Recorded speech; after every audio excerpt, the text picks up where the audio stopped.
Hello, hello, hello. You are very welcome to the Overlap Rugby podcast. I am Daragh. This here is Shane. Hello. We're two brothers talking all things rugby from the point of view of Leinster and Ireland. We got a big show coming up for the year this week again. Obviously, we had the show in midweek previewing the Lions game, and we'll be reviewing that. Yeah. And we also have a lot of fun games to get to as the summer series wraps up ahead of the beginning of the Lions tour the Lions series next week with the Springboks. So these are truly exciting times. Absolutely. And apologies for our something of a content dump last Friday. To make amends, we've arranged another one for this Friday, just as it's uploaded. It's kind of been tough to kind of scramble things together, but the benefit of shooting this late is that we do have all the teams for the previews as well. We have all the teams' names, so we're feeling a little bit better about that, but we'll try and get things up a little bit more promptly next week. But in the meantime, I suppose we're going to just pivot in. 100%. Yeah, we're gonna start obviously by just looking at the recent Lions matches. We didn't get a proper chance to touch on their games against the Sharks. We'll do that briefly, and we're also obviously going to look back on that big game against South Africa A, or the fourth test as it truly was, against those Boks, which obviously they won. We'll have all of the news about Alan Wynne returning, and a look ahead as well to the Stormers-Lions game this weekend with the teams in line for that one, and just that's going to whet the appetite for the tour next week. Yeah, that's right. We're going to briefly look back on the other international results which happened last weekend. Obviously they were overshowered by the midweek stuff in the Lions and all that, but the summer series obviously kind of hit off with a few good games, a few first parts of two-part series between things like All Blacks and Fiji. We had a great draw between the Argies and Wales, Six Nations champs. That was a great intriguing watch as well. We had Australia-France obviously, Samoa, Tonga, and we'll briefly mention Georgia and Scotland as well, who obviously won't be getting to play their game. Their summers haven't gone quite to plan, but we will just run through all of that action. 100%. Yeah, we're also going to touch on the continuation of Rugby Europe. There is one game cancelled, but the big game between Portugal and Russia is going ahead. We're going to preview that after Portugal sensationally downed the Netherlands in easy fashion last week. Yes. And now we have a really fun game coming up this weekend against Russia, and a crucial one at that for the World Cup qualifiers. So we'll talk about that. We'll also talk about the World Cup qualifiers in Africa and South America as well. Then we'll also be looking at the under 20 stuff as well, and the club rugby around the world, MLR, approaching playoffs too. Yeah, but after that we're going to wrap up with the rugby news of the week as well, as we always do. We'll finish up with some of the things that are making headlines in rugby this week, and as well as that, we're just going to kind of promo here that we do have a big few weeks coming up. Obviously the Lions tour taking a lot of headlines, but we're going to have the summer series all wrapped up, but then it doesn't stop because Bledisloe tests will be coming thick and fast. I think the first one clashes with the third test of the Lions, which is just kind of handing the baton over and just rolling on. And the Olympic Sevens is part of our preview for next week. That's it's very, very exciting. And if you want to get any of that stuff, you can certainly subscribe to the channel and click the bell to get notified whenever we do upload. We're going to go back now to the bonus shows are going to be put on hold as the midweek games stop. Yes. They have been pushing us a little bit, but we are just going to go with the full show for next week, but we'll try and have it out a little earlier. Click the bell to get notified on that, and as always, likes and comments as well really help the channel, and also just help us. We do enjoy a lively comment section. Absolutely. Some chat and some banter and some good points, and you guys deliver on that on a weekly basis, so absolutely thanks a million for definitely that. If you want to ring that bell immediately, or to click that bell and click that like immediately, and you don't want to miss next week's one as well, we'll try and do something special for the hundo.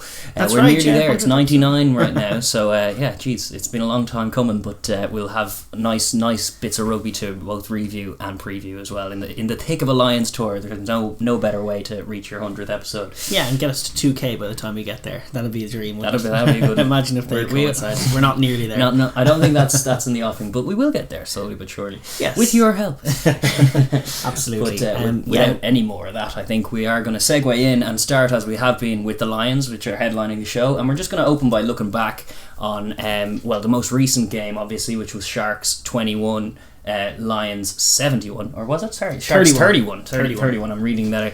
I was like, that's not right. There it is. 31. Taken down wrong, have I? Yes, Sharks 31, Lions 71. Obviously, the best game of any of the club sides thus far in by quite a distance. 40 minutes, certainly. For 40 minutes, they were not helped by the red card. It was the second half was 45-5. So yes, just indeed, no caveats to attach. But considering the showings and the Lions and the Sharks put in previously, it was a welcome change to that. It was level obviously at half time, which was very encouraging. The Sharks pilfering a fair few defensive tries, which is kind of like a little kind of prototypical sign of what we suspected the Box might do, and certainly we got glimpses of that as well, but we'll get into that later. But yeah, like a turnover steal, pressure defense, charge down, all of this stuff that is exactly the kind of model that you're expecting from a meatier, more fit, more ready Springbok side when that comes around. So in the mould of the Sharks as well, they were a lot truer to themselves in this game than they were in the game prior, when they just got 54-7 hammering. They were just out of sorts and defensively soft. And in this game they were, defensively in the Lions' faces, and I think the Lions actually exploited some more legitimate holes in that Sharks side, of which there are, but it just felt like a more honest representation of them, even though it did end up being a 40-point deficit at the anyway. end. Yeah, no, that's true, but it showed little glimpses. I'm sure Razzie was grateful for some of the tape, because the Lions, it was their first chink in the armour. First little bit of defensive pressure was that first 40 minutes, and they looked sloppy as hell with it in parts, to be honest. They were coughing up very cheap scores, what they'll perceive from a Lions point of view. They were very cheap scores, it was in the balance at half time, and players were kind of playing themselves out of jerseys more than into jerseys. We were remarking, looking at the team that was selected, going, geez, that could be the test team for the first test. It's not that bizarre, and I don't think that's the case now. I don't think their showing was sufficient for that. It's obviously in flux all the time, but it wasn't a great showing from the Lions' point of view. But then it became, there was still a good bit of optimism about it. There were tries scored. Duhan got on the board. Josh Adams was back on the board. There was lots of good vibes going into that midweek game. And we did also have a bit of news around the Lions, which we didn't get to touch on in our midweek video. But in the main, I think we touched on it a bit. Obviously, the situation regarding the Springboks and their COVID situation. That was ongoing. Obviously, it seems like things have been have tapered off, and the people who need to be in isolation are now in isolation. That's right. Yeah. And there doesn't, at this stage anyway, there aren't any additional cases involving any of the guys who played on Wednesday. So from that point of view, things seem to have tapered off into a more positive direction. Couple of updates regarding the squad as well, is that Marcus Smith has been called up as injury cover for Finn Russell, who has an Achilles tendon issue and was in a boot up until a few days ago. That's both good and bad news. Bad news regarding Finn Russell, but good news for Marcus Smith, who gets his call up on merit. Good form selection. I like it, and it's a good like for like selection as well. But I do feel a bit gutted for Finn all of a sudden, as I kind of thought maybe it's just one of those ways in the tour, and it's nothing on Finn, but he wasn't particularly lighting up, and now he has this injury, and now there's a call up, and he just seems totally out of the reckoning. And all of the conversation has shifted to is Bigger fit or is it Farrell? And my head was always that Finn needed to be in the 23, and honestly, if Finn isn't in the 23, I feel like Marcus Smith should be, and I think you saw evidence of why on the game that we're about to get into, where they couldn't figure out a way to get around that defence, and they didn't have an option in the backs to bring on. So Marcus Smith comes in as a welcome option. Ronan Kelleher also hopped on a plane. That was exciting news for him. He got the call up. Obviously, he had been training with the squad, and then he ran in 4 tries for fun against the USA and got his call up, and it's like good fun. And he definitely deserves it. He's been stellar all season, one of the breakthrough stars in that Irish pack that is full of really good stars as well. He looks the real deal. He's another dynamite. One of those really good hookers that we have knocking around these days. Yeah, I wonder how much he impressed Gatland. Like Gatland said, for clarification's sake, Ken Owens is fine, Cowan Dickey's fine, Jamie George is fine. I just want Kelleher. Well, he basically said, we just thought it would be nice to have cover.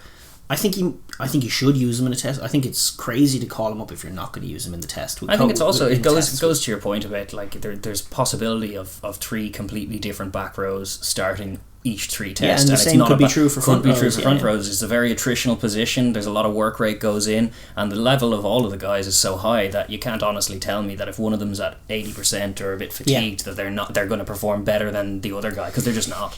Exactly right. I think you saw that a little bit with Mako Vunipola, to be honest, as well, in that game against the South Africa A. I know we're going to get into that in a moment, but he came on and had an explosively good impact, and this was one of the guys who was the most out of form on the tour. But actually the levels, the ceilings of all these guys are so high that throwing someone in fresh and sharp is better than throwing someone in who's beleaguered and beaten up and battle sore. So I would expect Kelleher to feature. But speaking of weary though, you're kind of burying the lead. Yes, because Alan Wynne Jones was photographed, as I saw. He was photographed paddling his way past the Ivory Coast, working that shoulder back, Yes, he has returned miraculously from his dislocated shoulder, and he is on the bench for that for their game against the Stormers this week.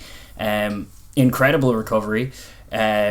Incredible in the sense that I don't know how credible it is as well, because like a dislocated shoulder for a man of his age, like I don't know how tenable it is. He just sort of rehabbed it a bit, I guess. There was certainly no surgery or anything involved, I don't think. Maybe it wasn't a full dislocation either. That's that theory people are spouting around. It looked like a wrist initially, and then it was confirmed a shoulder.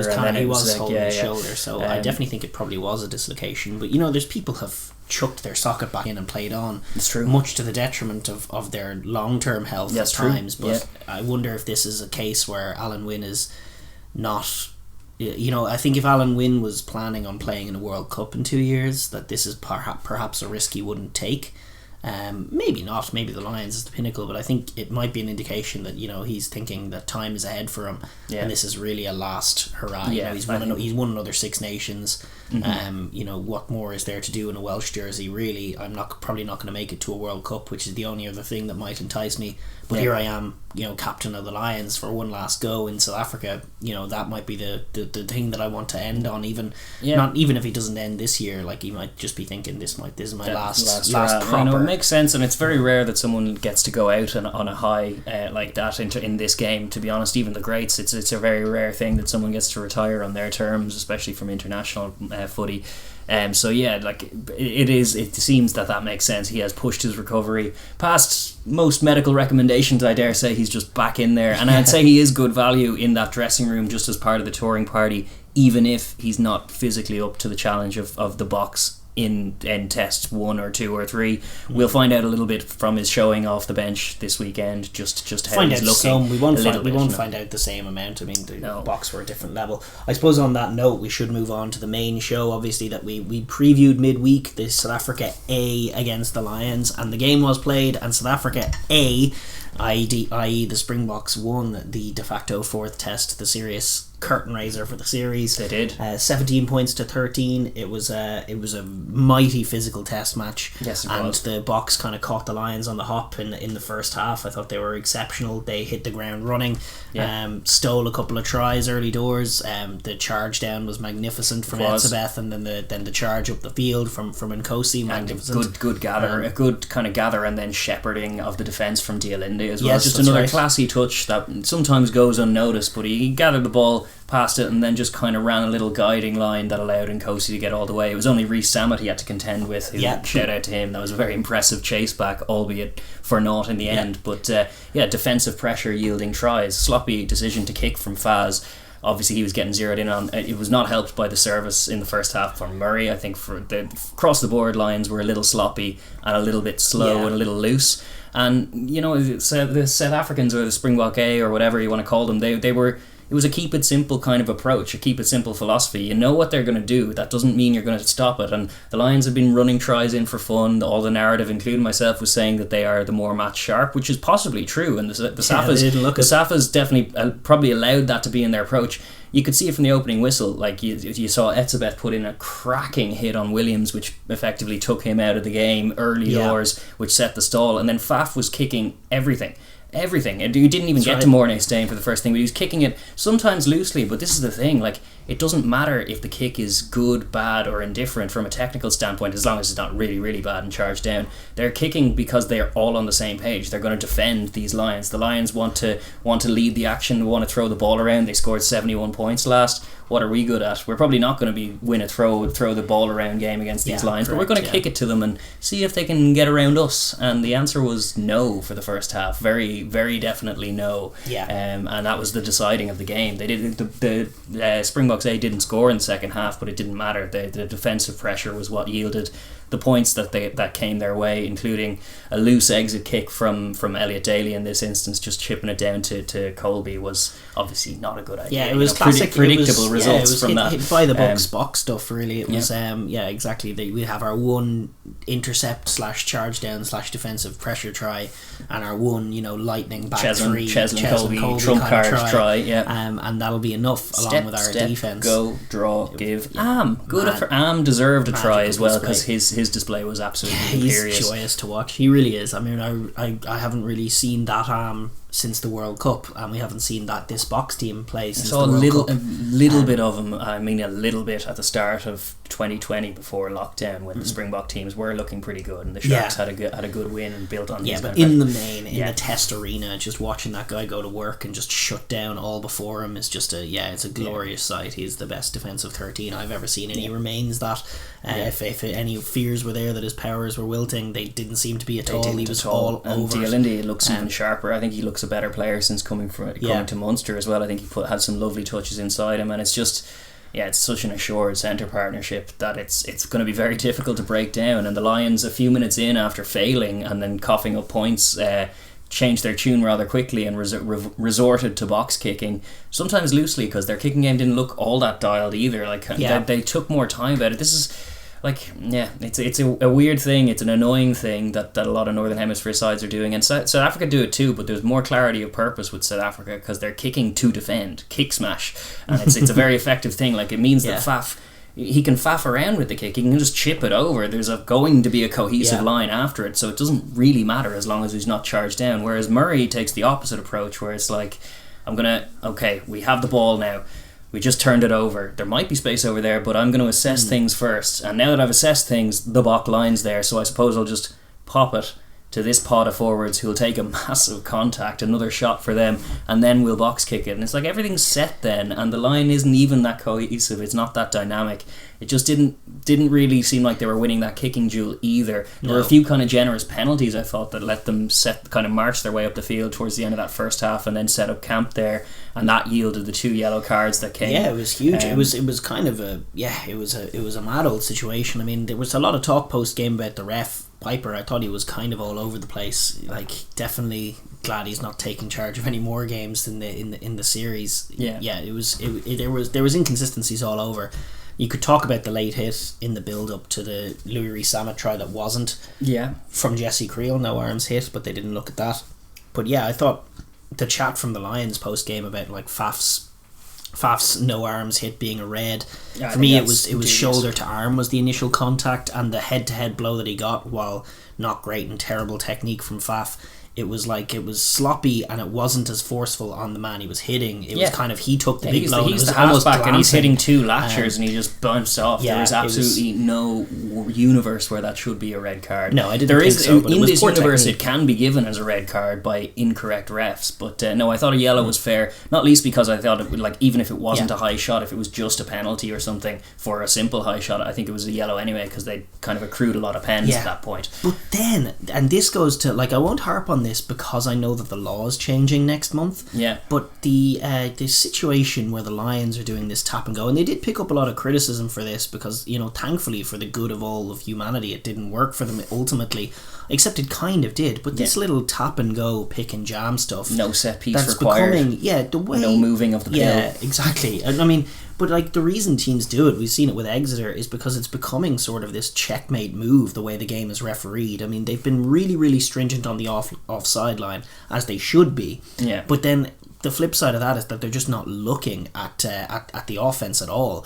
And in terms of just you can pick the ball from a yard out, take a knee, get back up, charge on for a little bit, go to deck, have your latcher just fall on top of the ball. And apparently he's part of the ruck, so the next guy comes that was in. It. That was the Van Staden yellow card that came afterwards, which I just don't understand, because the guy goes to deck at Van Staden's feet, instantly he's in, But then the ref deems that the latcher, who's on his arse next to him, well, on his belly, but he's not on his feet, not holding his weight. Not part of a ruck. He says he's the first man into the ruck, so Van Staden's the second man, so penalty, so cumulative penalty, so yellow card. And I was like how? Then it's just stacked against the defense, and teams are just incentivized to do this pick and jam stuff at 0 miles an hour. It's terrible to watch. It's silly, and according to the laws of the game, the stuff that they're doing, they shouldn't get away with. Yeah, you don't even need to change any laws. Just start officiating. But they are next month getting on top of the latchers and saying that the latcher has to hold his feet. There's only one latcher, and there's only one latcher allowed. Is right. Yeah, so that is better for sure. But it was also what it did yield was the pressure it yielded did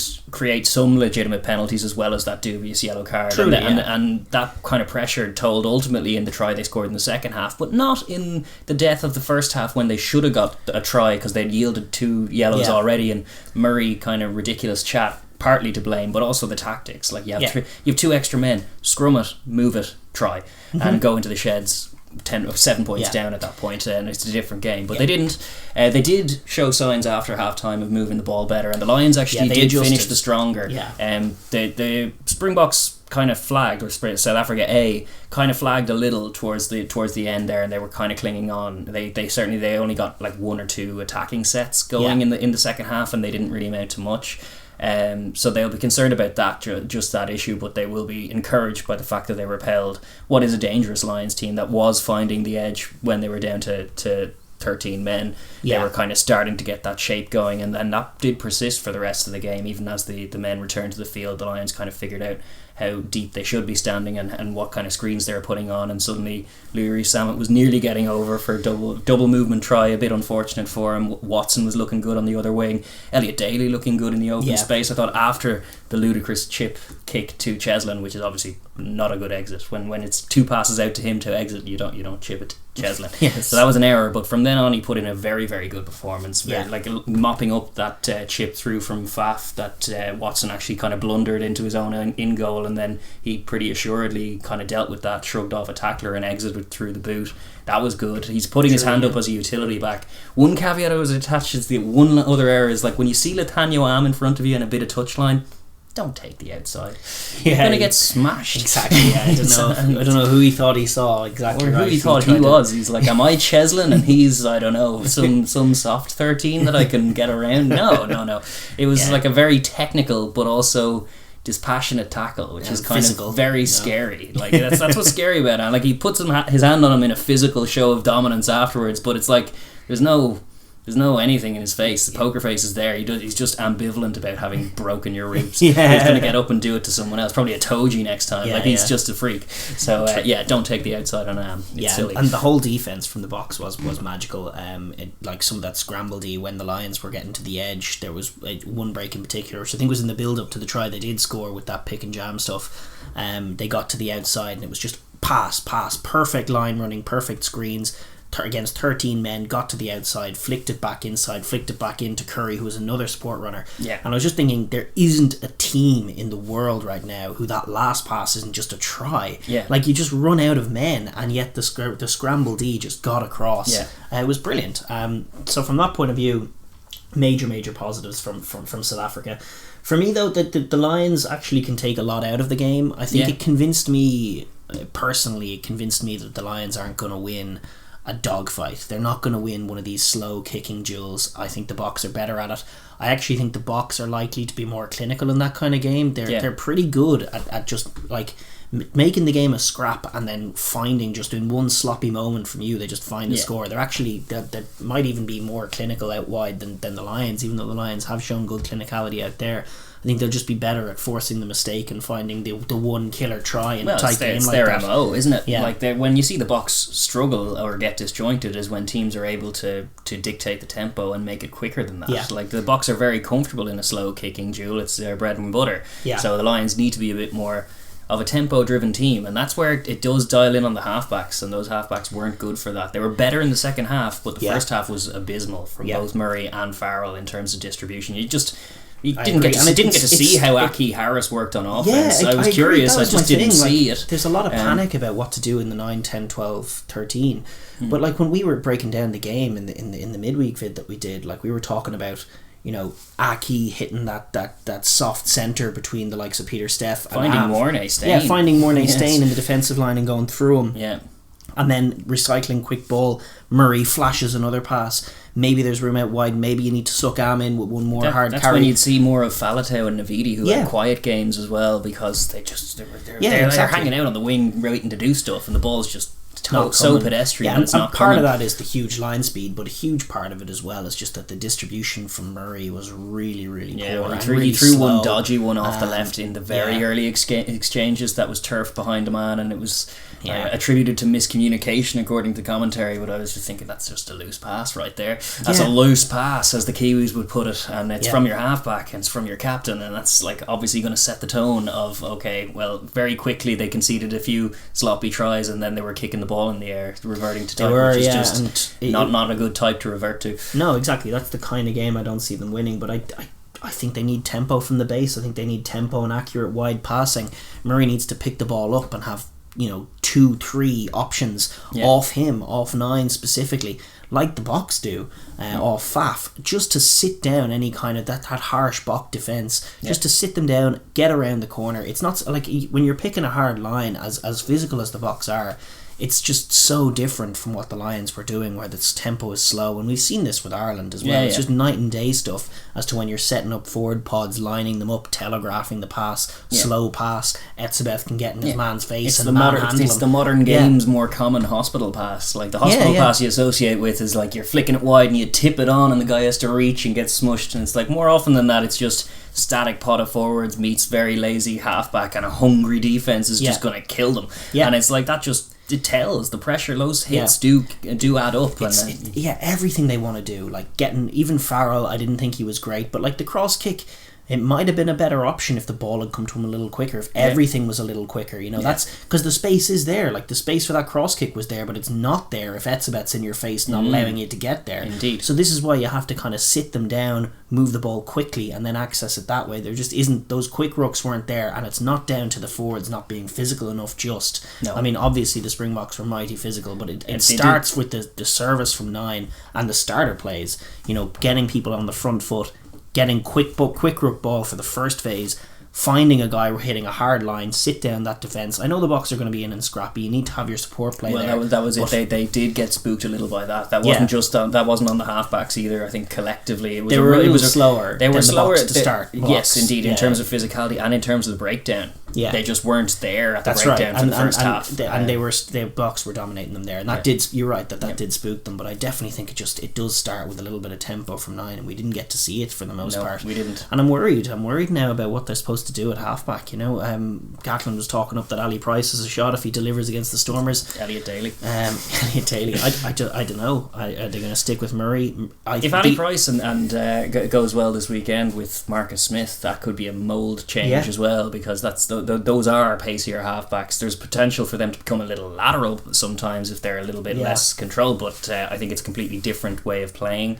And you're right, they do just need an injection of pace to try, and they need to be the quicker team. We were musing on how they can go about it, the hypothetical ways you can go about facing this world champion Springbok side, and I think, as you said, we got a glimpse into them going into the slow tempo. Let's have a Wales v South Africa semi-final kind of it. We're going to kick in the middle third a lot. We're going to defend gamely. We're all going to be in turnovers. We're all going to be focused on defence. And what ultimately happened to the Lions is similar to what happened to Wales. They were good in that game, but just not quite good enough to beat the Springboks at that game. The one game most recently we've seen the Springboks lose was in that World Cup, and it was the All Blacks mould. It was quicker. It was soaking their pressure, them not being as clinical. They're building pressure through threes. You're not giving them anything, and then you're pouncing, transitioning like Wales quickly. beating Ireland in the Six Nations this year. Just they're pack getting beaten up, but then they just move the ball and find quick tries. That's the mould. 100%. That's the mould.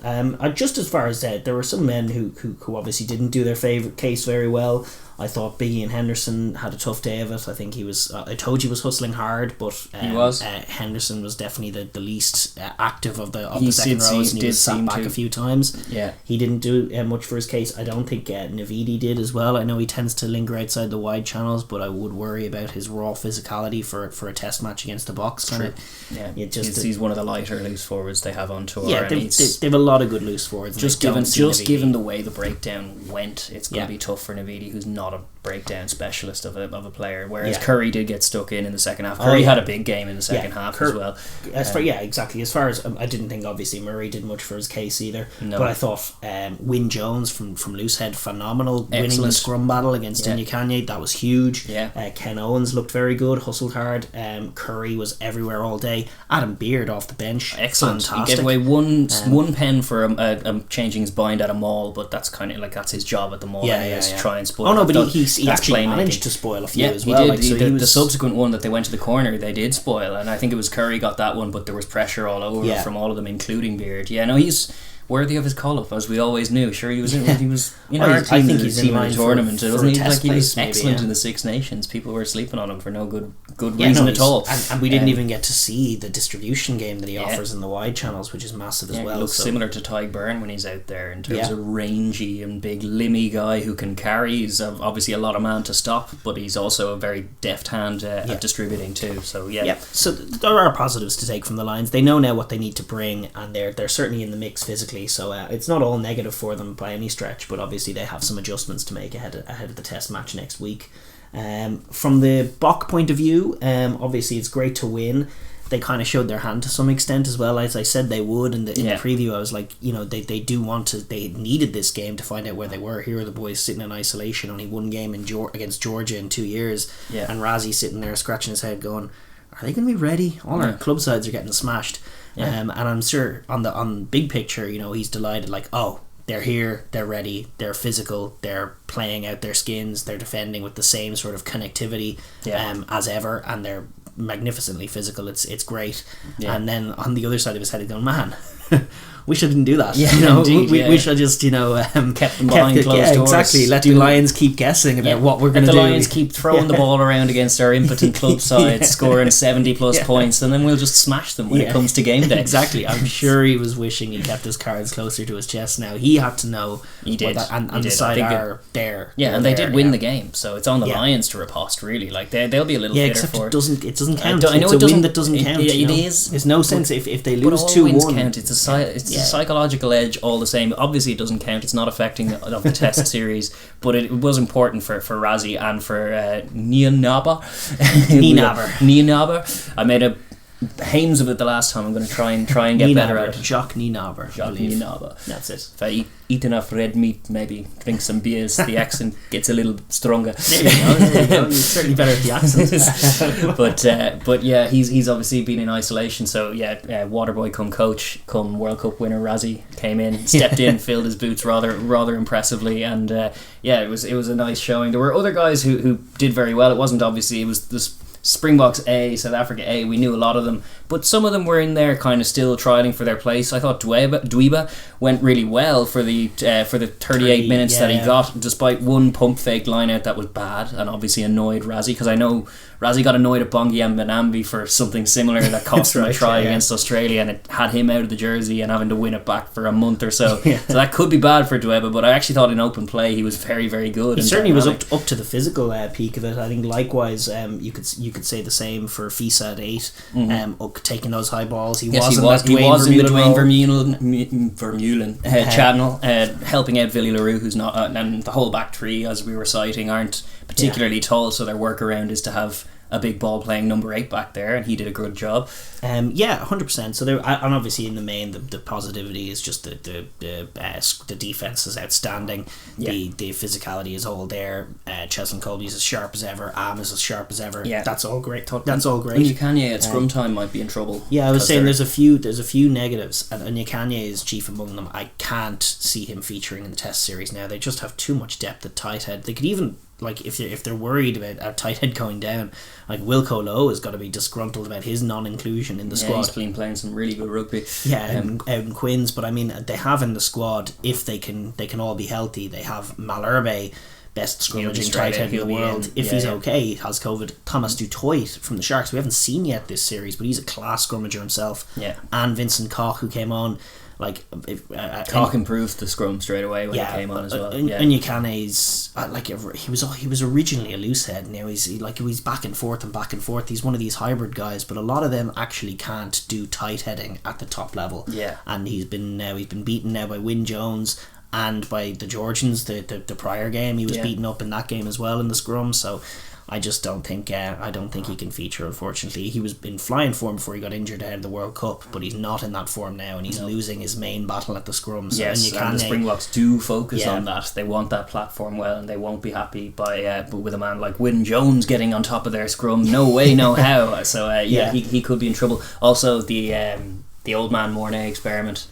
I was optimistic, but I mean he's 37 years old. He looks really, really slight out there, and just brittle as well. Like, he took very few contacts, but the ones he did take felt like they rattled him. And by the end he just had nothing. For like, it's one thing at playing these SAFA sides at such low intensity, and you can kind of marshal the bulls around the pitch in that environment, especially when your forward pack with Vermeulen are just beating up the other forward packs. You can just marshal them around the pitch and look pretty doing it. But in a test match when things are on the line, he does not have. There was no altitude there, and his boot didn't look the same as it was. His kicks from hand in the field of play weren't as far as Faz's or Murray's or any of these younger guys. It just looked a bit more tired from him. And then obviously the drop goal didn't go. There was a penalty kick that didn't go. He wasn't asked to do very much. It was mainly off Faf, as we suspected it would be. It was only occasionally the ball got it as far as his hands, and he was usually just chipping it on or chipping it.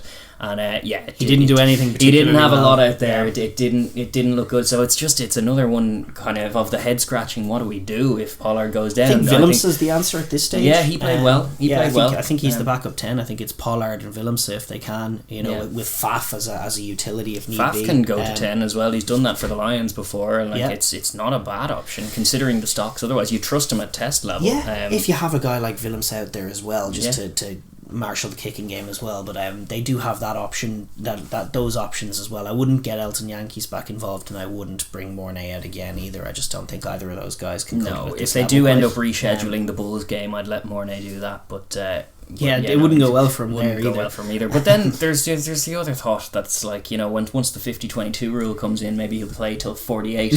He'll be playing the Lions in 12 years time.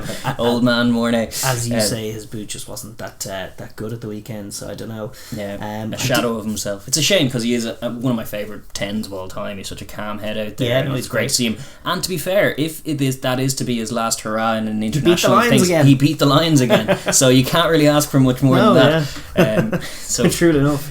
The other point on the box, just one slight negative, was that in my view, Villy Leroux again struggled out there, and again dropped one too many balls on the toe that he didn't need to do. Wasn't the man that you would expect as a second distributor. Wasn't particularly good on counter-attack, and in the air, it's not so much that he's bad in the air as it is that he's just not at that elite level. Not as good as everyone else in the back three. Exactly. On both sides, everyone else is a little better under a high ball against him, and I think I'd bet against I'd bet against Colby and Kosi. I'd bet against probably Rhys Sammet. I'd bet certainly Liam Williams and the like and Anthony Watson to beat him in the air 1-on-1 pretty much every time, and that's a problem. The fullback is far from the best aerial operator, and in fact one of the worser ones. So that's it's definitely a point of concern. And with Fassi coming on and making his debut and looking class in the wing, and he's a natural fullback.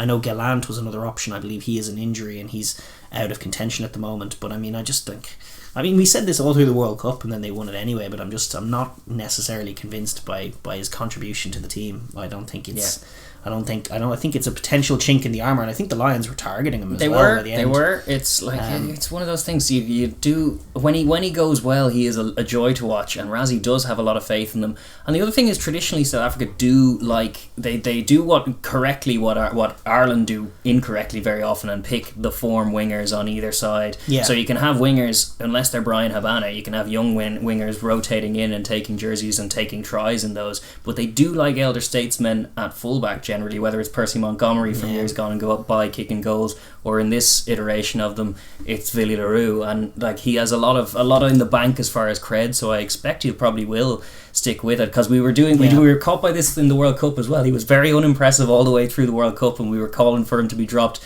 But Razzie saw something that we didn't, and he delivered in the final. England did target him. They deviated from their own kicking strategy on kickoff to target Villy LaRue. He took every single one when the chips were down. So I don't know. I expect we will see him carry on in that role, but I know it's a gripe of yours. I'm just not necessarily totally convinced. Yeah, indeed. Anyway, I think that kind of wraps across and boxes that game. I just had one quote from that game, because a good bit of banter, and there's not enough banter going on in this Lions tour given all the scenarios. But I thought Warren Gatland having to take on the chin that he got a bit of a drive-by shooting in this one. He did not see that selection coming. He got kind of outsmarted. It was one Razzie, or just box in general over him. But his response to Razzie on the pitch was pretty funny. Going, you don't run onto the pitch giving messages and stuff if you're the water boy without carrying water. So my advice to him would just be, make sure he's carrying water next time. Yeah. I don't know. I didn't hate it. I think it's funny. I thought Razzie was just hilariously into it as well, pulling the face mask back to get them, be sure the message gets across, and then scuttling off back again, and then I forgot the water this time. I remember we had a conversation when he switched to director of rugby first. Is like he's going to be detached from the team and off in an office doing bureaucracy stuff, and that's not where you need him. And yet here he is, director of rugby / water boy / getting the band back together to beat the Lions. All of that stuff. Yeah, it was all great from Razzie's point of view. I'd probably deviate from you in that I haven't loved the Lions chat since the game. I think Itoji said in his post-match, it's like, they haven't changed their game plan since the dawn of man, this Springbok team, or something along those lines. It didn't work well. It's and Gatland sort of bristled at them. It's like, it's what we expected, and one hopes they have a plan. One hopes they're not trying to reverse psychology them into not doing what beat them. Well, I think it's we know the Boks are going to be physical. Let's hope they're not physical. I honestly think in Gatland's head he was expecting to be coming up a kind of like a dual Yankees at halfback, Herschel and Elton, with like Jesse Creel and someone else in the centres, and a bit more throwing wide. So I think that's in earnest what he expected from South Africa A before the team was announced, and then the team was announced and it wasn't South Africa A, it was pretty much South Africa, and they played a South African game and they won it. So that's just first blood South Africa. They have to adjust. The Lions have to bring more. They do have another game coming up tomorrow as you watch on Saturday. That's right. This is the Stormers against the British and Irish Lions, the last non-test match on the tour, which is terrible for the players who aren't going to be involved in test matches. But there's that said, I think they're maybe doing a Bulls one, but I doubt it at this point, is what they think. Just why would they? Why would they is correct. There hasn't been enough from the club sides to warrant that either, to be honest. So the Bulls got stuffed by Benetton last time they played a non-SAFA team. Do me a favour. They're not going to be the challenge that you'd hope from the best club side in South Africa at the moment. But this game is going on. It's to be refereed by Wayne Barnes. Yako is on the touchline, but hopefully he can't disrupt too much from there. A couple of other SAFA refs involved, and the assistant Marius van der Vesthuizen in the TMO as well, so he'll be busy, one expects, as they often are these days. We do have the squads for this one, which is some good news. We have the match here against the Stormers. Stuart Hogg gets to captain the side. We have pretty much what could be a test backline just to start. Well, no, I'm being romantic. Ali Price at 9, Marcus Smith at 10, Robbie Henshaw at 12, Elliot Daly at 13, Doohan, Josh and Hogg. It's good. God, it's good. Imagine starting them against the Boks. If I was in charge, I'd just go reckless abandon and start that back line. Just would and all. Marcus at 10. Get in there, Marcus. Throw skip passes to Josh Adams. Over Am's head. Yes, straight to Hogg. Find Hogg. You never misplace your passes. Just find Hogg and Am will be left confused. I want Hogg in the test team for sure. I'm glad to see he's back in. He had a week of isolation apparently. Could be kind of de facto there now if Liam Williams is okay, because we didn't mention it, the HIA that he took at the very beginning he didn't return to play, and it was a big old Ebenezabeth smush. So there's a possibility that he's not ready, and in that case Stewie Hogg definitely is in. Well, but, he's in captaining anyway. The pack is Rory Sutherland, loosehead. He's got job to do to oust Wyn Jones, but and even Mako off the bench was magnificent out of nowhere. He had a great game. Cowan Dickey at hooker, Tyg Furlong comes back in at tight head. You'd expect him to be in at the Test side. Adam Beard and Johnny Hill having a cut at what potentially is a vacant spot next to Itoje now that Henderson struggled and is going to be up against the same already option. sewn up if Alan Wynne comes off the bench here and looks good. True. Adam Beard and Johnny Hill could be a great combination. It's nice balance to it. Hard man and wide man, Yeah, and so too the back row. Tyg Byrne, Hamish Watson, Jack Conan. It's like fairly balanced as well. I like it. Personally speaking, that team could take the field in a Test match, one or other of them, and I wouldn't have a problem with it. To be honest, I think there's a good balance to it.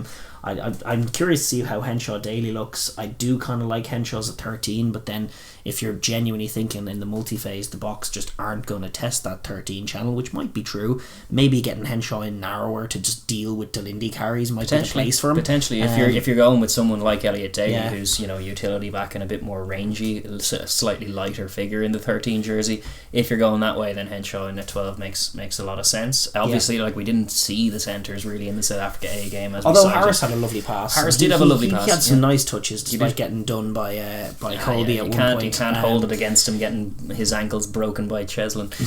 He could be in the mix, could Harris, but then that back three is lightning, and you could certainly make a case for that back three starting the Test series.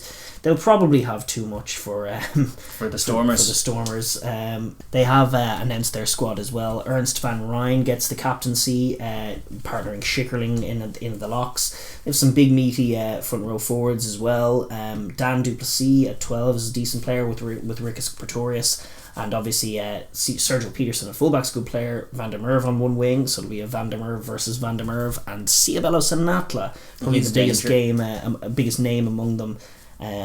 He's on the wing and likely will be a danger if put in space. He's a sevens man, so definitely there's some hope. Tim Sweel at 10, there was a little bit of talk about him as a potential Springbok. He's a decent player. Remember? I've seen him have some good games for the Stormers in the many kind of interpros or equivalent to the many SAFA club games that we've seen. He's been one of the guys who's been quietly putting in good shifts at the Stormers at 10. Kind of in a similar mould, I guess, to Kerwin Bosch. He's kind of physical at the line. He kicks goals pretty well, and he won't take a backward step. Probably a little limited in terms of skill set from what you'd ideally want from a 10, but yeah, no, pretty good young player. It's a good team, to be honest. They are shorn of obviously their Springboks. They have Peter Steph du Toit's brother, Johan du Toit, who is the spitting image of him playing 7. So that'll be fun. So and he's at 7 as well. It'll just be another blonde. To go with the Currys. Like the Currys over in where are they playing? It's the Sharks. That's right. The other Sharks, yes. Exactly. But that'll be a bit of fun seeing him try and impersonate his brother on a smaller stage. Well, if he can do even a 60% show impersonation of Peter Steph at his best, he'll be a handful for the whole Lions back row, because that is a monster. It's encouraging for them. And they are obviously shorn of their Springboks, same as all the other club sides, and as such, not even a Marvin Ori. Like I really, it's COVID is the reason why they can't leave their bubble. So it's just a shame. Like they don't. Obviously Gallant injured as well, so it's just they're a little shorn of what they would be if it was to be a real club game. Like I remember 4 years ago Sonny Bill was playing for the Blues, and it just added to it. So I don't expect them to be truly competitive, but it'll be interesting to see if they can just put some defensive pressure on, maybe get Sanatla in some space, cause some problems, get some tries on the board themselves would be a nice thing. For obviously the Sharks model is the one to go on. Can they get in their face, disrupt what is a dangerous backline? It's obviously a new halfback pairing. Marcus Smith, fresh off the plane, get in his face. Young du Toit, gotta get in that young man's face, try and pressure the passes, and try and hang in there as long as you can. I expect the second half will be telling, same as it has been. I don't see an awful lot of depth on the bench for the Stormers when compared to the Lions on the other side, so it'll probably be a blowout towards the end. Probably from the Lions point of view though, I think they there's kind of an element of, alright, no more goofing off, well, that's it. Let's play quick high tempo rugby, let's play with a bit of structure, let's pick some short lines, let's get pace off the base, let's try and have Ali Price be Mr. Tempo and be accurate with his passing. we know Smith is going to be accurate with his passing, but like they might be afforded a lot of time, as they have been in these club matches, to do whatever you want. Yeah, but just trying to be sharper in everything that they do. Just because you can win a game a million ways doesn't mean that you should be goofy with it. You need to be pointed, direct, and then all the merciless. Springboks in mind. Springboks in a week's time is what they're thinking. That's going to be the metric. That's going to be the nature of this game. As you say, it's a side that could start the opening game. Obviously, it one game to go. There'll be an 80-minute showing from all of these guys and the guys off the bench. Another chance to put your hand up. So all of that stuff is in flux. But it's ideally now the combinations are starting to bed in. The style of play is starting to bed in. They have that tape now from the midweek game, the little trial match of shadowboxing that they did with the Springboks. So they know what to expect. They should be now making some adjustments in this game against obviously lesser opposition. You want to see them putting some shape on it that allows them to get outside and trying to move the ball accurately and quickly, despite the lack of like, just imagine the line speed is more of a blitz than you think. Like, don't be super casual with the take the pass and then to throw the skip pass casually just because there's no press. How long does it take to get from 9 to 10 to 12 is important, because you don't have the kind of time you're going to have. So I just think all of that needs to be done sharp and quick if they are to actually get anything out of the game. And if it is, then they will blow the Stormers away, I reckon. If they are to attack with vigour and be kind of a bit stung by the midweek result and kind of strike back with urgency and tempo from the opening whistle, don't get into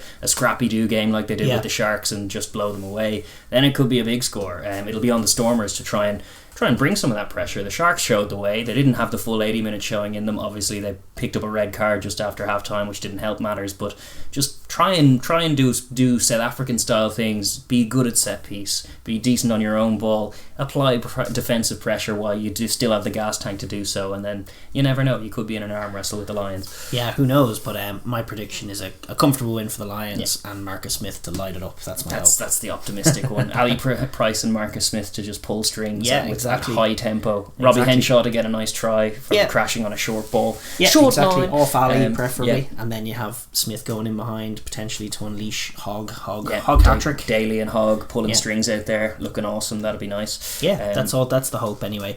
But I think that about puts a bow on the Lions for the time being. We'll be back next week, obviously, to talk all things Test 1, which is what we'll be going into the meat of next week. But this is the final sideshow ahead of that. That's right. We're looking forward to that one on Saturday, and we'll tie a nice bow around the Lions. That's exactly right. For the time being, we're looking forward to next week when things get really serious. They flirted with serious this week, but now they're getting proper serious then from next week on, so we'll be ready to get into that next week. But we are going to pivot on to other things. Internationals, we had the summer series still ongoing as well, like a few little kind of good test matches last week as well. Some are two-parters, so we're going to get into them later as part of like the test series that are going on. There are some very big, good games, good clashes, but also we're just going to start by making mention of the teams that kind of signed off their season as well. Excuse me, just going to get back into the slideshow here. We start with England, who signed off their season in a fine fettle after a bit of a dodgy second half, but a positive enough showing against the US the week before. They put 70 on poor Canada, who managed 14. And 14 is more than you expected of them. That is exactly right. Well, from Canada's point of view, I was going to start with England's point of view, but England's point of view is pretty matter of fact. It was a comfortable win. They got a lot of really good tries. Some of them were pretty. Lots more new caps for Randall and Smith. Smith actually didn't have his best game, ironically enough. No, he didn't. He was a little, but then he was hauled off and told down the tunnel that he was going to get a plane ticket to the Lions. So it was like, dial it back in. Okay, you're not on your holidays at all. It was well earned holidays for all of those English lads, because it's been a Trojan work they've been putting in. What a phenomenal length of season they have had.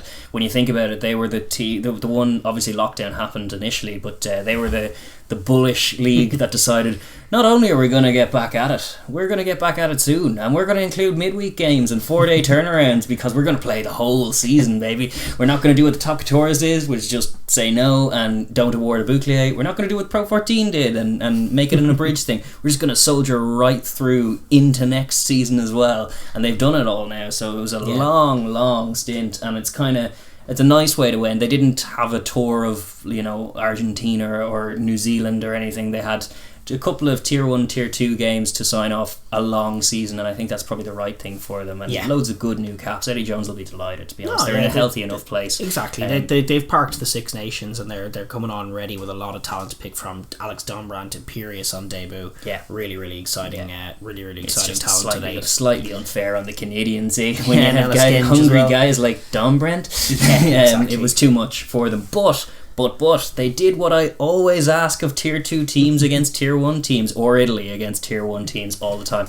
They didn't. They opened the game with a plan. They had the energy in the first quarter to attack. England were a little sloppy, gave them some penalties, some ins. They rejected the 3 points, kicked to the corner, botched it, got the exit, managed to get another penalty from a sloppy England, kicked to the corner again, botched that one too, but they got another pen, and it was in front of the posts. And they kicked to the corner again, stuck with it. They nearly botched that one, but they got bailed out by a penalty, and they quick tapped and they got a try. You'd love to see it. They kept at it and they got a try, and then they got another one shortly thereafter in the first half. It's always the same. Like, they play, tier 2 teams can play a good game for some of them for 20 minutes, some of them for 30 minutes, some even for 40 or 50 minutes, but 60 generally sometimes as high as 60. Generally the last 20 don't go their way. So like little mini goals, if you're going to Twickenham in a game that you're always going to lose 100 times out of 100, which is this game, there's just no value in a 3-pointer for them. There isn't.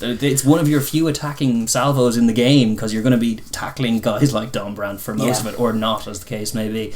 And they managed. They had one last chance in the second, because England got sloppy, as all Northern Hemisphere teams do at around the time in the 60-minute mark when they do all the changes and new debutants come in, and they coughed up another penalty, and Canada again kicked to the corner, messed that one up. But it was a shame, because had they got it, they would have got to the 20-point mark, which is my benchmark for these tier 2 sides. In an open shootout with loads of new caps, I think it's a realistic goal, and it's something you can build from. 3 tries against England would have been nice. They got 2, and they deserved it.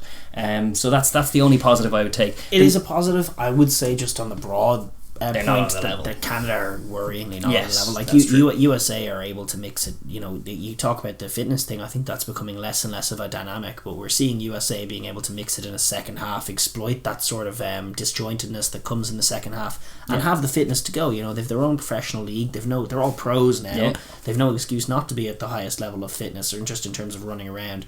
And a lot of tier 2 teams are there, and others like Romania are maybe not there in terms of their out and out fitness, but they are there in terms of the physicality. You saw that against a team like Argentina, who, while physical and defensive, were almost unstuck a little by Romania, because Romania don't want to do anything with the ball, and Argentina are now all about stopping teams doing things with the ball.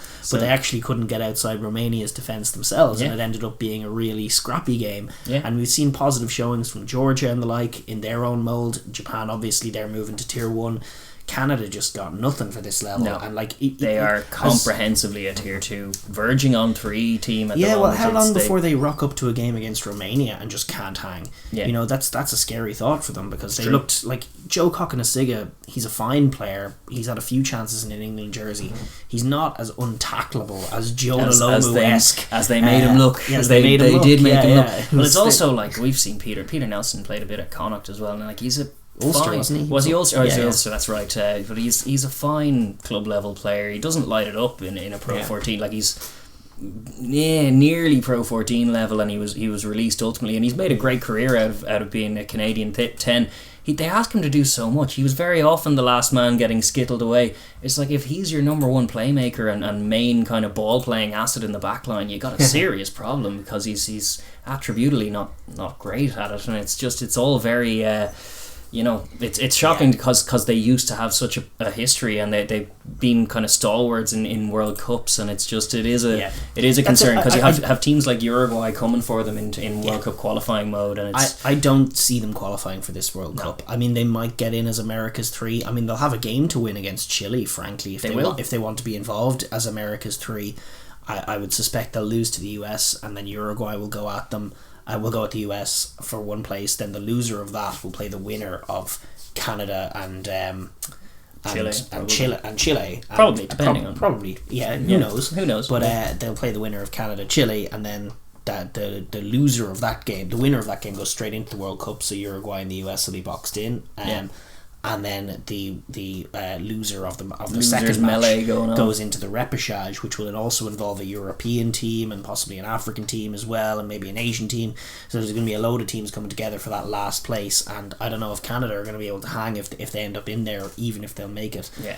But, you know, they do have the Toronto Arrows and the MLR. They have players in a bunch of MLR clubs anyway. I think the MLR is going to be great for America and might try and elevate Canada with them. Certainly that grassroots support of the game does exist in Canada. Games are broadcast on TSN. It probably has more infrastructure there than the US. The US is frantically building infrastructure, and the MLR has been great for that. But they are playing catch-up more so than Canada, who, as we kind of alluded to, have been historically there at a lot of World Cups. It's just a bad setup as well. Like your man Kingsley Jones has been there for a while. I don't quite understand what they're trying to do. They don't, like, I know you were highlighting they're playing, you know, playing aggressly for tries. Oh well, then that's good. But they don't really play smart games at their own level either. And I think some new, so they might crash and burn this time around, but then build from a decent base with a new coaching ticket and a new player base as well, getting some young guys into the team. But it'll be a rebuilding for Canada at the moment. That's what they got. And then that was them going for it and gung-ho and getting just rewards. That could just as easily have been 70-0 if they didn't, or 73 if they'd kicked the 3. If they kicked that 3, it would have been 73 or maybe 83. So so that was good credit for them in that. And then the other game as well, fair play, congrats to England as well on signing off their season in style. And likewise Ireland racking up 71 points. You never see the like. We'd have won by more I didn't see that coming. I did see the US 10 coming. You did? I was pretty spot on that. I thought, do you know what I thought? And it played out like the game was decided in the first 2 minutes, or first 10 minutes of the USA trying to do what Canada did, which was go to the corner. It was the right option, and it was even a better option for them, because we know the USA are a better team than Canada right now, and they have an aggressive driving maul that can yield two tries from 5 out against a side in Twickenham, an England side in Twickenham I should say. So that's why they came to Dublin with a plan to do that. They kicked to the corner, got repelled because, you know, Paul O'Connell's in the coaching ticket for Ireland, and you did like the only tape they're going to really do is last week's game that they played in Twickenham, and it's like, what have they got? Oh, a 5-metre maul try, 2 of them. Okay, we'll do our homework. And sure enough, like Ireland's own lineouts misfired at the beginning. James Ryan with a sloppy start in our lone lineout, and that was what gifted them the in. But the one thing that was dialed was their defensive lineout. Both the Daragh steal, which was probably the moment of the match in terms of decisive blow, but they got another go at it, and then that one was just a rock solid defensive maul shape. They didn't compete, they just set a different way of repelling the maul. They moved it infield, turnover, steal, and then ultimately came back for the third time's the charm, and they decided to kick a 3, and it was a 3 that everyone in Ireland, particularly Munster and particularly Paul O'Connell, just Irish forwards, love that game. And as soon as you kick to the corner to begin the game, it pricks them all up, going like, oh, all right, oh, okay, all right. And then once they succeed in repelling them and kick the 3 points, the 3 points might as well be a white flag. And so it proved. Ireland, from their neck, having kicked a respectful 3 themselves at the beginning of the game, the next one was not kicked for 3. It was gone to the corner, and they succeeded with their game flipped. And it was the psychological edge was with Ireland from then. You're 100% right. And the US probably didn't respond as well either, but Ireland were pretty relentless, pretty foot on neck. They felt they were the better team, and they were the better team, and they just drove that home really well. Lots of young debutants for Ireland as well. Really, really exciting to see so many new players. A big Ulster combination working so well in the back line. Balakoon lighting it up on debut. On debut, what a try that was. That was excellent. The game was still in balance at that point, but that was a beauty of a try. It was such a rare sight for an Irish team, and credit's got to go to Ulster Rugby for that, because Ulster play prettier rugby than Ireland do generally, and this was a game that Ulster possibly could have won as well, but it was their whole backline with Hugo Keenan, the 80-minute machine of a man who's just playing all the games and all the minutes for Ireland. But he was the only non-Ulster man in that backline by the end, because it was in the outside of 10, because I think Addison did slot in at 10 then ultimately as well. So it was it was good showing from them. Hume looked decent in the open field. McCluskey's try was an absolute world. It was from great, coast to coast, and it was made in Ulster. Really. On top of the contact, spreading the ball, sticking the passes. It was all good. And they were geared up by then, and obviously Ronan Kelleher in advance of his taking off to the Lions, bagging 4 tries as well, equaling Keith Wood's record of 4 tries from a hooker in a single game, which was against the USA also against the US. Hookers score lots of tries for Ireland against the US. Well, certainly ball-playing, roving hookers. Yeah, Kelleher was having a whale of a time out there. He was enjoying life. He's dynamic and brilliant. And the Ireland forward pack in general was magnificent. Coombs getting in on debut. Lots and lots to love from it. Scoring the same try twice. Because Reynal insisted, that's right. Not good enough to score it once, you got to score it again a minute later, and he did. Fair play to him. True enough.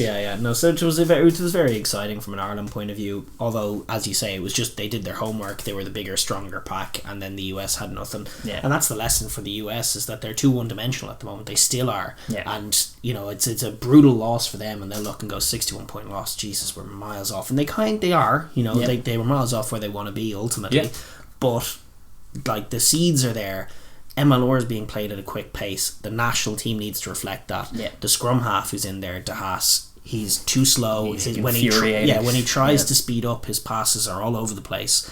And then the backup scrummy comes on and bags a try. Like, I don't know what they see in De Haas, but he needs to be gone. They need to move the ball way quicker than they are now, and they need to have something from midfield, like a lot of MLR teams do. Like, we saw against England in brief parts, like Teo and Cruz combining on the left hand side.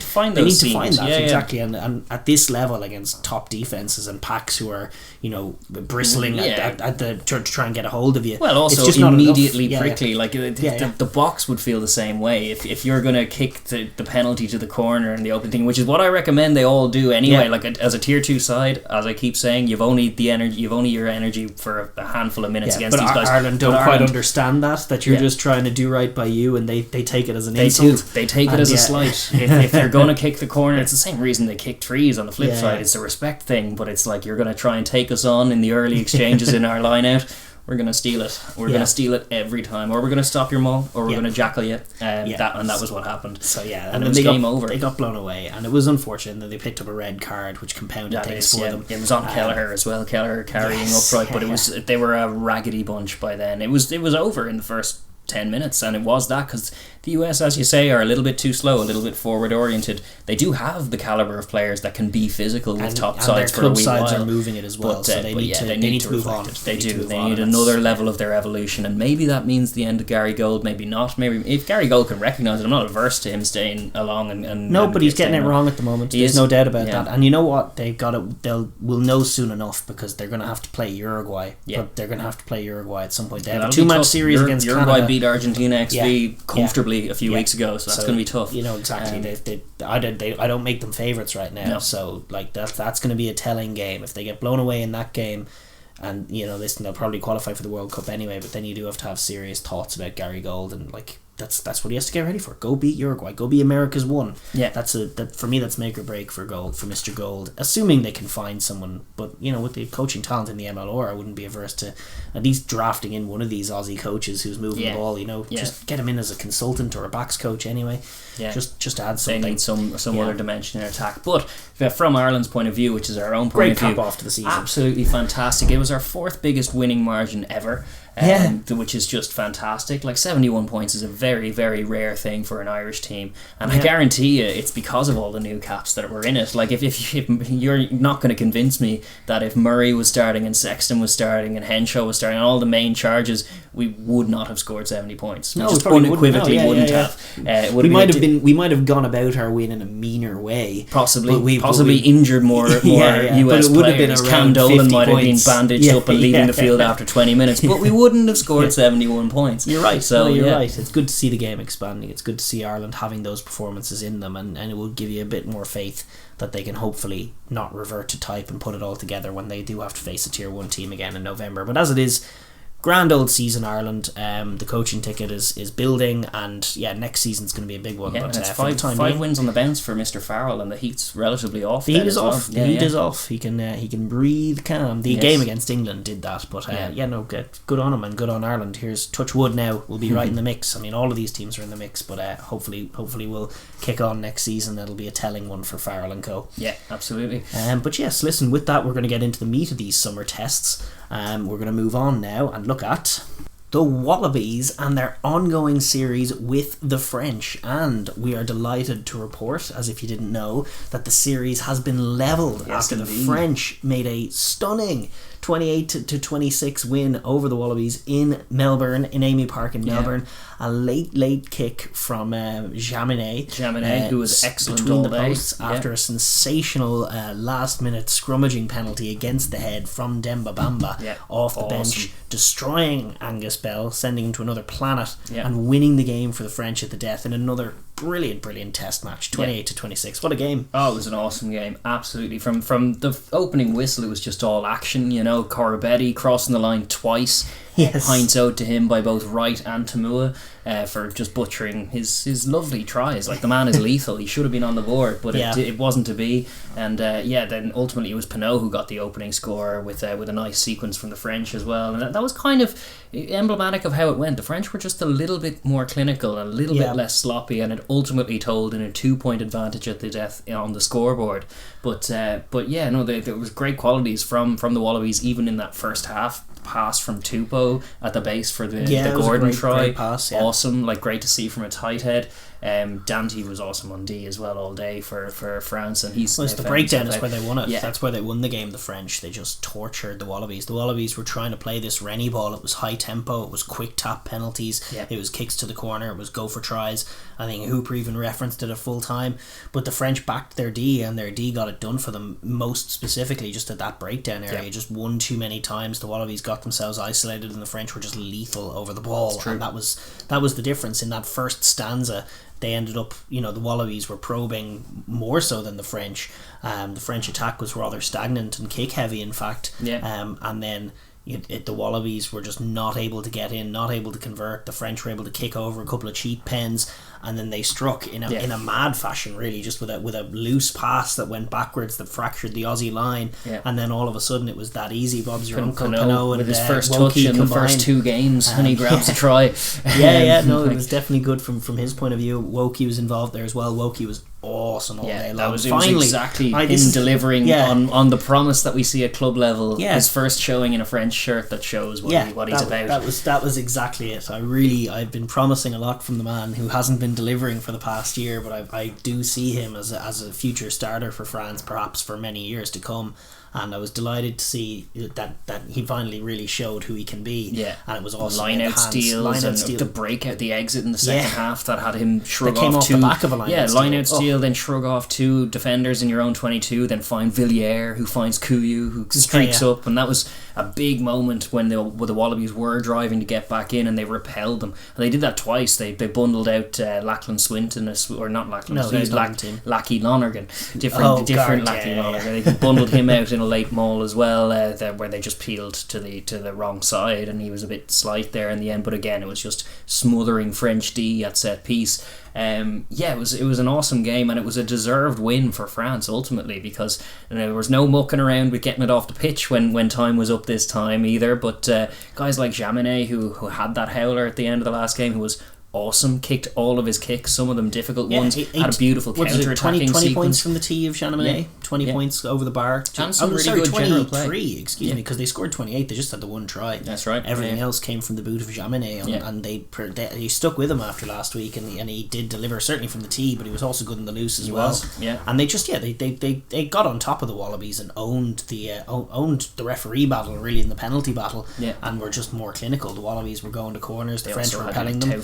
Off the bench was mighty as well. Some of the impact they were able to unleash was big, really big. Like, even down to the last play, lovely slide tackle from Iribarin and a jackal steal from Makalou, and it's like both guys, really good guys, coming in off the bench, and that's what this Makalou was huge. France can another breakdown terrier. It was all about Sean Edwards for me as well. There was a different kind of defense where they spread the width across the width of the field, got up in the French faces, but then just really assaulted the breakdown and picked their moments when the Wallabies were isolated. Never got too narrow, never slipped many tackles, and owned that area. And it was a magnificent performance, really. There were a few from France's point of view, obviously magnificent. From Aussie point of view, disappointing. I know there's all kinds of rattles being thrown from prams, but there were good moments and bad.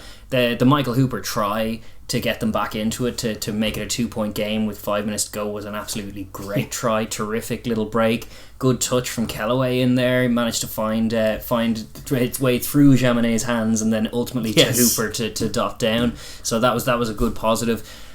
Tamua was a negative. I was doing play-by-play notes, and it was like on where was it? It was at 20 minutes or 30 minutes that I had like 3 bad errors in the first, or 3 shockers in the first 30 minutes. That's right. And then on 31 minutes he had an inexplicable drop, so it was 4.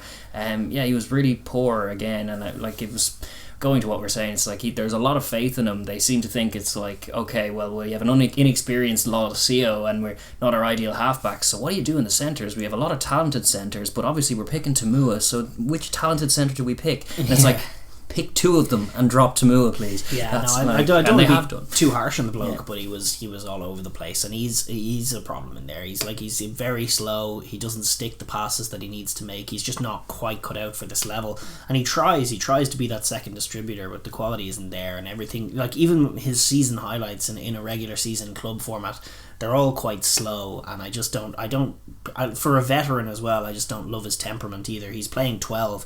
Like, there was one particular, among a sequence of red zone butcherings that they did. Yeah, there was one. I mean, I don't hate necessarily when he tries to whip the ball wide and it goes forward. I mean, it sucks that he can't stick that pass, and that pass kind of does need to be thrown, and JOC is kind of the man they want doing it, but he's not there. But the one that really irked me was towards the end of the first half, when he got the ball in a sort of a 12 hit up mould, and the French defence came flying up on the outside. Pinot came shooting up, and there was nothing there. I mean, he was either crashing into 2 French defenders or nothing else. But what he actually did was threw a pullback pass to Lolosio that was just not on, with Pinot in his face, to his toes. Yeah. And it was just like, Lolosio's the guy on debut, you're the veteran in here helping him. Why are you shoveling that pass? You've got 12 on your back. This is dirty ball, hit it up please, and keep the game going. And he just lacked the composure really time after time in that game to do that, and he was a sticking point for part of the reason their attack didn't work. But it did go beyond that. I mean, I just thought the French defence were all over them. They were unlucky in moments as well. Like, you look at that Corbetti try, and then it turns out Wright knocks it on. The little right elbow shocker. Right, it hasn't happened for. I like Wright a lot, but this Test series has not really gone his way. It's just nothing really has come off for him, and down to that, like an oblivious glancing elbow he didn't even realise, that then scrubs off a beauty of a Corbetti try. Yeah, and they didn't manage to replicate that try. You know, they did show good hustle to get back into the game, to get that try before half time through the Tupou pass. They outscored the French then in terms of tries, because they got that second half score. Yeah, Michael Hooper, great score. It was a great and it was score from the to get middle back third was where that came from. In the clutch moment, it wasn't a red zone attack. No. It was a beautiful sequence of Wallaby rugby from the middle third. Yeah, they couldn't deal with the breakdown pressure, and they couldn't break the French down in the red zone, and they tried one too many times. Although they did manage to get back up and get a lead, and then have a scrum. Yeah. And unfortunately for Angus Bell, Demba Bamba just was hunting for him, and he didn't know it. And there goes the penalty, and so goes the game. Maybe that's the downside. We were saying it about the Springboks coming back into the Rugby Championship, but the French are a similar beast in terms of scrumming acumen. Like the Super Rugby domestic, in which they're obviously playing amongst each other, and then even the Trans-Tasman, where they're exposed to Kiwi Rugby, which is shocking, and they weren't able to deal with the open field play. But very often in those tests, and even in Bledisloe, as we've said before, you see them just kind of nearly like the front row union will just shake hands and will just lock the scrum down, and it'll go in and go out, and it's like, that's not the case. And especially in a thing like that, I mean, he's a young man, Bell. I'm not going to go in on him on that, but Demba Bamba was hunting for him, and he should have been expecting it, because it was kind of a last ditch play from a tight head like that. It's like, I'm going to try and win this against the head. Yeah, you've got to kind of do better. There was no one scrum hustle, but I would say that I think Tupou and the Reds pretty much take care of that from a club rugby point of view. They do have dynamic scrum factors at play. And actually, to be fair, they won a penalty not through Alatoa as well. He won a scrum pen when he came on as well, so it wasn't like they weren't scrumming. No, it was just that clutch scrum. Like touch scrum, last chance saloon for France. You have the game, you have the lead. You need to just try and lock that one down. So that was obviously unfortunate for Bell, but fabulous from Demba Bamba. He had been a little loose in his showings in the loose when he came on, but it's like all of that is erased and some, because he's a tight head. Yeah. What is a tight head's job? Scrummage, and he won the game and Chamonix with the boot as well. But very interesting game, won by the French defence. and great they great ability to kick the ball off at the end there from the French as well. Yes, they have indeed. learned. Showed a really good victory formation setup towards the end. They'd obviously worked on it all Honestly, week. it was better than the Springboks, which you wouldn't have called. The Springboks were looser on the boot the ball out play. That's true. But that was a mighty showing from the French, and it sets up a phenomenal. We have the final test coming up. Like it is at Suncorp, which is where the Wallabies want it, but it's a series decider, and it's just that's fantastic news. That's exactly what this series needed for the intrigue. It's obviously, if it was France getting their first win since 1990 or whatever, so 30 plus years, so all of that history there, but now it's an opportunity for them to make a series win, and then conversely for the Wallabies it's a chance to stop the rot as far as series L's at home to Northern Hemisphere teams, and they're at Suncorp, their fortress, they'll be bullish to try and do it. It's among the many games taking place tomorrow. It's taking place obviously Saturday, along with the rest of the games. 8 p.m. local time kickoff. That's 11 a.m. in our country, in Ireland and the UK. But among a pantheon, right in the middle of a pantheon of footy that's going on tomorrow. And as you say, just sets up a brilliant series. I mean, the Wallabies do need to stop this rot. They have this losing record now at home against these Northern Hemisphere sides in these series over the last few. Like, this is a great opportunity for them to do that, given the way the first test went, where they were lucky to get out of jail, and then arguably they were unlucky to lose the second test because they probably played the more industrious footy, just got beaten at the breakdown, but that's the way it goes. They will be determined to win this one. I mean, a loss here does look a little weak. Like, it just makes them look behind the French, and even without Dupont and the like, the pressure would be coming on ahead of Bledisloe, which is less than ideal. That's true. A win feels important, but then if a win feels like a massive opportunity for this French team to get some silverware, and this is legit silverware. I think a series win in the Southern Hemisphere, it counts along with like a Six Nations win. I would certainly count it among like Ireland's achievements when we went and won a series over there. That's a big achievement for any squad of players. Yes, it is, and would set them up mighty going into next season, and it would be a real stepping stone. Like, this is a trophy that we've won. That's tangible. I think this would be a huge stepping stone for the French, and they look like they've earned it. They do, and there's a bit of kind of wishy-washy chat from Aussie media that I see about can't even beat a France C team, which is misguided, because like it's just an alternate France team, really. Like, these players are top quality, and in some ways they're performing better than the main guys. Like, the glaring example is the kicking game.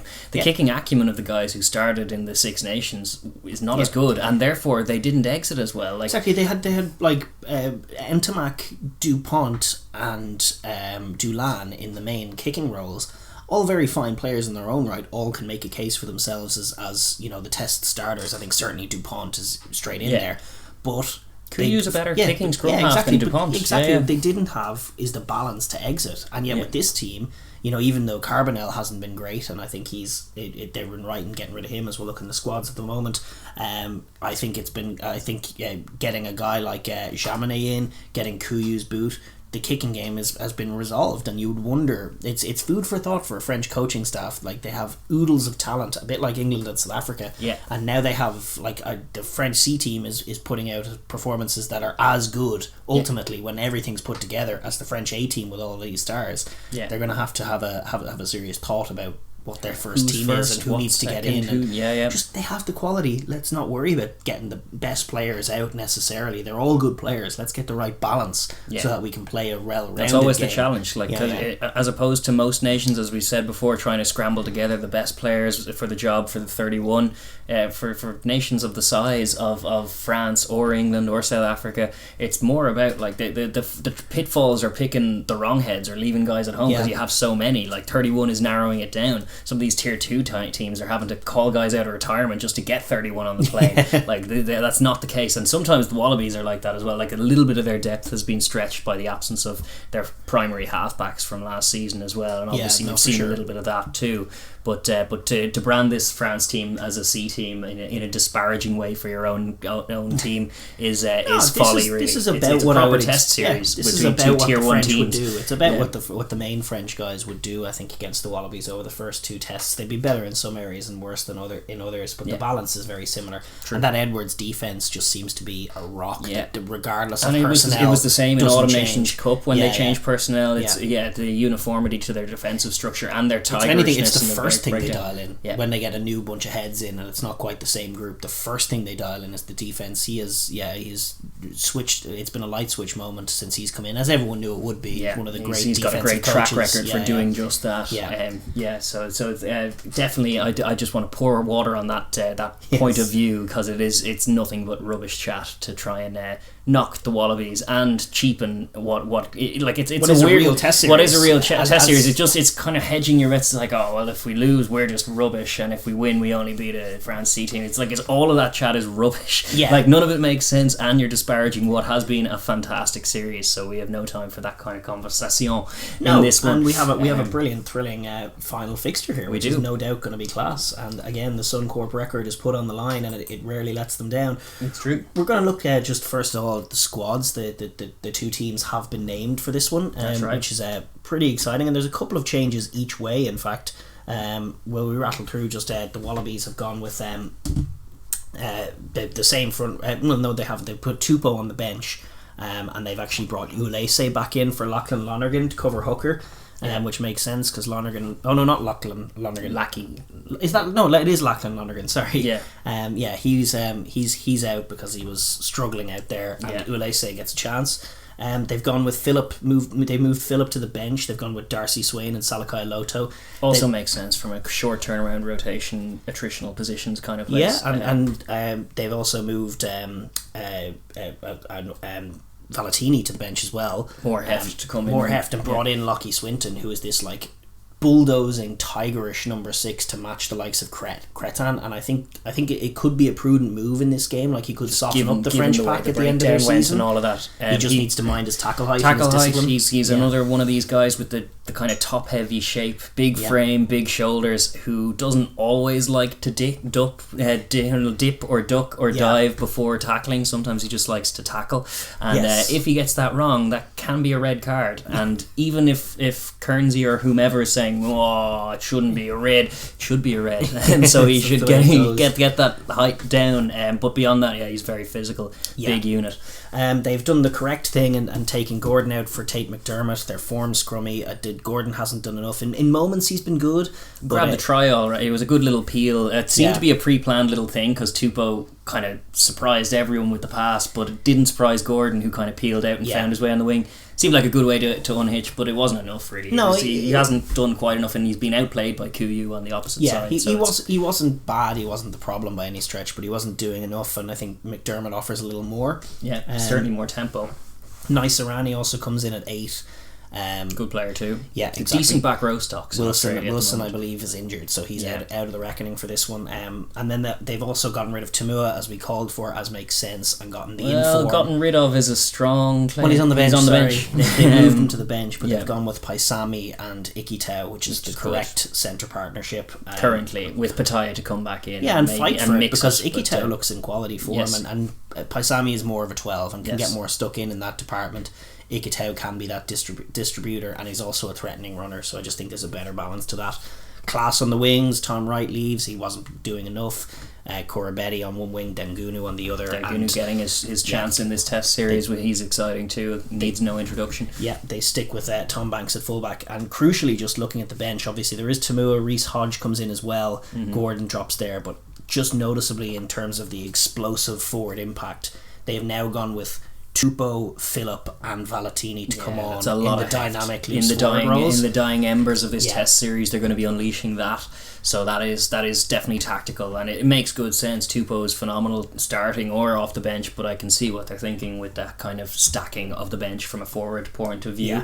Conversely, France, they've also made a few changes. We have Forletta, I think, coming in at the front row. Forgro and Falatia as well on the other side. Sticking with barrel-chested Barlow. He is an awesome unit at 2. Then Kazo and Taufi Fanua getting the start. Taufi Fanua was monstrous off the bench. They're looking for him to deliver that kind of impact from the opening whistle this time. Cretin, Jalanche and Woki, which is fast becoming a very well settled combination. It's an interesting one, isn't it? Cretin is awesome, and then you've got Olivon and Aldrit as well as options once they get their full squad back.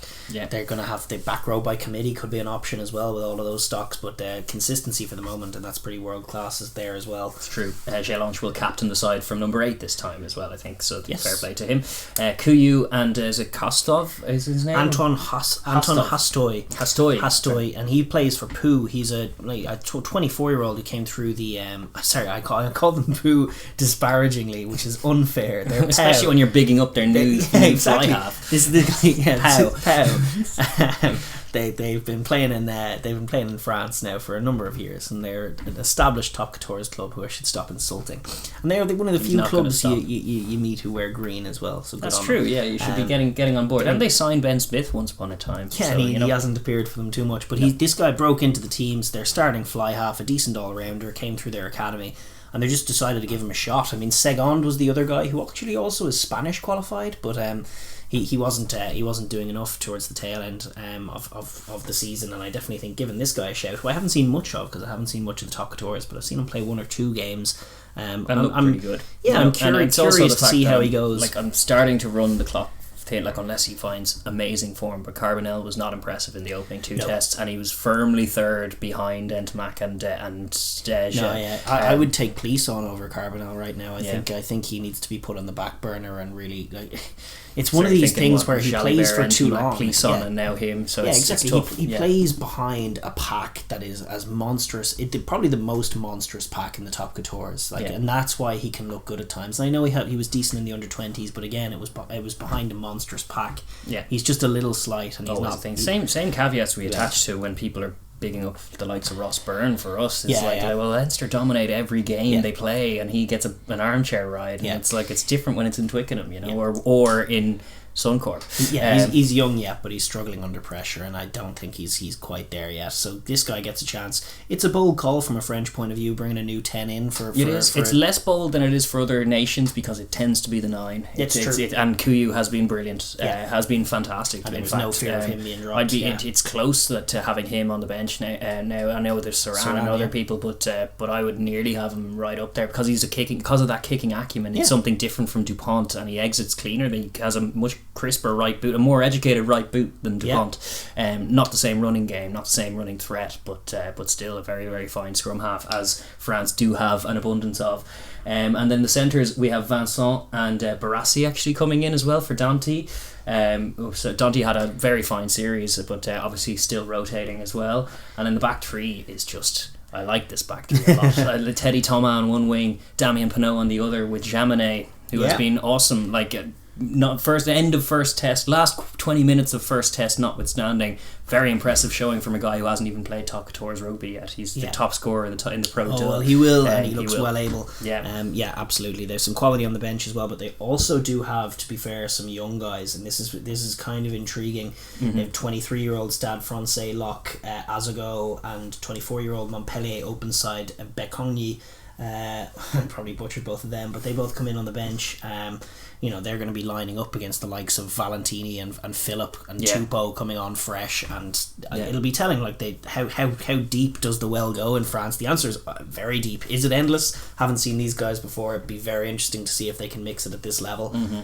They also just have Boutier covering 10, which is interesting, obviously with his big boot.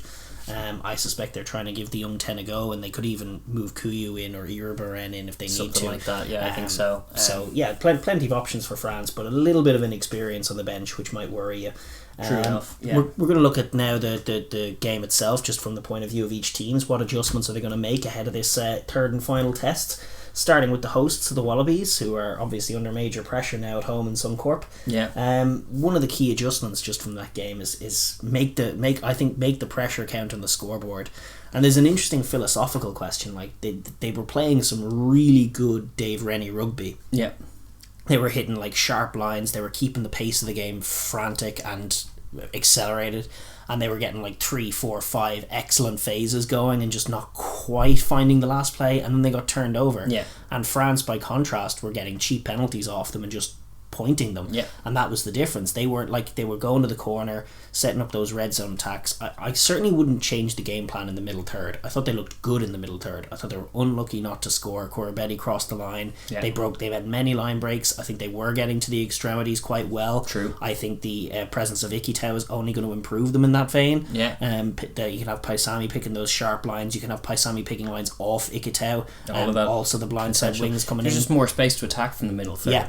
Whereas in the red zone, it's tougher. And that's France's tenacious defense and Sean Edwards and all of the hands that are in the ruck invariably, and it's going to be tougher from that close. Take the 3s on. Convert. Take that Edwards D out of the game. It's been costing them now for not just this Test series. It cost them a little bit in the Tri Nations last year as well. It's just not making good sequences of play count on the scoreboard, and that's going to be a difference. And when you've stacked your bench, as we were alluding to, with that kind of impact for the last quarter, and couple that with the fact that they have finished the stronger in these games, in both of these games, then the French stay side. In the mix. Stay in the mix, kick your 3s, channel your inner Springbok, kick 3, defend well, Back yourselves to come on strong when you're unleashing Tupou on a tired French team in their last game of the season. Exactly. That's when you need to come on. But you just need to be not blown away by then. Yeah. Or have Don't be 15-0 down in the first 15 minutes or anything like that, Exactly right. And even 15-6 would be better. Like, they did win that game, but they had to be bailed out to win it as well. And it's like it is going to keep biting them if they just aren't clinical. We saw this year how Wales made a habit of just not even dominating games. In fact, by some people's metrics, being dominated, although dominated is a misnomer that is constantly applied to possession. It's just like, the team had 60% possession. They're dominating. They can't do anything. But to be fair, the Wallabies were doing bits. They were opening things up. They just need to make some adjustments. Like, Rennie's play is extremely romantic, but they do need to have support players hit the offensive breakdown. And that's need to be able to, what Swinton's in there to do, I think, is just obliterate rucks for them and get quick balls outside. Just like, you can be a support runner, but once the tackle is made, that adjustment has to be quick, and they need to work a better technicality into the cleaning out of the breakdown as well. Like, they were a little sloppy. The French are big over the ball. They won't be having Dante, but they do like to get their hands through it.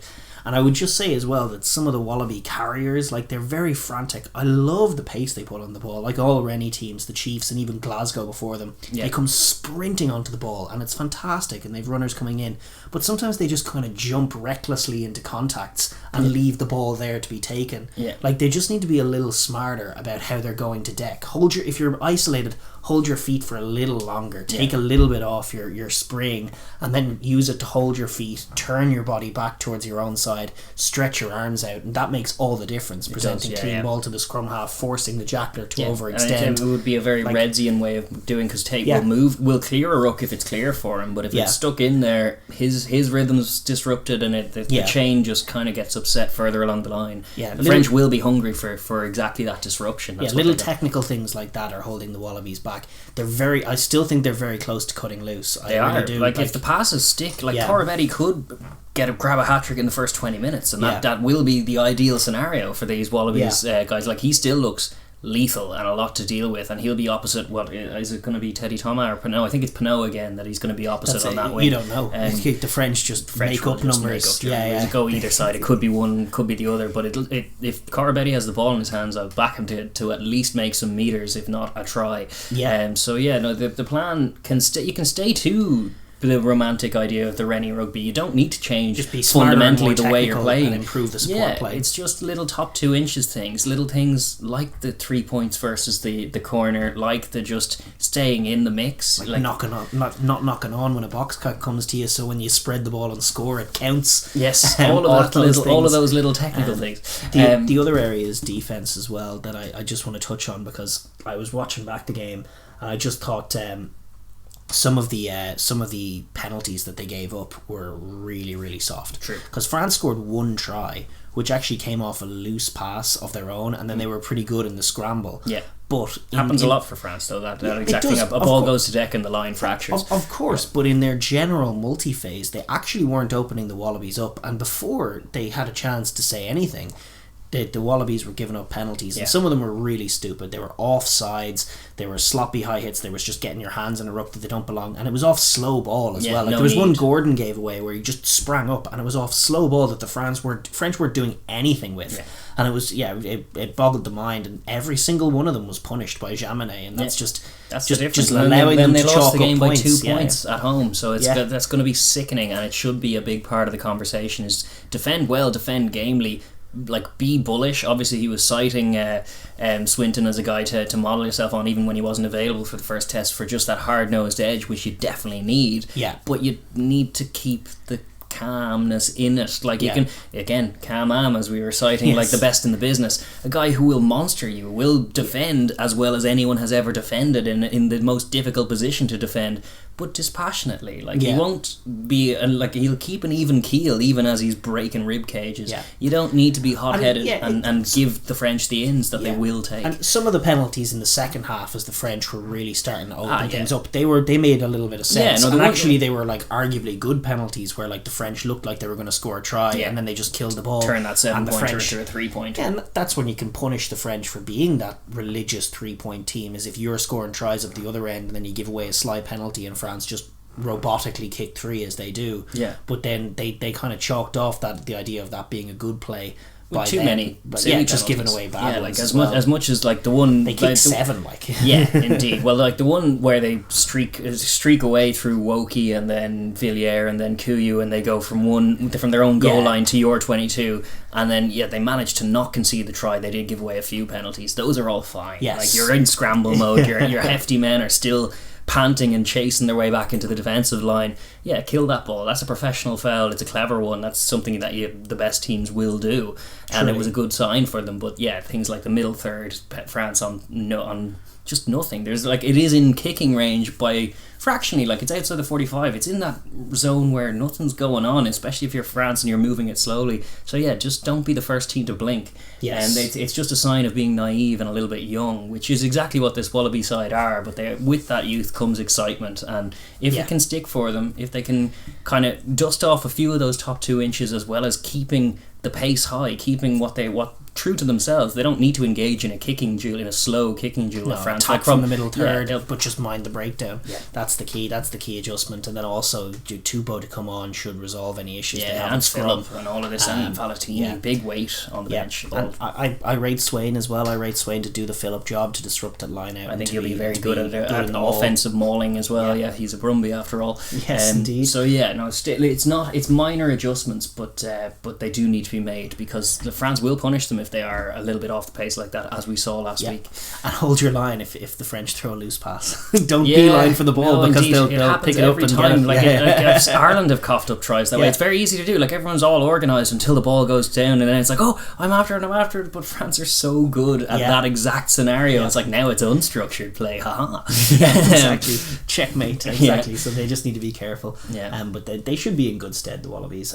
From the French point of view as well, they obviously need to start well. Fast start is pretty pivotal to France. Whatever form they take, whatever personnel are there, they like to be fast starters. They like to hit the ground running, and they like to blitz teams in the opening quarter, and then kind of hold on. They sometimes do kind of go into Klingon mode from there. I did think it was impressive the way that they, from 13 all, or whatever it was, 16-13 or in and around there, they just kicked their way back out to 25. But this was a win that was built on defence. This was the Edwards defence and chalking them up a win, and I think so it has to be again. I mean, the Wallabies, as I say, they're Dave Rennie team. They're going to stick to what they do. They're not going to adjust too much apart from in those areas. I still think the French should be looking to make a dog's dinner of the breakdown. Make everything it a sloppy. Well, they picked the back row to do just that. In terms of Shalange, Cretan, Woki, hands in everything, big physical athletes, will go all through, day. Make the ball slow, rough up McDermott.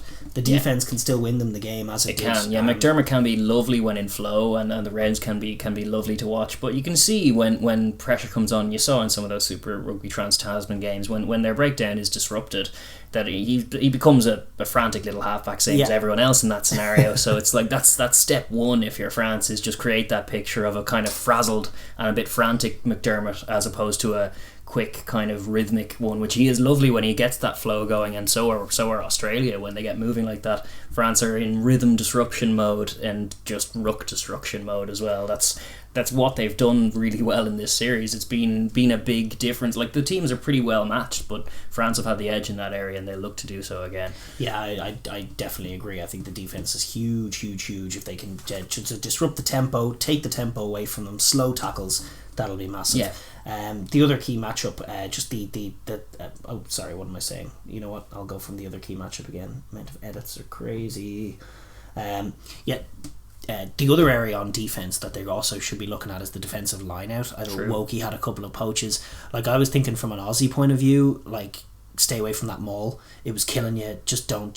Yeah, with Swain there, I think they will go to it. I don't think they will as much. Maybe they will. Maybe they'll persist with kicking to the corner and do that jazz. But I think they might be trying to go off the top, and I think Woki could be a key man to stop them from doing just that. Taking away the Wallaby set piece launch plays is such a massive thing. I don't see them taking away the scrum, but I do potentially see them taking away the line out, and that's where Woki and Jay Launch and these athletes, even Kazo, come up and steal those balls and make an absolute nightmare of it.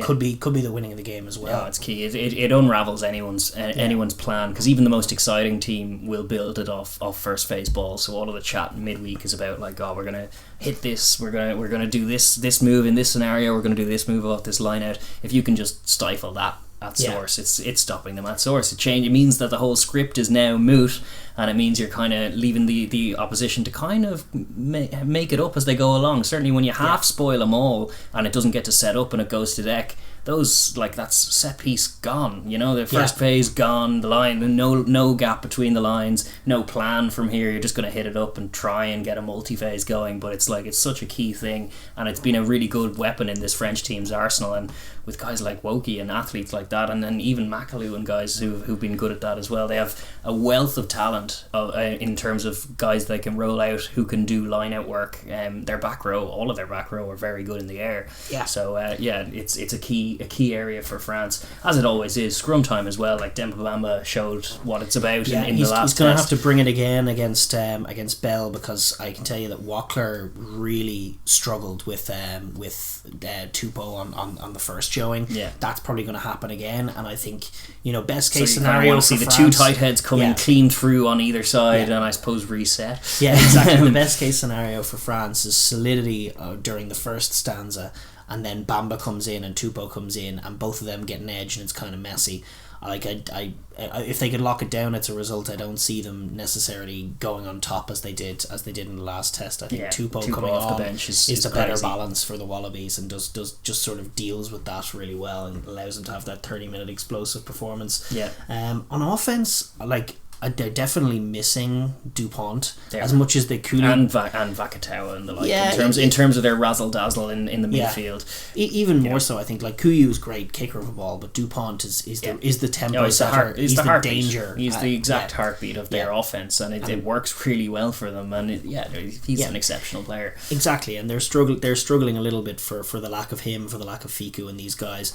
They do need to. I think it needs to be the forwards. I mean, there was a good moment, I think, when barrel-chested Barlow, as you call him, bashed through the middle of a Wallaby breakdown, and then just got his hands free. I think to Woki. Little quick tight passes amongst the forwards. Taufi Fanua get through a contact, get it off, which he was doing off the bench last week as well. Break up the game with little forward carries and have forwards running off each other. And then there might be a bit of space for either Pernod or Thomas, and if there is a little bit of space for either of those guys, they'll take the try. So I'm sure. I don't think one try will win the game for them this week. So they do need. Now, that said, part of the reason they only scored one try is because every time they got in the 22, they had an easy 3, and they took that option. The Wallabies, if the Wallabies clean up their discipline, maybe they score more tries because the Wallabies haven't already made their decision for them. Exactly. So you never know. But it's finally poised either way, because we've had 2 results so far, one go either way, both of them 2-point margins, so like there's not even an aggregate difference between the teams at the moment. It's tight as it can possibly be, and yet stylistically it's interesting. There's a yin and a yang. One team is more defensive, one team dominated the ball and lost last week out, which is the Wallabies, and it'll be interesting to see. I'd be interested to see if the French can punish them on transition as well. If they get a couple more clean poaches, can they go the distance off one of them?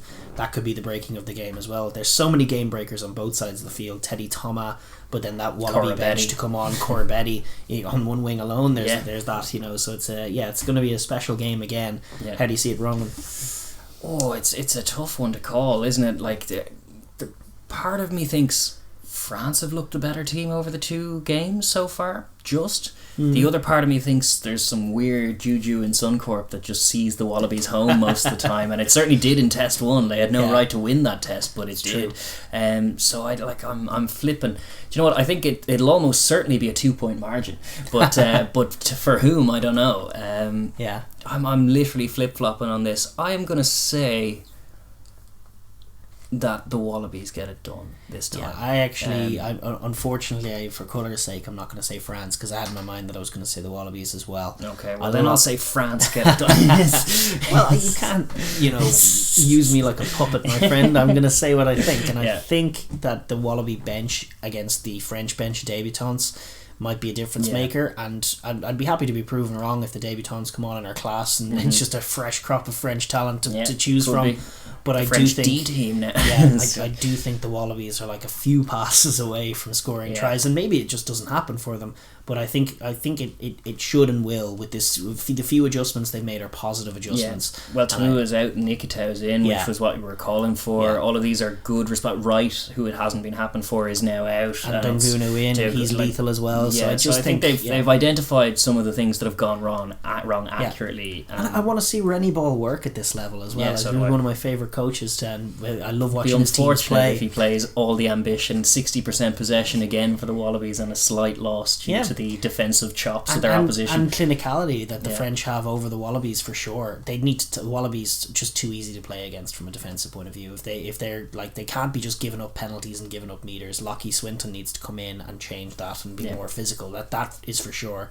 I don't know if it'll happen, but I think it probably will. I think they'll make the adjustment. They'll mix it in the first half, and then they'll pull away in the second. And it'll be more than 2 points, you reckon? Then maybe it's the end. It's funny how often in June away from home the Northern Hemisphere teams run out of steam by Test 3, and I just think that might be the case here. I would predict a Wallaby win to stop the rot of Test series defeats. A Wallaby win by about 7 points, that kind of range. Okay, I'll take the just under on that. I'll say 6, but maybe 5. Yeah, that's more sporting. Why not?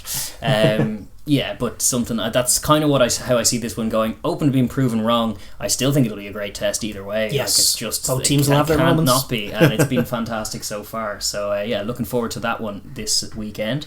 Truly, but we will move on from that as well, because we have a lot of other rugby to get to, and we're going to start in New Zealand with the All Blacks and Fiji. Their first test happened, and it was a fantastic game. It did finish 57-23 to the All Blacks, but the All Blacks didn't have it all their own way this time. It wasn't 102-0 with no tackles made and all the tries scored. Sure, the very first thing that happened, or one of the first things that happened, was the All Blacks trying to get going from their own 22 with a bit of hubris and getting smushed and picked and kicked over, and it's 3-0 down now. So it was good defensive chops from Fiji. A great game from Fiji, really. Ultimately, some of their pitfalls were revealed as well, and the All Blacks were quality to exploit them by the end. But the opening stanza of it was just wonderful to see. The physicality and defensive organisation of Fiji, such that it forced a try of the quality of the Barrett try of the opening score. Hands, and they had to be accurate, because 2 of the guys who offloaded the ball got absolutely cracked just as they did before it finally reached him and he dotted it down. Fiji were awesome, and they are awesome, and it was nothing less than I expected. Everyone was kind of taken off guard. Certainly the Kiwi commentators, where it was funny to hear Justin Marshall going like, "Oh God, the All Blacks must have thought they were going to throw the ball around. They barely offloaded at all, but they're so physical." And it's 100%. It was all about the defense, as they have been adjusting, and they were remarkably physical and remarkably competitive at the breakdown. Just getting all over the ball constantly, trying to use their athleticism to just clean poach, which I love to see. Generate a load of penalties. Ultimately, as they tired, they ended up giving a load away. But they were mighty fierce and competitive, and it was an even game. I think they went 21. They unfortunately went 21-6 down, and then they got to try to make it 21-11. But that whole period, then they conceded very little, all the way up to. They might have even won the game from that point, all the way up to 60 minutes, which is when the All Blacks hit turbo drive and pulled away. But it was some real quality off the bench as well. But it was the sequence leading to that Fiji try was beautiful as well. Aroni Sau breaking up the wing as well, and just a whole sequence of offloads that was lovely. They can still play ball, but they've married it. Vern Cotter has focused their minds, similar to what we're talking about with France, even with personnel changes and stuff, is defense first, because there's no excuse. The guys are super athletes and they're super rugby players. They're just a bit disorganised traditionally, and he's organised them, and now they're physical and they're a force. And it means that the All Blacks had to be in their pomp to break this team down. They started in kind of Tonga mode. You know, we're going to play a game of sevens here against these Fiji guys, even though it's 15s. I'm going to throw it over here to Bart, see what happens. No, I'm going to get smushed and turned over. Okay, maybe I have to dial in my playmaking. And like the credit where it's due, the All Blacks looked phenomenal, and the way they managed to pull away from a very, very good Fiji side like that in the end was very impressive. Truly, just from Fiji's point of view, they were absolutely brilliant, but there were a couple of issues that they that I would cite as well. I thought Dyer and Tuisui in the back row were fantastic, and even Nakarawa had his moments just in those contacts. But just in a couple of key moments, Nakarawa and even Yato just losing the ball, the handling of the ball could have been a little tighter. Yeah. There was a lot of complaints from Fijian fans about the ref. Like I rewatched the game in fact today, and I didn't disagree with any of the refs' calls, including the yellow card. The Fijians were at their very worst, just drifting offside, falling over the ball when they were trying to jackal. Like they were brilliantly competitive, and it worked. They did shut the All Blacks down. But then they did give away penalties as well, and they play on the edge, and if they don't get things right, tackle height is another one. Yeah, they're hitting high, they're killing the ball, they're straying offside. Those are work-ons that they have to get right. You have to look in the mirror as opposed to at the ref for those kinds of things. It's tough when you're in a competitive game and it ends up blowing out. But that's often the way against the All Blacks. It's like we were in the mix for most of the game. 57, damn. Little vexed kind of chat on Twitter afterwards. Notwithstanding, they have work-ons. So they're mighty encouraging, and they took the All Blacks by surprise with their organisation, and the discipline goes just as you get a little bit more tired and fresh All Blacks come on to challenge you. The line out defence as well, obviously in need of improvement. Just getting on top of it. Always the way for tier 2 teams against tier 1. They seem to struggle. Like sometimes they have good offensive mauls, but very often they struggle to deal with a well organised tier 1 line out. Even Georgia struggle mightily in those stakes, and Fiji were no different. It cost them dear. Dane Cole's getting on the board 4 times, although they weren't all maul tries, but he got a couple of them. And then the kicking game as well was like solid at times. Lamani will come back in and improve it, but that probably does need to improve. And Lamani's not a brilliant box kicker either. But they do need to, they can't just keep chipping it to the back 3. They need to kick a little smarter and kick a little deeper, I think, to really, really threaten the All Blacks and stop inviting them onto it. As good as their defence is, there was a recipe for disaster. You just tested too much then. And then the other just point of concern or work on I'd look at from Fiji's point of view is just the have they sacrificed a little bit of the Fijian flair? I mean, there was some excellent handling from the forwards. Like Matavesi was good in there for the try off the back of the maul. That was or the try that just broke off the front of a line out. That was brilliant. But I just think Ndolo's very slow these days. I know they took Ironi Sewa out this week, but they're very physical, very strong, but as Marshall said, not that many offloads. There's definitely a balance to be struck between being defensively physical and also having that offensive flair that we'd associate with the sevens. A little bit of it with that try that in moments, ultimately got. But just the back line I think could be quicker. But that said, there's no Tuisova or Radradra. Yes, indeed, and we did say that when you take those two guys out of any team in World Rugby, they immediately become less dynamic, and that was true for Fiji too. So little caveats obviously, but I think generally a very encouraging showing considering what they did to Tonga the week before as well. It was infinitely better than that in terms of a showing, and it tees up an interesting second test as well. There's a lot of intrigue, there's a lot of hype.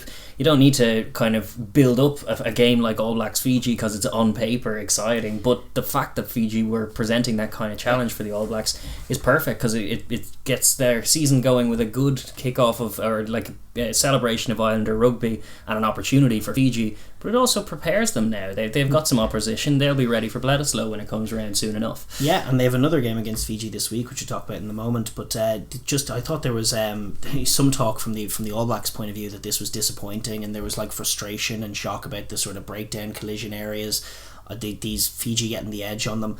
I just thought personally, I've never been more impressed with Foster than I have been this season, and this is not a popular opinion right now in New Zealand, who think he should be hung, drawn and quartered and then Razor should be anointed, but I do honestly think like there's been a marked and pronounced change in how they're trying to use the ball and how they're trying to play rugby already this season.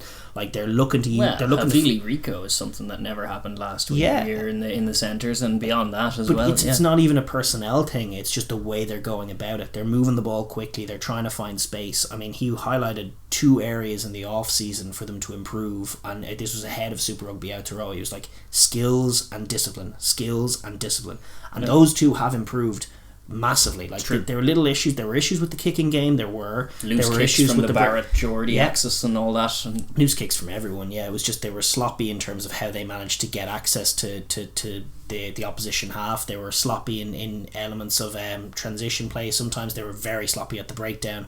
But those are little nuts and bolts that can and will improve. Exactly right.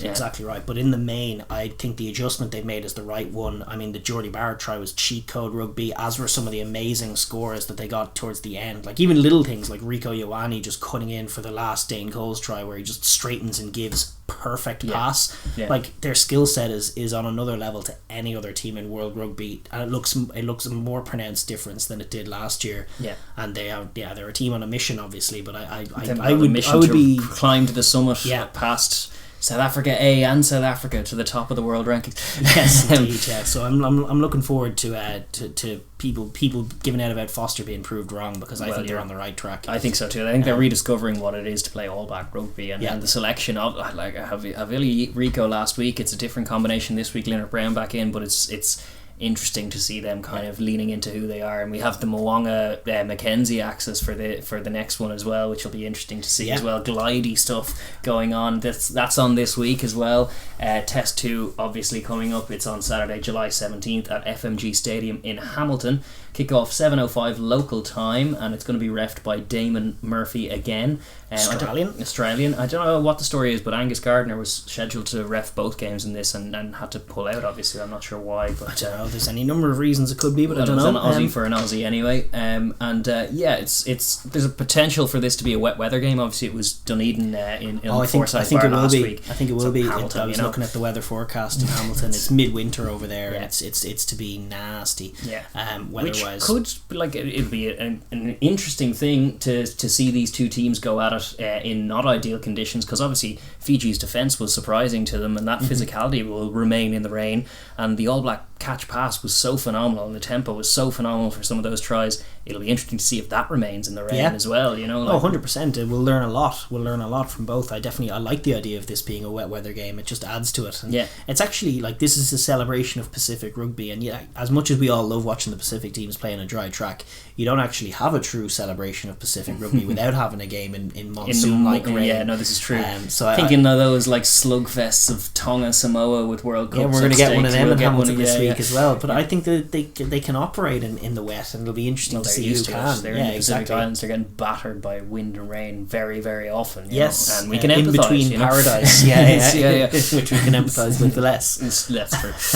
The squads have been named for these games as well. There's a few changes on both sides. I saw Tui Pilato stepping out. He did look a little bit rusty. He dropped a couple of restarts. He was bad in that first half. To be fair. Scott Barrett coming in for meaty heft, and he was talking a big game as well. I'd say he'll deliver a big game. Brody didn't have a seamless transition back into international rugby. He didn't. There was an element of it's not Japan anymore when he was getting smushed in contacts early doors, but it was dipping your toes back in. They want him primed and ready for the Rugby Championship, and he'll be unleashed off the bench as well. The raft of changes they've made is something else. I mean, they've gone with the same front row of Bauer, Taylor and Laulala, but a completely different lock partnership. Barrett and Whitelock, Akiri Ioane, Artie Savia and Luke Jacobson, completely different back row. I expect back row by committee is going to be something you see a lot from the All Blacks in times to come. It makes a lot of sense. Artie Savia now fresh. Akiri Ioane's a killer as well, and Jacobson's in the form of his life. Aaron Smith maintains his role at 9 because he is the one man who is beyond anyone else pivotal to how this All Black team want to play. If Again, they want to go the back heartbeat of the team. The heartbeat of the team. That's what the 9 has to be. And in Aaron Smith, it's what you got. Like, All Blacks play at a frightening tempo, and that's a lot of that is because Aaron Smith accurate bullet passes from and such distance. It means you can play off 9 all day because he can pass at 20 metres. The width of the field. Yeah, it'll get 20 metres in around 2.3 seconds, that. Like, it's not even like he's other level as far as bullet accurate passing, which is the primary role of a scrum half, despite what some Northern Hemisphere guys, coaches might tell you that box kicking is the most important element, and Aaron Smith will disagree with you. Yes. He has improved his box kicking game mainly in the wake of Conor Murray's form, but it's not his primary job. No, he doesn't. He's always had a strong kicking game. He's just the best 9 out there. Mo'unga gets the nod at 10, which is good to see him rotate in. D-Mac rotates into fullback. That axis is going to be exciting. David Havili maintains his 12 jersey after a brilliant showing. Well, indeed, he did throw one pick, but he's I'm excited to see him. He picked up a card, didn't he, as well at one point? But he actually scored a nice try, put through a fair few lovely linking passes to unlock what was a ferocious D, and no more ferocious than it was in his channel with Bodia. So it was very impressive in that regard. No, exactly. He was busting through in the early goings, and that was very important. He maintains his jersey. Leonard Brown comes in, and then they have to unleash on the bench. They have Dane Coles, Brodie Retallick, Brad Weber, Bowden Barrett, Rico Ioane, Shannon Frizzell as well in the loose forwards. Big colossal.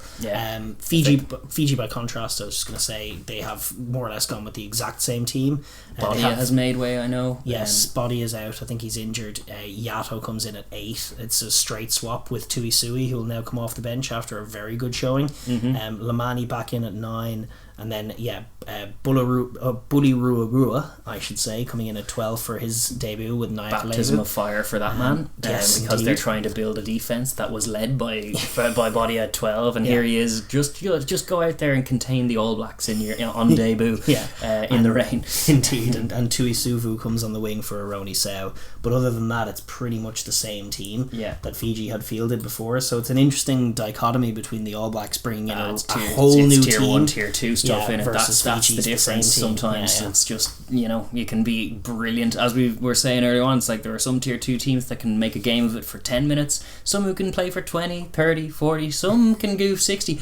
The Fiji very nearly did 70 against the All Blacks, who are one of, if not the best team in the world currently. It remains to be seen, but it's a tough ask, and it's 2 weeks back to back, and they can't rotate as much because they can't afford to, because these are their best players available to them right now. And the All Blacks, by contrast, are like, wonder how Mo'unga and D-Mac will get on together. I'm going to just put Bowden on the bench, and if Dane can come on and score 4 tries off the bench again, ain't broke, don't fix it. Yeah, exactly. So it's a serious concern for Fiji, obviously.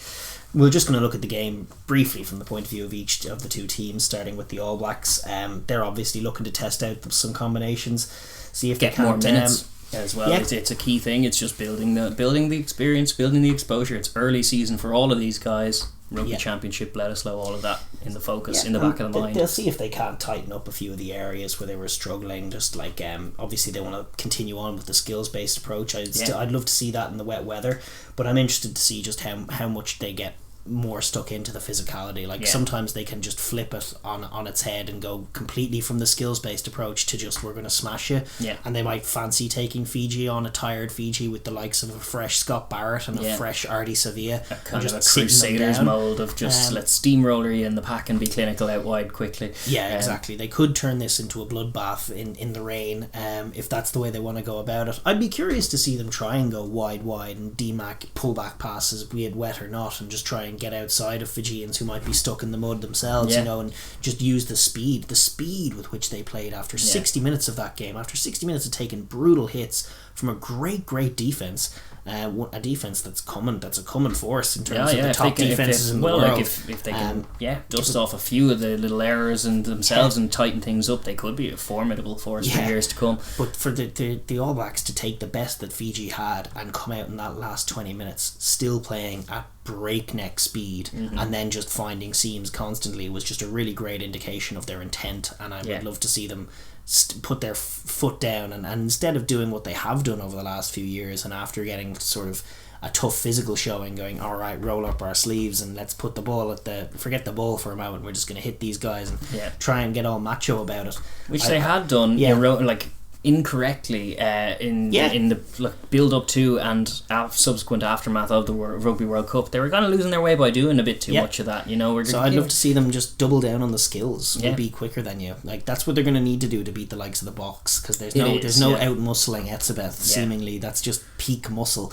in rugby. Indeed. So from the All Blacks point of view, that is what they're looking to do. It's keep it going in terms of the momentum they've carried in this far, in terms of the game plan and the combinations that they're working on. And despite the rain, you'd like to see them continue to play that All Black brand of rugby and try and test the Fijians, who are obviously going to be a bit more tired and a little bit more battle sore from the first test, but will no doubt still be game for the fight. And for the first exchanges, they will be hitting them very, very hard, shooting up, trying to shut them down. Their game all the time. Like, I really do rate this Vern Cotter Fiji as a more motivated, more professional, more disciplined force already. Like, it's up to the All Blacks to be the better side, to demonstrate their credentials as the world's best side by putting aside a game Fiji, a much improved Fiji, putting aside conditions that are above them and just playing their game and winning it their way. And the other thing is the scrum for Fiji was creaking. It was. If the All Blacks can get on top of them in that area, it can start. That could be a long day for them. Put pressure on them. Like, I would be curious to see what they do on defense, whether they can just exert a pressure game on Fiji, whether they can force knock-ons, then force scrums, kick corners. I'm sure they will attack the pill in the tackle. I'm definitely sure they love to generate turnovers. They don't particularly like getting stuck into dead rucks to try and steal. They'd rather bat the ball out of your hands and go. Yeah, that's where I'd like to make them see them to make them adjust in terms of their physicality. Is just show it on the defensive side of the ball as Fiji did, while maintaining your wide approach on the ball, only with sharper kicking from Mo'unga. Like, on defense, you want Scott Barrett getting in people's face, you want Artie Sevilla getting in their faces and basically doing to them what they were trying to do to the All Blacks. Explosive tackles. You're going nowhere, we're getting over the ball, we're turning you over, or you've knocked it on in the wet, and now we have a scrum which we're going to creak as well, or we're going to gather it straight away and flash it out to the side, and Mackenzie's going to run in, and that was your attack, and all of a sudden it's our 7-pointer, and that's very much when the All Blacks are at their best, that can be the feeling. It's like, we had a beautiful sequence of play. Those 20 phases Fiji put together were great until the steal and coast to coaster. Absolutely. So that is the All Black picture overall. From Fiji's point of view, obviously, there's much points of encouragement there. The defense is outstanding. If they can just, I think the next evolution for this defense is to just be a little smarter. I mean, the only reason I'd be critical as Fiji is because I haven't been asleep to the fact that they are like the All Blacks of Tier 2 rugby who are coming for Tier 1. Like, we had South Africa Georgia, that was like the Springboks against Tier 2 Springboks.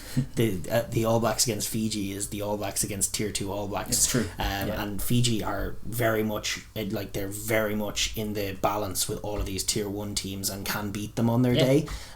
More so than any Tier 2 team, they have the calibre of player individually 100%. To do so. So now I'm thinking, you've got a solid base building for a World Cup, you've got a great defence, you're great in the tackle. I just think they should trust their strength in the contact a little more, because sometimes they're just putting so much almost emotion into their defence, and a bit like Argentina sometimes at their worst, they're flying out of the line and they're giving away silly penalties, or they're flying into the ball. It's like, actually, you're well able to defend here. Keep your width. Doesn't need to be stopped right now at all costs. Your one-on-one tackling is outstanding. You can back your ability over the ball as well. Just not every play needs to be make or break. Not every time the ball is there do you need to throw a hand on it, and if you lose your feet, keep a hand on it. They just need to add a little bit of maturity to that defense, and it will be one of the best defenses in the world, because their one-on-one tackling and physicality is up there with any in the world. It's true. Fantastic. And you saw it in the first test. It caused the All Blacks a lot of problems. It certainly shocked them. The first few contacts definitely shocked the All Blacks in terms of whoa, that's some adversity. Jeez, we had 80 minutes of rugby with none of that last week, and here it was from the opening bell. I expect them to bring it from the opening bell as well. I think it'll be the end of this game that'll be the struggle for Fiji, really, especially in the rain. But if they can bring it from the start and frustrate the All Blacks, that's the win. Especially if it's in the wet weather. Like if you can spoil the ball, force some knock-ons themselves. Yeah, Nakarawa, if he can roll back the ears and be a nuisance in at line-out time and disrupt the set piece from their point of view. Just make everything tough. Exactly right, because they are tough. That's mission one, and then they do also need to the kicking game needs to be sharper. Lamani is in, and he is an elder statesman there, but I don't think he's a great box kicker either. It very often it falls to Vola in that jersey to try and be their pretty much sole kicking option. He can't be sole kicking option. They need to have others, but he's their primary one, and he needs to do a little better than he did in the first test, if we're being brutally honest, in terms of I agree. Kind of getting the 50-22 action almost going. Like I know it's not a 50-22 yet, but those kinds of kicks to try and like bring the guys up or bring the All Blacks up and find grass in behind them, such that you can then bring that defensive pressure up and be cohesive. Don't allow them the chance to transition on kick return, and but get into a dogfight a bit by playing territory. Very often tier 2 teams, that's where they go wrong in the early, when they still have the energy, they're still all there for the fight, but they just mismanage it and don't play in the right areas, and the more experienced head can just kind of rope-a-dope them a little bit and then strike. Truly, exactly right. So they do need to be that. They also need to just bring what they have on offense. Obviously the set piece, it would be great if they could hold up the scrum. That has been struggling, as you say. Great if they could disrupt the line out. But in attack, where this Fiji team goes to eat, like Lamani and Vola do need to drive a good tempo. They do need to get wide, but really I do think it's on like that loose forward trio. Yato at 8. He needs to have a barnstorming showing, the like of which he put in against Australia in the World Cup. That's right. Just steamrolling top level opposition and getting passes away. And how good is Johnny Dyer looking? Like him as a link man, he's looking unreal out there. Kunavula's class as well. If those guys can link up, if they can get maybe Ndolo in there, who's looking a bit slow these days, but he could be a very effective fourth loose forward in and around that breakdown. Get those link up plays. They never look better than when they're just getting little offloads away to each other. It doesn't need to be big passes. It's just ruck avoidance territory. Offload, shift the point of contact, win a contact, and then suddenly the All Blacks will infringe if you start doing that a bit too much, especially in their red zone. The All Blacks will go straight to just the game kill, play killing penalty. That's the default mode for them. They will attack the ball as well, the All Blacks. The Fijians, they'll have to be like Nakarawa had one where he got stripped badly by Retallick. They need to mind the pill a little more, and they might play a little more rudimented. They might limit the offloads again and try and play in the opening stanzas. Carries, they very much limited it in the opening stanzas of the last game, because they were trying to inflict themselves physically. It was a nice nice thought, but they do need to, as you say, stick true to what makes them as well. Like, you do need to mind the pill, but you also can't shirk the offload when it's there. In fact, you're Fiji, you probably should throw that offload. If it's 50-50, it should probably go. And the quality of the lines that come off them as well. They do need to play off one another, and they're never better than when they're doing that. That is their instinct, and I'd love to see them add that to the game. Although in the rain in Hamilton, I wonder if short of a few key men. They might just tighten up and go physical. But it'll be an interesting battle nonetheless. How do you think it's going to go? I think it's going to be a physical battle for a wee while. I think the All Blacks will struggle in parts to break them down. I think Fiji will show their qualities and show that they're no mugs at any level, which they most assuredly aren't.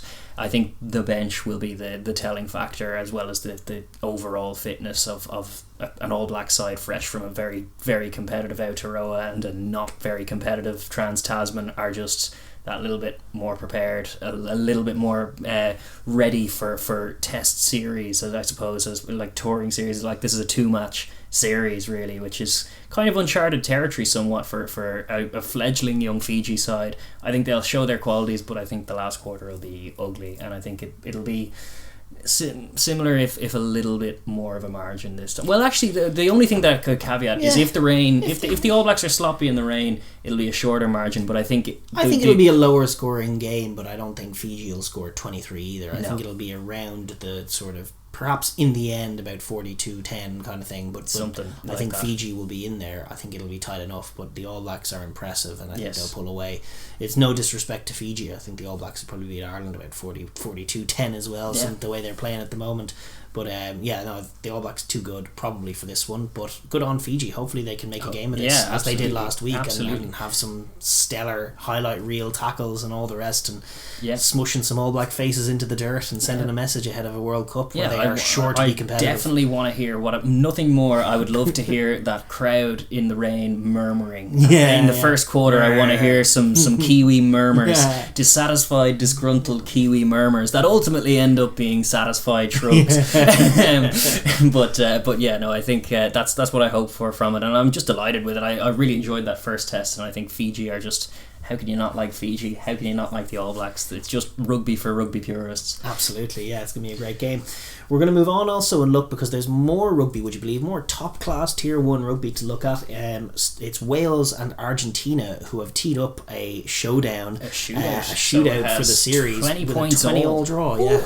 What a game this was. Egg on my face. How wrong was I? I was predicting November mode Argentina when I should have been predicting let's get ready for a Rugby Championship mode Argentina, which is definitely what we got. They were ferocious. They were guys like Kramer and Bruni as well, and Bruni looked good. All of them looked themselves. Get him back Montoya in there was brilliant as well all day. They really roughed up the young Welsh charges and made the inexperience be the telling factor for Wales, as opposed to the few threads of sprinklings of experience and test experience that we had cited were in the team. It was more about the inexperience of the halfbacks and the inexperience and the wingers, the slowness of the wingers, where their Lions are obviously lighting it up in South Africa, and they did generate the space that they would normally finish, and they couldn't finish because the really, really good scramble D, as well as the first up tackling of the Argentinians. The Argentine defence putting the best offence in the Six Nations, granted without some of their star names, to bed. Was very, very impressive. I thoroughly enjoyed it from the Argentinians. It was not at all a dialed out showing. It was a team that was growing in stature, and Matera made his presence known. Chocobaras coming into that midfield, adding an offensive element, adding an offload, adding an out the back pass for a try. Huge little additions. And he's back in there this week. We'll talk about that in a sec. But that was exciting from an Argentinian point of view. It was, what was annoying, well, it was great because they won the game hands down for the first 60 minutes. It was Argentina were winning this game. There's no two ways about it. Wales are sloppy, not clinical, can't really get anything going, look fundamentally rocked every time the contact happens. They're not as strong as these Argentinians.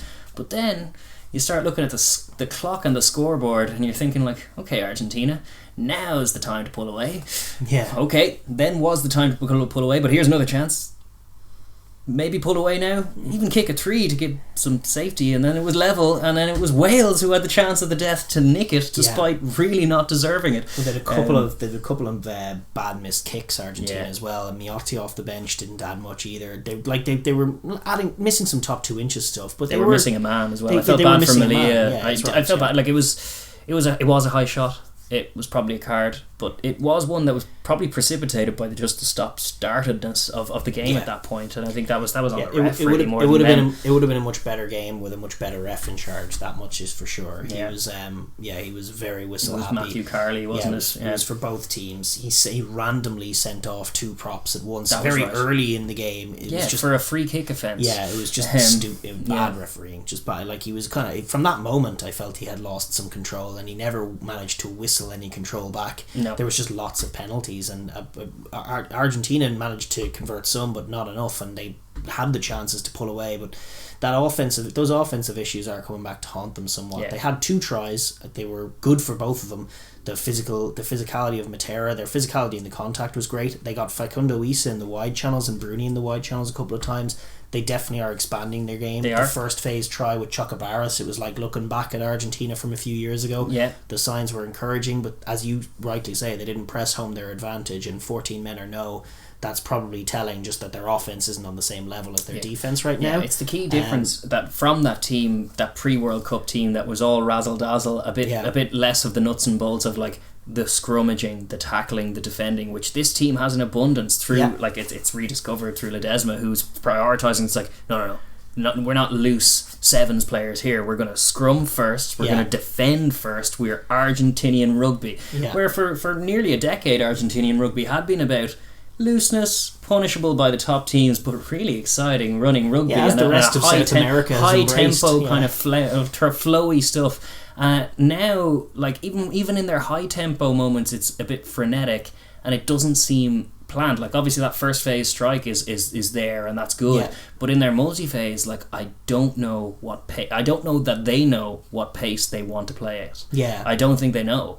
I think sometimes they want to move it, sometimes they don't. Sometimes they're quick, sometimes they're slow, and it all adds up to a bit of a just not quite firing offense. Yeah, I come back to the 9, Cabelli, who's a great 9 in many ways, but tempo isn't necessarily one, which one could argue is the most important element of being a 9, but he's very much a kicking scrum half. Sanchez at the moment very much a kicking 10, although we know Sanchez can do all the best bits, and it's worth noting that he just outplayed Sheedy from minute 1 to minute 8. He did. His kick, he had the ball on a string. And Kubeli, worth mentioning, he outplayed Hardy as well. The first choice halfbacks were a story for Wales. Like we were mentioning before that there's 15 caps between them as they went in, and it looked like that when you compare it to the experience on the other side. Like Sanchez has them dwarfed with his own cap count. Of course, But it's been a tough little end to the year for Sheedy, actually, coupled with Bristol obviously coming unstuck at the business end, and like there was talk about him going to or being a wild card option for the Lions. As it turns out, no, it's Marcus Smith, Premiership champ, and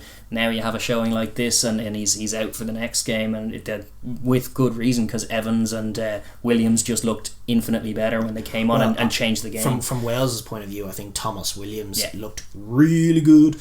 Really good. He's winning me over now. I thought of him as a bit of a header. It was partly just because he used to do this thing where he just randomly in open play hold the ball in one hand. Yes. Like he just randomly, for no reason, he'd just start going, I have the ball in one hand now. And then he'd go back and have it in two hands. And it wasn't, there was no subtlety to it. It was just kind of a goofball thing. Yeah. And so I saw that and I was like, you're a goofball. Yeah. But he's that's actually the kind of snap judgment that Irish rugby fans who play generally loose forward or tight forward do make about little nines who do stuff like that. You're a little goofball. If I got my hands on you. That kind of stuff. He looks really good, and he changed the game. He was absolutely brilliant, brought a fantastic pace, and they rediscovered, they still had that issue on the wings, which probably stopped them from winning the game, where they were putting their wingers in space that Josh Adams and Lane and scored. Holmes. It was a tough day for both of them, because they got the chances that it's all you want is to create enough space just for your winger to be lethal, and that's what this whole Welsh model is based on. Josh Adams have 5 metres, try. Louis Summit have 5 metres, try, and that they didn't have Lane that. have 5 metres.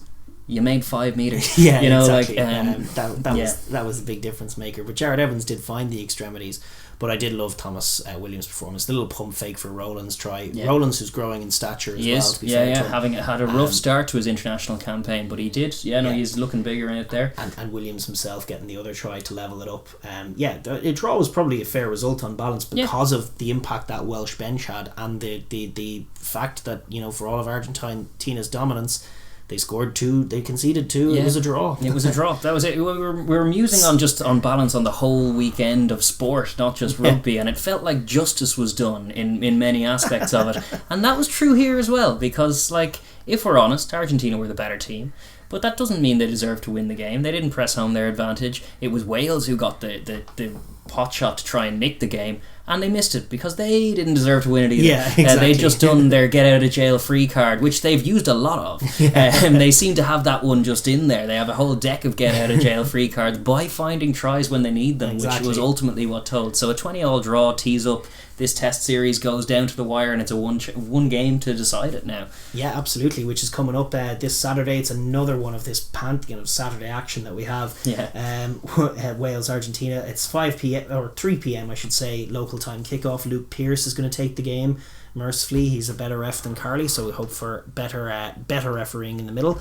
It's winner takes all. Argentina, I know it's a 2-match tour. Well, it's a 3-match tour, and they haven't actually done an unbeaten European tour before. That's true. They always rock up to Europe in dire straits. Now, that's usually because it's November and it's season's end and they couldn't care less. Yes. But on this occasion, building towards it's Wales' end of season, and it's Argentina building towards games against the All Blacks and the Springboks. And it's a Wales team shorn of much of their spine, to be honest. It's captained by default by Davies because he's the only man with more than 50 caps in the whole thing. Like, exactly, pretty much. Like, the Welsh themselves will be shocked by how poor they are in the red zone, but I think they'll be well aware of the challenge that's before them, and Argentina will be bullish about their chances of winning a series in Wales, and 100%. For nothing else, it'll do no harm to their world rankings as well. Away wins. Yeah, they are often getting the rough end of the stick as far as world rankings are concerned, just by virtue of playing the All Blacks twice a year and stuff like that, and getting home tonkings. But an away win against Six Nations champs would springboard them up.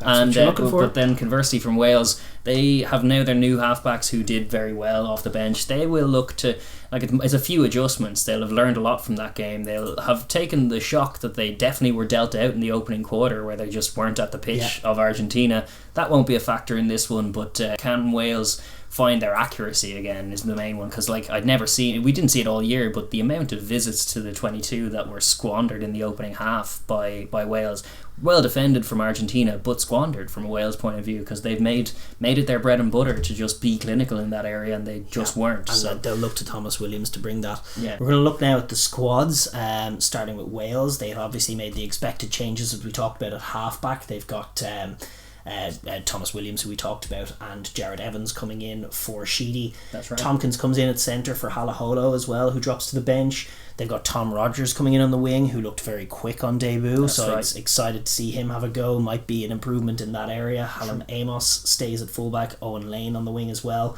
And in the forward pack, they've made some changes as well. They have Garrett Thomas, not the Garrett Thomas, but a new loosehead Garrett Thomas coming in. Leon to cover loosehead. Leon Brown, tight head. But they've maintained Elliot D at hooker, the same locks, Ben Carter and Will Rowlands, and Josh Turnbull maintains his place after an impressive debut. It wasn't debut, it was just his first one for 3 years, I think. It was his 11th cap, but his first one in ages. So I thought he was very impressive, considering he's 32 years old, but fair play to him. Right, fair enough. And then James Bolton and Ross Moriarty. James Bolton has been class in recent weeks as well, and Ross Moriarty at 8 as well. Makes up a pretty decent Wales team. I think they made the right adjustments, and we'll see if it pays off. Seeming good from Pivac to recognise where the problems were and give these other guys a chance, because it's still a developmental tour for Wales, or not a tour, but a developmental stage for them. They're without their Lions. They're looking at new guys as well, so a bit of rotation as well as addressing some of their problems in the first test. Argentina stuck largely to the same formula as opposed to bringing the changes. You have Tetis Chaparro, Montoya and Gomez Codea as a front row unit. They're pretty well established bunch at the front row, and they're pretty good scrummagers all. You have Guido Petty and Marcus Kramer again, the option at lock, with Kramer, both of them to be honest can play in the back row, but the option then is to kind of bring in a lock, because they have Lavanini and Alemano on the bench, and someone will probably shift to the back row if they can do the 80 minutes, obviously injuries notwithstanding. But then you have the back row union of Matera, Issa and Bruni, who were just awesome, had a field day last week, and they will be looking to replicate that. Then Thomas Cabelli, Nicolas Sanchez, as we were saying, very experienced halfbacks, will need to drive a slightly more aggressive tempo if they're going to try and unpick this Welsh D and make their pressure count on the scoreboard. But they have in the centres De La Fuente with Chocobaras this time. Somewhat forced change, one due to injury, one due to obviously suspension. A bit unlucky for Malia to be missing out due to that tackle. Chocobaras is a rising force though. Coming into Toulouse now, he just looks a very, very good player. He looked really good last year in the Tri-Nations, which was kind of his breakout onto the scene, and now here he is at 13 for Argentina, which could yield more results from an offensive standpoint. He's an offensive minded man. Because if he can kind of find the outside, they have the tools, even without a few guys like Boffelli's out of the squad, and now Malia and Cordero, but you still have we have Mateus Moroni shifting out to the wing. You have Carreras at fullback, and Del Guy. Remember Del Guy? Yeah. He's on the wing again because he's awesome. They just have serious stocks, which is why they need to find the balance right. And if Chocobaras goes well, that could be the spark that they need in that back line to find the extremities and find the tries that their defence does earn them. They just very often don't quite capitalise. So on the bench you still have good impact. Facundo Bosch covering hooker, Gigena and Medrano the props, as we said, Lavanini Almano, and Escoria, Domingo Miotti and Juan Imov are the back three. Imov coming in as Cura preferred to Bertrand, who was an interesting one on the bench, and Miotti's not that great. I would love to see them try and persist with Sanchez, but Miotti in his impact, I was watching him in the Force this year as well, and I wasn't loving his performances, and I didn't love his performance last week, but he's the other option in addition to Sanchez. I think Sanchez still very much the main man in Argentina, as he has been for much of the last decade. True. He is a bit of a Rolls Royce, but he is getting on now. They are looking for heirs apparent to him, and but I do love Sanchez, and I think he's the linchpin that allows this defense to win games as well. If you want, he's also the kicking game that allows them to exit a lot of the time. So he is a key man for them. But we're just going to take a look, as we have been doing, at the game from the point of view of both teams, and start with the host, which is Wales. Obviously we were alluding to it in the colour of the game. The main thing about it is clinicality. It's been the focus for Wales throughout the whole Six Nations. They weren't dominant in pretty much any area statistically apart from the scoreboard and the red zone efficiency. Those were the two main driving forces behind the successful campaign in the Six Nations. Correct. And they were all absent in that showing last week, where they managed to just about bail themselves out with a draw. They were much better when Thomas Williams came on, though. They'll be happy with that. They wanted to keep the tempo as high as possible. Use the full width of the field.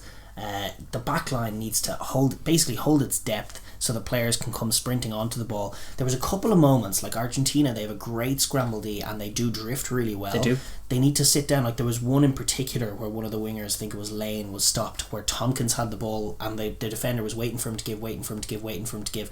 Once or twice you need to either paint the picture of just like tuck and run and then maybe try and get the hands free, or just hit that hard line. And Davis, to be honest, needs to be better in this regard. Like his hit-ups were very slow and predictable. It was not the Jonathan Davis we know and love. True. Playing at 12.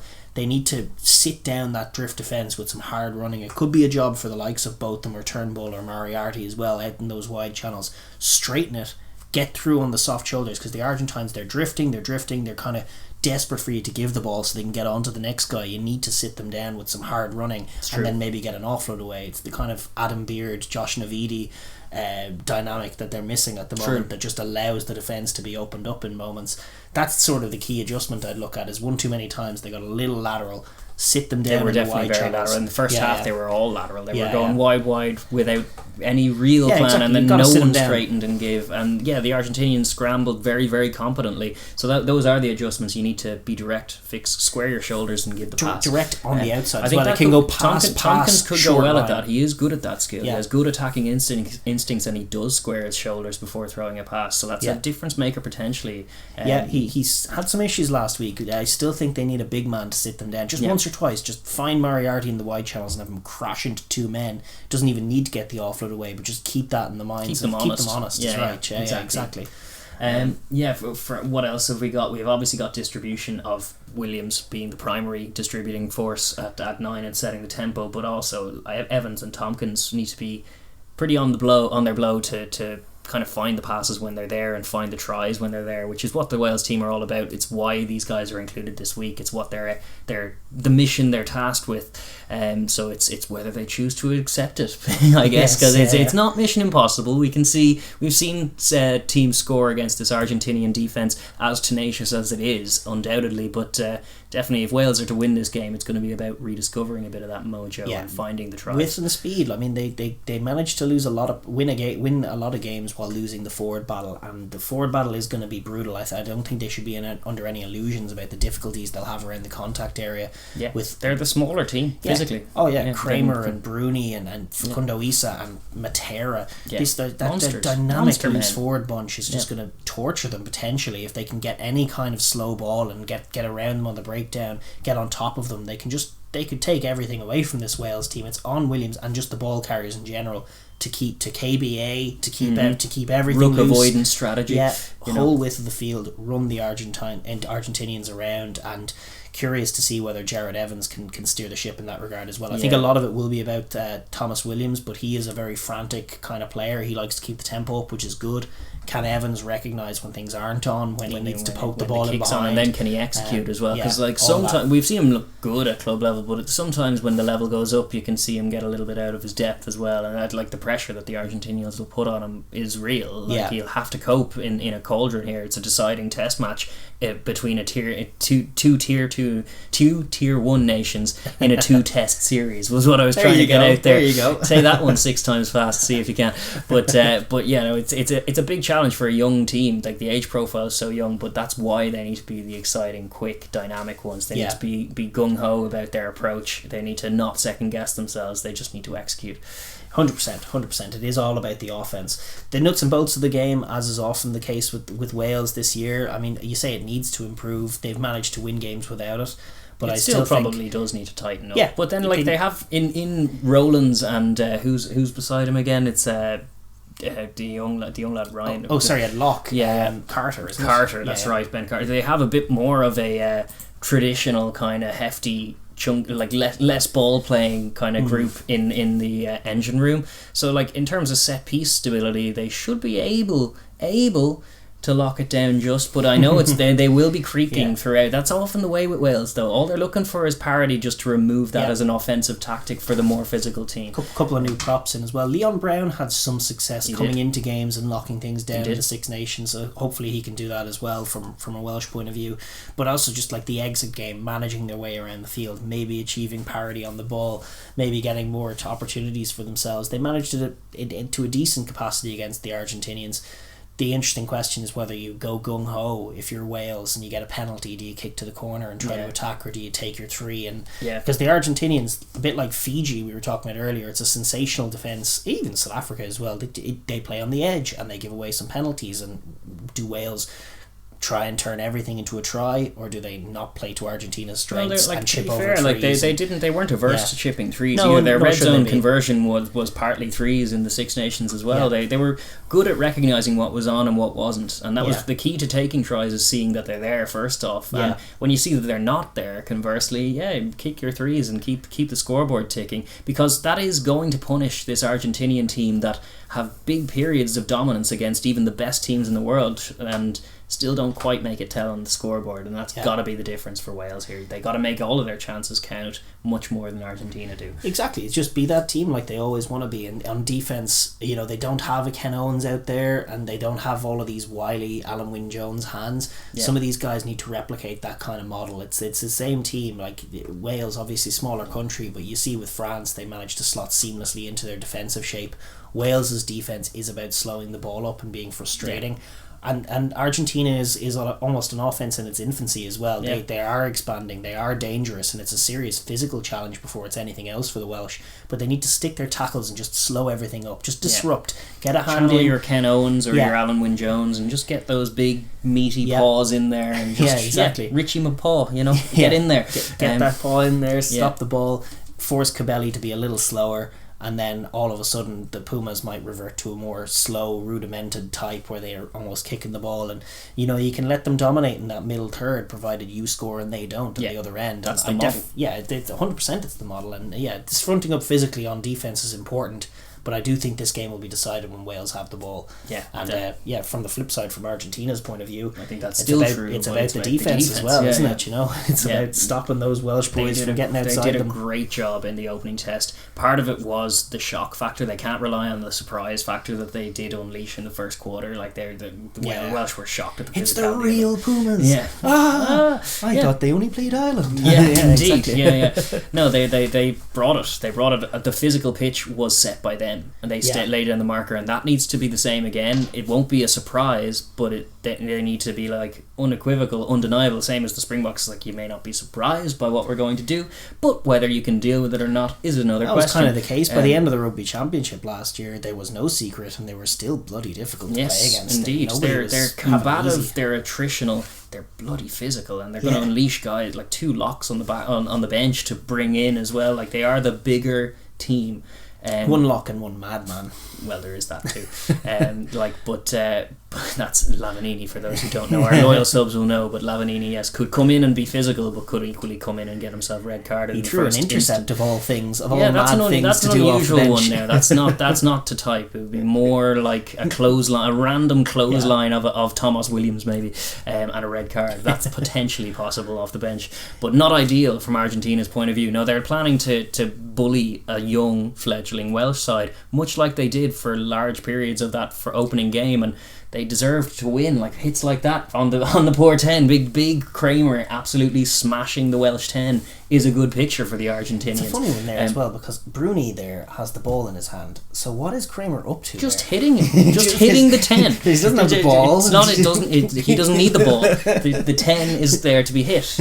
That's the point. Yeah. Well, I guess so they need to be meaner. They need to be physical. They need to be themselves, which is domineering on the defense, and it involves as well. Just kicking the ball away. Like we saw it with the South African A thing. Like a few, you could accuse Faf of loose kicks, but as long as they're all dialed into defending, it don't matter. You can kick it any old way. Just be ready to smash whoever comes at you. Yeah, it's 100%. It is a dangerous game against a good Wales team though, and they don't need to be too reactive. But I would like to see them on defence be very energetic, maintain their width as well, because they can back themselves in the contact.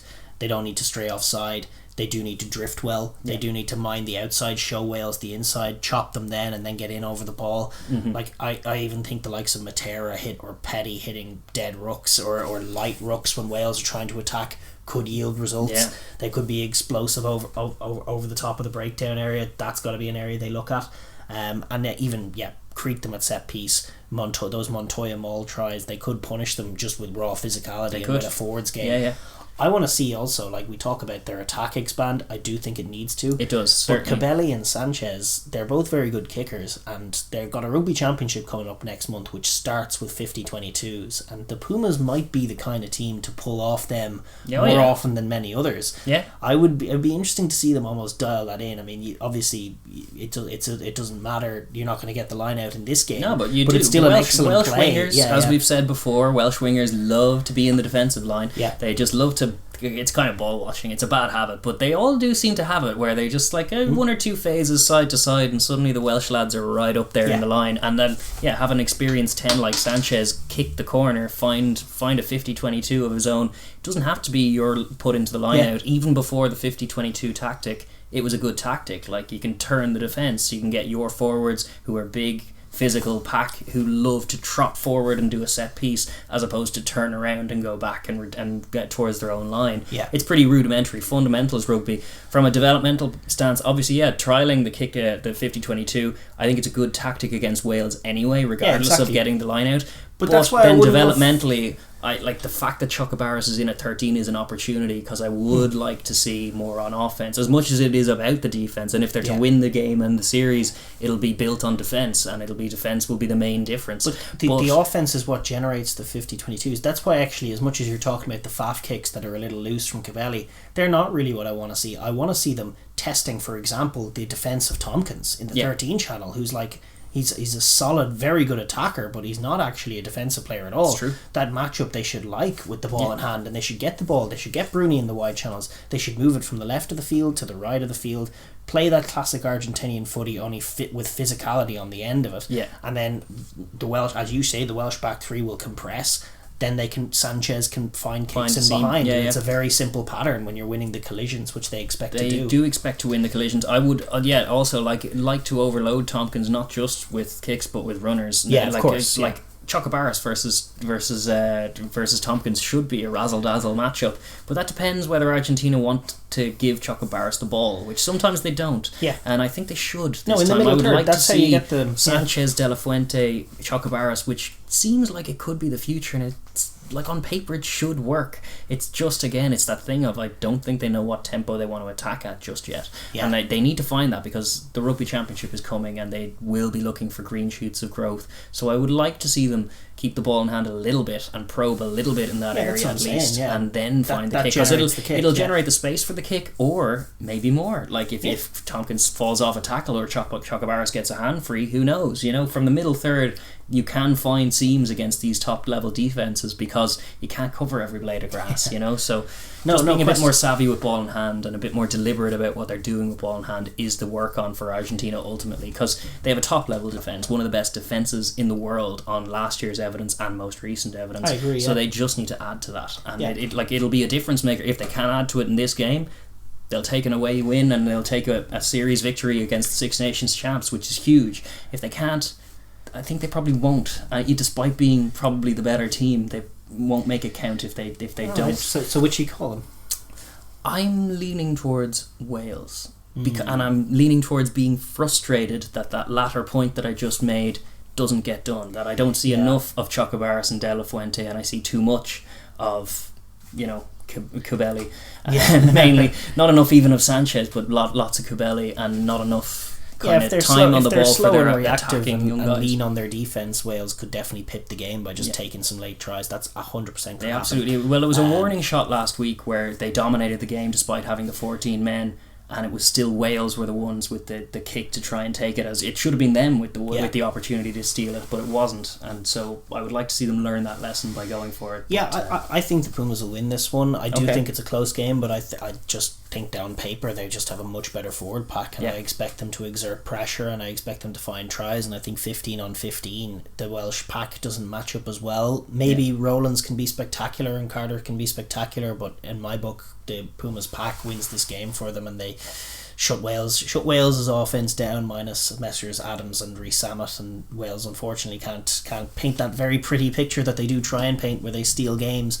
But no, I think if the Pumas keep their heads up and hold their discipline and play their game as with a bit more expansive rugby, that they take a win in a tight one. But I think they are probably, Wales are just short of one too many, and it's their last game of the season. That's true. So I just fancy the Pumas for this one. Okay, interesting call. But that one is on, like all the others, on Saturday as well, and it is well worth a watch because the first test was absolutely great, full of intrigue, full of proper intensity, and I expect nothing more from the second as well. I think it's going to be something special at Cardiff, and I think Wales, you think Argentina. You can flip a hat. Maybe it'll be a 21-all draw. Maybe they improve by 1 point each, but everyone feels a bit about the series because we drew it. Could be. With that, we will move on. We're going to go on now to another game in that Pacific celebration we were talking about earlier with Fiji and New Zealand.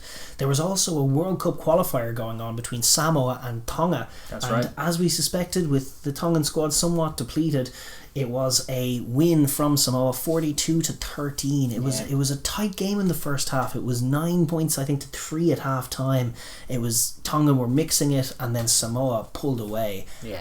With a very impressive showing in the second half, I must say. I like the look of new look Samoa. They're throwing passes, they look organised, loose heads, popping balls. It's just great. I mean, they're really embracing the Islander running game, and they're not as big as old school Samoa sides, but they're moving the ball very well. And ultimately, they were too much for Tonga. Much too much for Tonga, who still are struggling with the gas tank for one thing, but also just the pace of play, and just generally obviously it's been kind of marred by the lack of preparation or the improper preparation and the unavailability of a lot of their players and all kinds of financial backdrops too, but Tonga just couldn't really hang for the full 80 with Samoa. Samoa looked the more organised, which we suspected was the case. That was at Mount Smart Stadium last week, and it blew out in the second half, as it often does when one team is arriving in a bit more of a pitch for battle than the other one, and that was just the case. It was the first leg of a two-legged World Cup qualifier, but the loser of it, which will likely be Tonga, will have a game against the Cook Islands ultimately in a couple of weeks' time, I think, to try and secure the other spot for to the World Cup. So it's still likely that both of these teams will progress. The winner of the Cook Islands match does not progress. They win, and then they get a playoff against the winner of the Asia Championship, which involves Hong Kong and Malaysia and another, I can't quite remember who at the moment, but Korea sometimes. South Korea might be, and I think Hong Kong usually emerge from that. So the loser, or Tonga at the moment, it looks like their path to the World Cup now goes through the Cook Islands and perhaps Hong Kong as well. Which is the scenic route compared. Like Samoa will be delighted with their showing in this game, with one-upping on their neighbour for one thing, but also one foot in the door as far as Rugby World Cup 2023 is concerned, and that is a big carrot for both of these sides. And Samoa took it deservedly. It's harsh on Tonga because we were citing all the reasons that the preparation wasn't ideal, and then conversely Samoa, their preparation, more celebration of Pacific and traditional rugby over there in their 2-match series with the Maori. That was just more than enough preparation for this game, and it looked it. They just look at a slightly different level in terms of intensity and in terms of preparedness. And they do for sure. And they also just look more positive than Samoa have looked in a long time. And they obviously didn't have Seiteni in the squad. There's a couple of other men they can bring in, but the guys they did have, even Iona, like at 10, he's a romantic 10. He loves a little grubber. He seems to love just dropping it onto the toe and trying to get some stuff to happen that way. But his axis with Taifu, it just gets the wide channels. Illy's a great player. Like they were moving the ball very well, and especially in that second half when things opened up. I mean, there were clearly mistakes as well, but Tuimoga from Loosehead getting that big extended offload away in the build up to one of their tries, it was just glorious to see. Yeah. And when your man from the Chiefs, the scrum half Tem Matene, came on, the game changed. The pace of play went up, and he's going to start now this week in the second game, and he's a guy they could be looking at going forward as a real tempo generator. And I'm just excited to see sort of quick Samoa might be back. Tenny coming back from top couture potentially, like obviously not for this test, but just in terms of Samoa going forward, and Samoa in all likelihood going to the next World Cup as they always do. They will be looking to kind of build positively and put in some good showings when it gets that far. But in the meantime, I guess they do meet again this weekend. That is the nature of it. It was Mount Smart Stadium first week. It's going to be FMG Stadium in Hamilton, and as we were mentioning in the All Blacks, it's likely to be rainy. It says 4 o'clock kickoff, which just flipped. It's technically Tonga v Samoa this time. It's neither home nor away. It's just in New Zealand, but it's going to be kicking off at 4 p.m. local time with Brandon Pickerel of New Zealand with the man with the whistle in the middle. It's an all New Zealand officiating team actually. Dan Waianga, Angus Moby on the sideline with Chris Hart in the TMO for any controversial decisions that may have to be made. Any massively tired, fatigued high shots or something, he'll be right in there to punish. Or to say, play on. Play on, as is sometimes the way down there. No, it's definitely a fun game. Tonga have been talking up a storm about flipping this on its head. Their coach was very much taking the positives from that first game. They were in the mix. They were winning contacts. They were strong in the breakdown. Yeah. They were frustrating Samoa for first half. The Tongans are going to bring physicality if nothing else. It's just a question of making that count on the scoreboard and finding tries. They kicked some threes, and I know they've Fiva back in, and they'll fancy their kicking from hand improving. The kicking game will improve with him there. He's not my favourite 10 in Tongan history, but he is an improvement in terms of the kicking game, which is a necessary change for this game. No question. I mean, they will take some positives. The tie is likely over, and I think their coach said as much as we fancy beating this Samoa team. We think we can. We don't know if we can turn it around by 20 points. 29 point margin at the moment, so 30 point winning margin needed to overturn the tie, which seems unlikely. They're not the most rounds. They had a terrible moment in the first test that you would have hated.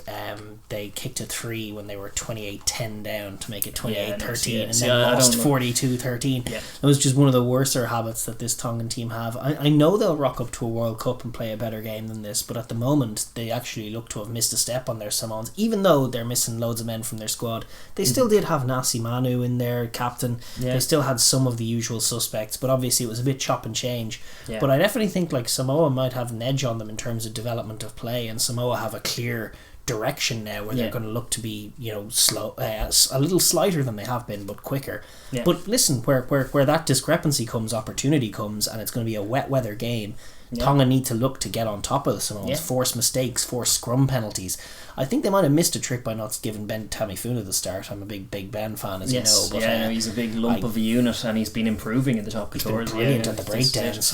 You could even spring him from the bench. It's not bad for these teams to have impact like that to bring him. And it's like it's no physical deficiency. Plus, he's a big boy. Maybe a full 80 shift is a bit bridge too far, but a nice 20 minute in bulldoze the Samoan scrum, that is definitely part of the plan if you're Tonga.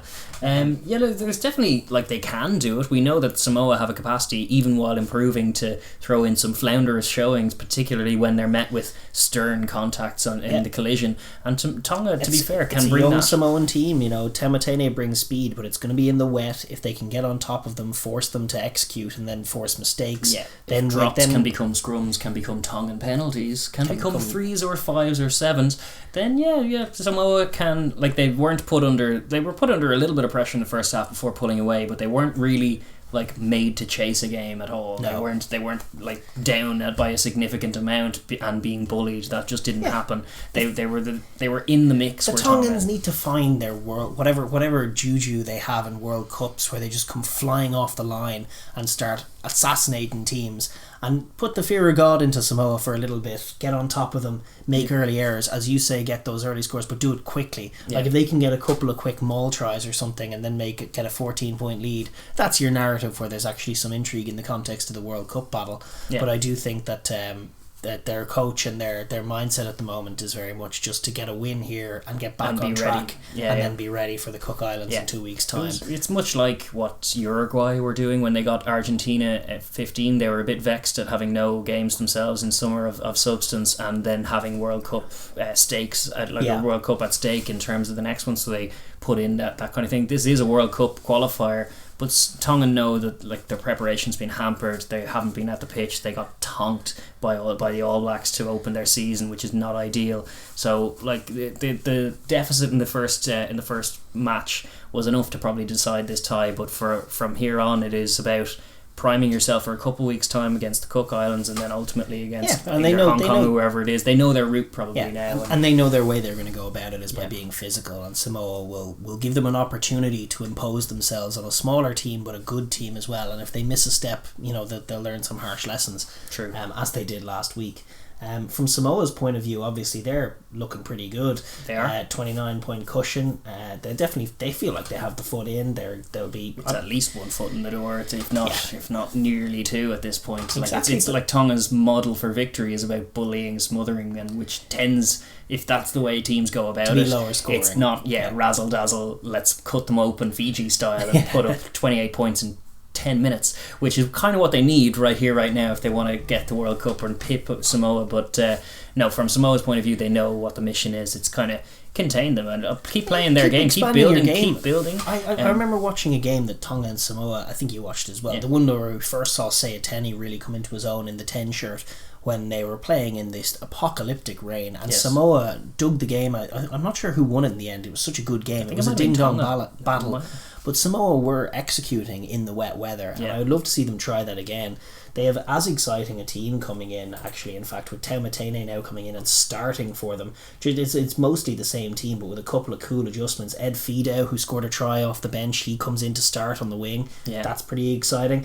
So I mean, I'm excited by their play. I think they're doubling down on it. I love Mike Alatoa as captain. I think he's leading them very well. He's a mature, obviously, Crusader and now Leinsterman. Yes, that's right. He's been leading a very good forward pack, and your man Tuimoga at Loosehead, loving his play. Just loving the offloading game. They're really trying to emulate their Fijian brethren and just be a quick offloading team. And it's very early days yet to say, and I'm sure there'll be 2 or 3 roadblock news stories between now and the end of the Samoan drama, which never seems to come. No, that's true. But it does feel like something of a renaissance. This seems like a more, true to themselves, Islander, quick Samoan team. Better identity to have to bring to the next World Cup, because they have, like, unlike Tonga, who managed to scrape their way through by being unimpressive in the 4 years preceding World Cups, they arrive at a World Cup with a purpose and with a drive that is nearly unparalleled amongst their South Sea Island brethren, and certainly in Tier 2. They put in great showings and they get great results. Samoa, by contrast, show a lot more in the in-between things. Sometimes that's true. And they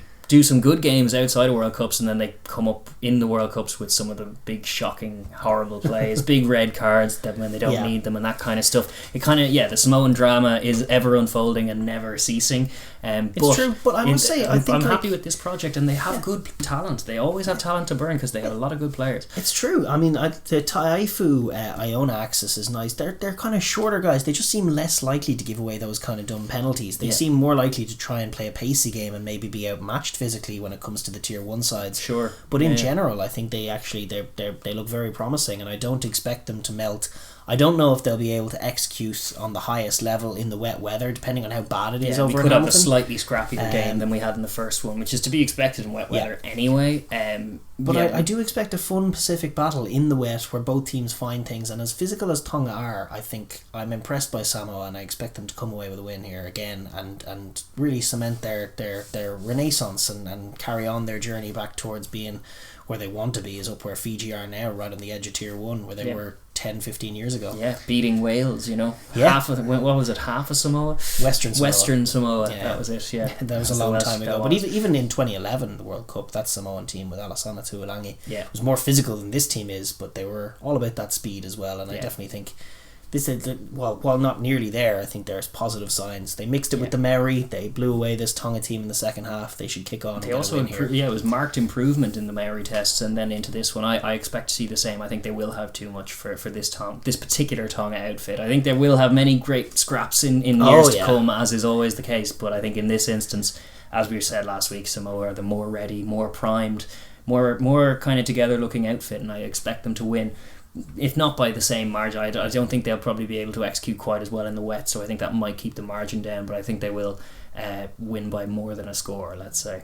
Yeah, I agree. I definitely think Samoa favourites for that one to go on and secure a World Cup place and be the first qualifier for the World Cup. Yes. But yes, that game was going on. There was another game scheduled to happen. Yes, unfortunate for both, really. It was Georgia-Scotland, which is great credit to Georgia for putting it on, for Scotland for consistently now looking to travel to Tbilisi to give Georgia what they need, what they crave, which is exposure to tier 1 opposition.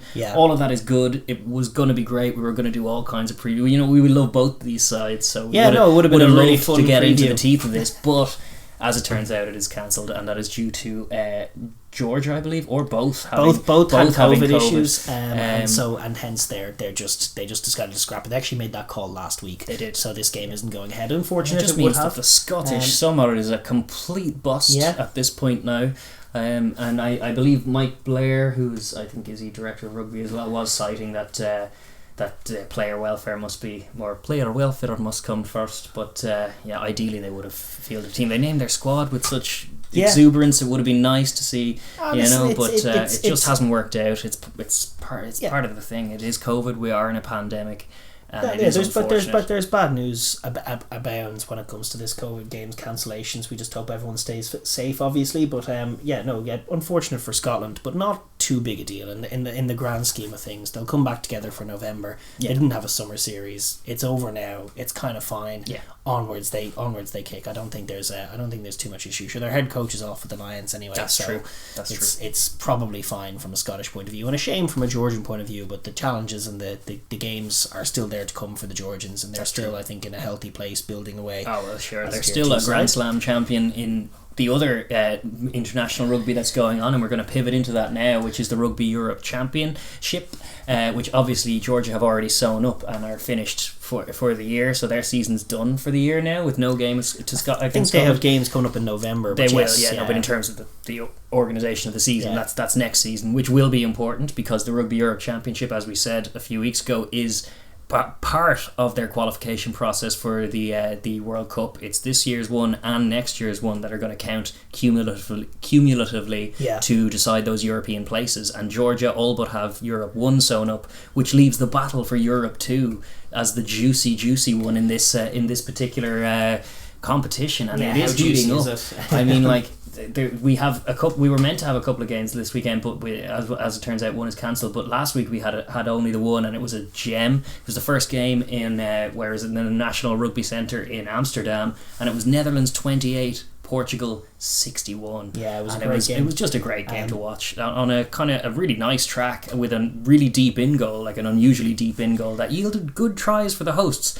But it was really the story, as it always is in this year in the Rugby Championship, is about how good are Portugal. They look great. This was a special performance from Portugal again. They moved the ball. They just found seams that none of the other teams at this level are finding. Yeah. They get their wingers on the board in about 8 tries between the two wingers. Yeah. Marta managed 3, and he was actually the more impressive on the left wing. He was explosive. He was everywhere. He looked quick, dynamic, brilliant performance from him. But and then Storty on the other wing managed to get stealing Storty, grabbing 5 tries. Yeah. What's going on? Well, what's going on is that their passing is really good. Their shape is pretty nice. They run inside as well as outside lines. Their halfbacks are designed to distribute. They just do.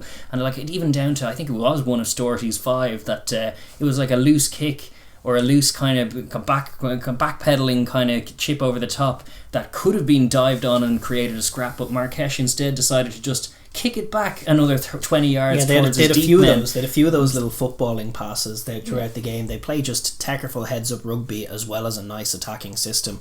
Marquesh and Portela run a very good game. Their passing is crisp. It's not too complicated though. This isn't like Finn Russell ball where they're spinning the ball out wide. No, they get just their use the wingers. numbers. They get their wingers inside. They move. They play actually in narrow channels. But what makes it is the line running. Really, the support play is excellent. The passes are quite simple. It's well directed by the 9 and the 10. But they all pick lovely lines off one another and generate scores that way. Yeah. And then once they break the line, the support play, it's line running and support play that they do that on another level to any of these tier 2 teams. Yeah. It's kind of what Spain wanted to be, but Portugal are very much it, and they are the beautiful attacking force in this competition. They absolutely are. And racked up 61 points, which even like Georgia have been the dominant team in this competition for so long. I don't know if they've ever done that. They rarely rack up a score as much as 61. But Portugal did it in a bound, and unfortunately for the Netherlands, who actually found a few tries themselves, and they were big and strong. 4 tries, but I only discovered retroactively that didn't amount to a table point because it's actually the other rule. There's no 4 try bonus point in the Rugby Championship, which is a shame because I thought they would have deserved. I think that's one of the arguments for the 4 try bonus point as the superior system was that. I think the Netherlands deserve to get a point for that showing. They managed to get a try. They managed to get 4 very nice tries, including a good pick from Hop. The winger, yeah. Good Lord, well named Geordie Hop. Yes, a very fine name for a winger. But yeah, a few little kind of toe pokes through the scrum half with a lovely outside of the boot box kick, taking advantage of the long in goal to get one of their wingers on the board. Yeah, they showed good positive signs as well. Like Holland can definitely play ball, or the Netherlands even can definitely play a bit of ball. They have some physicality. They are finding a bit of an adjustment. They were exposed a little by the pace of the attack, as a lot of teams have been in this competition, and they didn't adjust, and Portugal ended up putting an absolute score on them, and they didn't stop, which was so impressive. Yeah. So it was unfortunate for the Netherlands, but I think better days are ahead, and they're going to have their game this week is actually cancelled. That's a but shame, whenever it's played, the Netherlands are going to take on Spain, and that is going to be a big game because at the moment Spain are rock bottom in this league with the Netherlands, and if the Netherlands can get a win there against Spain, they'll put Spain into the relegation playoff and consolidate their position in the league, which I think is definitely the season's goal. I think this showing certainly is put to bed any notions of attending the World Cup in a few years' time. Probably, but they're on a journey themselves, and they definitely have the athletes to do it. They do. Exciting enough team, the Netherlands. The Oranges, as they've been affectionately nicknamed. But I hope to see them in action again. They're an exciting team as well, good value in the comp in terms of creating good spectacle. We will see that all important Spain-Netherlands game to see who's having to go down and fight it out to stay up. But this week we do have one game that wasn't coveted off, and it is a doozy and an important one at that. Bit slightly higher up, not in the relegation battle at all. This is in the scrap for Euro 2 or the Europe 2 spot. We have Russia hosting Portugal. This is a huge game. It's taking place in the Nizhny Novgorod Stadium, which is important because it's about 26 degrees and sunny over there right now. It is scorching summer in Russia. So I'd be curious to see. They're not going to get the wet weather game they might like, but this is a fun game for so many reasons.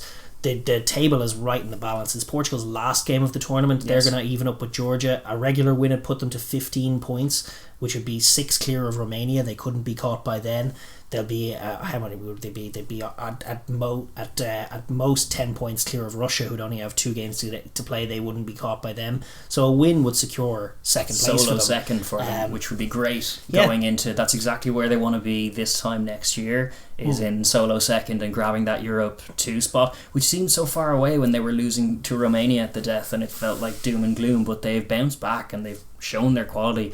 And Russia, in the meantime, have had a different route. They've only played, I think, 2 games, is it? Or they've only played 3. So they still have a lot of games to get through, including one against the Netherlands that they'll hope to win. But this is a pretty pivotal one for them. If they can win it, they will be setting themselves up nicely to kind of come in and snag second from behind with a kind of delayed approach to the end of their season. But if they lose it, they're right back into the mire with the likes of Spain and with behind Romania as well. If they lose this game, and it's a home game, and it's just 100%. In terms of colour as well, they did meet at this ground earlier this year as the tail end of last year's championship was being finished, and it was in February, and it finished in a 1-point game. I think it was 19 1918 to Russia, which Yeah. included a conversion attempt that was missed by not Marques for Portugal. Marques wasn't there for them. So there's like a few key differences, but the mould that Russia did, they went 13-0 up before Portugal got a playoff, and that was 30 minutes. That's like, it's a good stylistic matchup because Russia are disciplined and organised and focused. It's a massive game in terms of the context of it, but it's a really fun game from a stylistic point of view.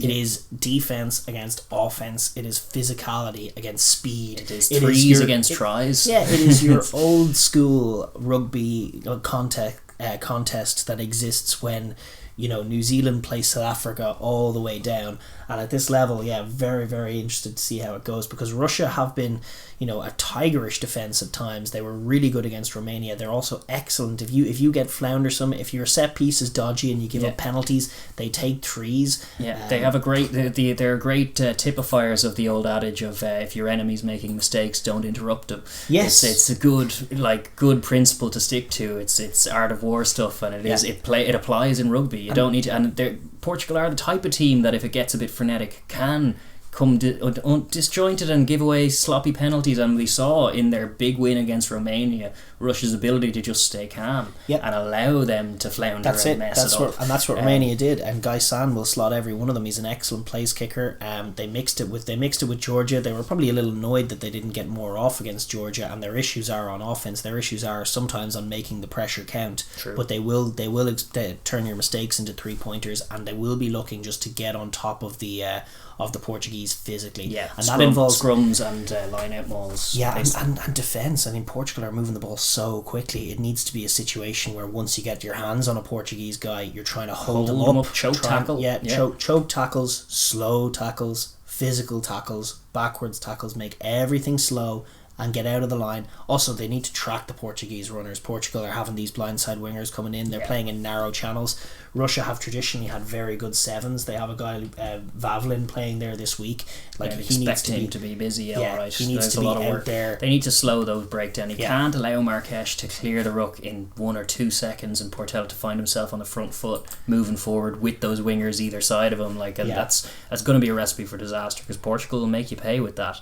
And if as you say, the conditions are to be for sunny and for kind of dry track with running rugby on the offing, that favours Portugal. So it's on Russia to be the busier, to recognise what they can do to stymie the Portuguese offence, and part of that is holding up, making the tackle take longer, making the breakdown take longer, making all of that slower and less rhythmic, and then once that happens, you can push up and bring line speed of your own and physicality of your own, and just force the mistakes, because I think if they manage to do that, Portugal will be more inclined to panic than they will. 100%. That is definitely true, and they'll chip over threes and build nice leads for themselves. They do need to factor in the fact that it's summer rugby and the fact that Portugal are so hot right now that it's going to be very tough to contain them for 80 minutes. So they will require some scores. You were talking about the 13-point lead they built. It involved a try. I feel like when they're on top of Portugal... It was a try born of a dominant scrum. Exactly. It was a forward-oriented try. Perfect. They all count. Be it a dominant scrum or a line-out maul, an area where they just... maybe it's a 50-50 kick and they decide, let's go down, let's this be the moment. We saw Georgia get on top of the Portuguese in the maul area. Yes. I think the Russians might target that. It is the weakness in Portugal. Like we saw actually in one of the games as well, where they had to haul on their one tight head who could lock down a scrum because they were just being obliterated. That might have been against Spain even actually. But they are weaker up front than they are out back. Their focus is about making it a high tempo, frenetic game that the Russians can't deal with, because the Russians, as good and as physical as they are, and they showed their value in the World Cup. They put it up to Japan for a few minutes in the opening game as well. You could see their quality. They were in that game. You could see their quality and their physicality, but you could also see their speed deficiency. Not just against Tier 1. It was just they're slow. They're a slow team. They're like their wingers are looking like flankers. They're a bit slow, and then Portugal are not that. So for Portugal, it's about tempo. Outrun them. Space, attack it. Let Marques run this game for you, and let him move them around. If you can respond to their threes with sevens, you're there. Well, to be honest, if you can clear the ruck, you're there. If you can clear the ruck, like if you can just stop the Russians getting their hands on the ball and manage to generate quick ball after a carry, which involves, like I think we talked about this a little bit with the Wallabies in France, it involves all kinds of technique from the ball carrier, not flying down to the feet of a Russian, but just doing that little bit of technical movement of your body to get the ball placed behind you. Give Marquez, have a support player there to hit the ruck. Give Marquez as clean ball as possible, and then they'll find seams. And once they find seams, the offloading game, the support running depth, game, the shape, it's fantastic. In broken field, the Russians won't compete with them. No, they'll find tries, and that's it. Just about creating those broken field scenarios. Indeed, be that from the kicking game, which is formidable. Like Portela has a decent boot, but Marquez is a very educated boot from a Portuguese point of view. So like in terms of getting involved in the kicking duel, I think Portugal shouldn't shy away from it, but they should be always looking to snap transition into attacking rugby when it's and on. Catch them. Catch them. If exactly Russia want to play kick tennis, it's fine. Kick tennis. Portugal try. Yeah, and that's where they can be difference makers. I mean, the Russians, they'll score, but they'll score slow and they'll score deliberate. Portugal might be able to score quick and catch them if they can get 14 to Russia's 6. That's the picture. It's really pretty for much them. game over from there. Because if Portugal are to start fast and take a lead, it'll be very tough, very very tough for Russia to come back into that one. If Russia can get on top of them physically, shock them a bit with their physicality, get the crowd raucous if there's going to be a crowd, just get all the little things going their way.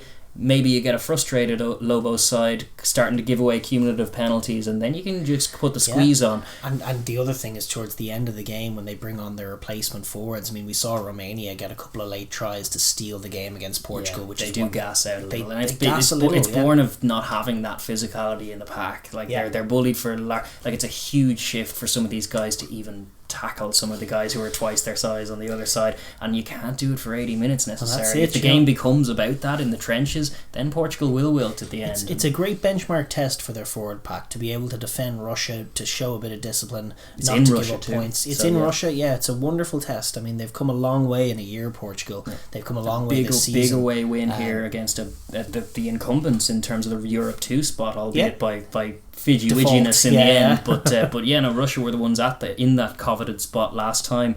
It's away from home. It's a big test, but a chance for, as you say, with a win, they secure solo second this year, and they put themselves in great shape going into next year to try and fight for I believe it. I think they're an excellent team. I think they're moving the ball well. I was very encouraged. I know the Netherlands are the Netherlands, but I was very encouraged by the showing. I was encouraged by the 80-minute nature of it, the hunger to score points, the fact that there wasn't a moment's disjointedness despite the long off period. Yes.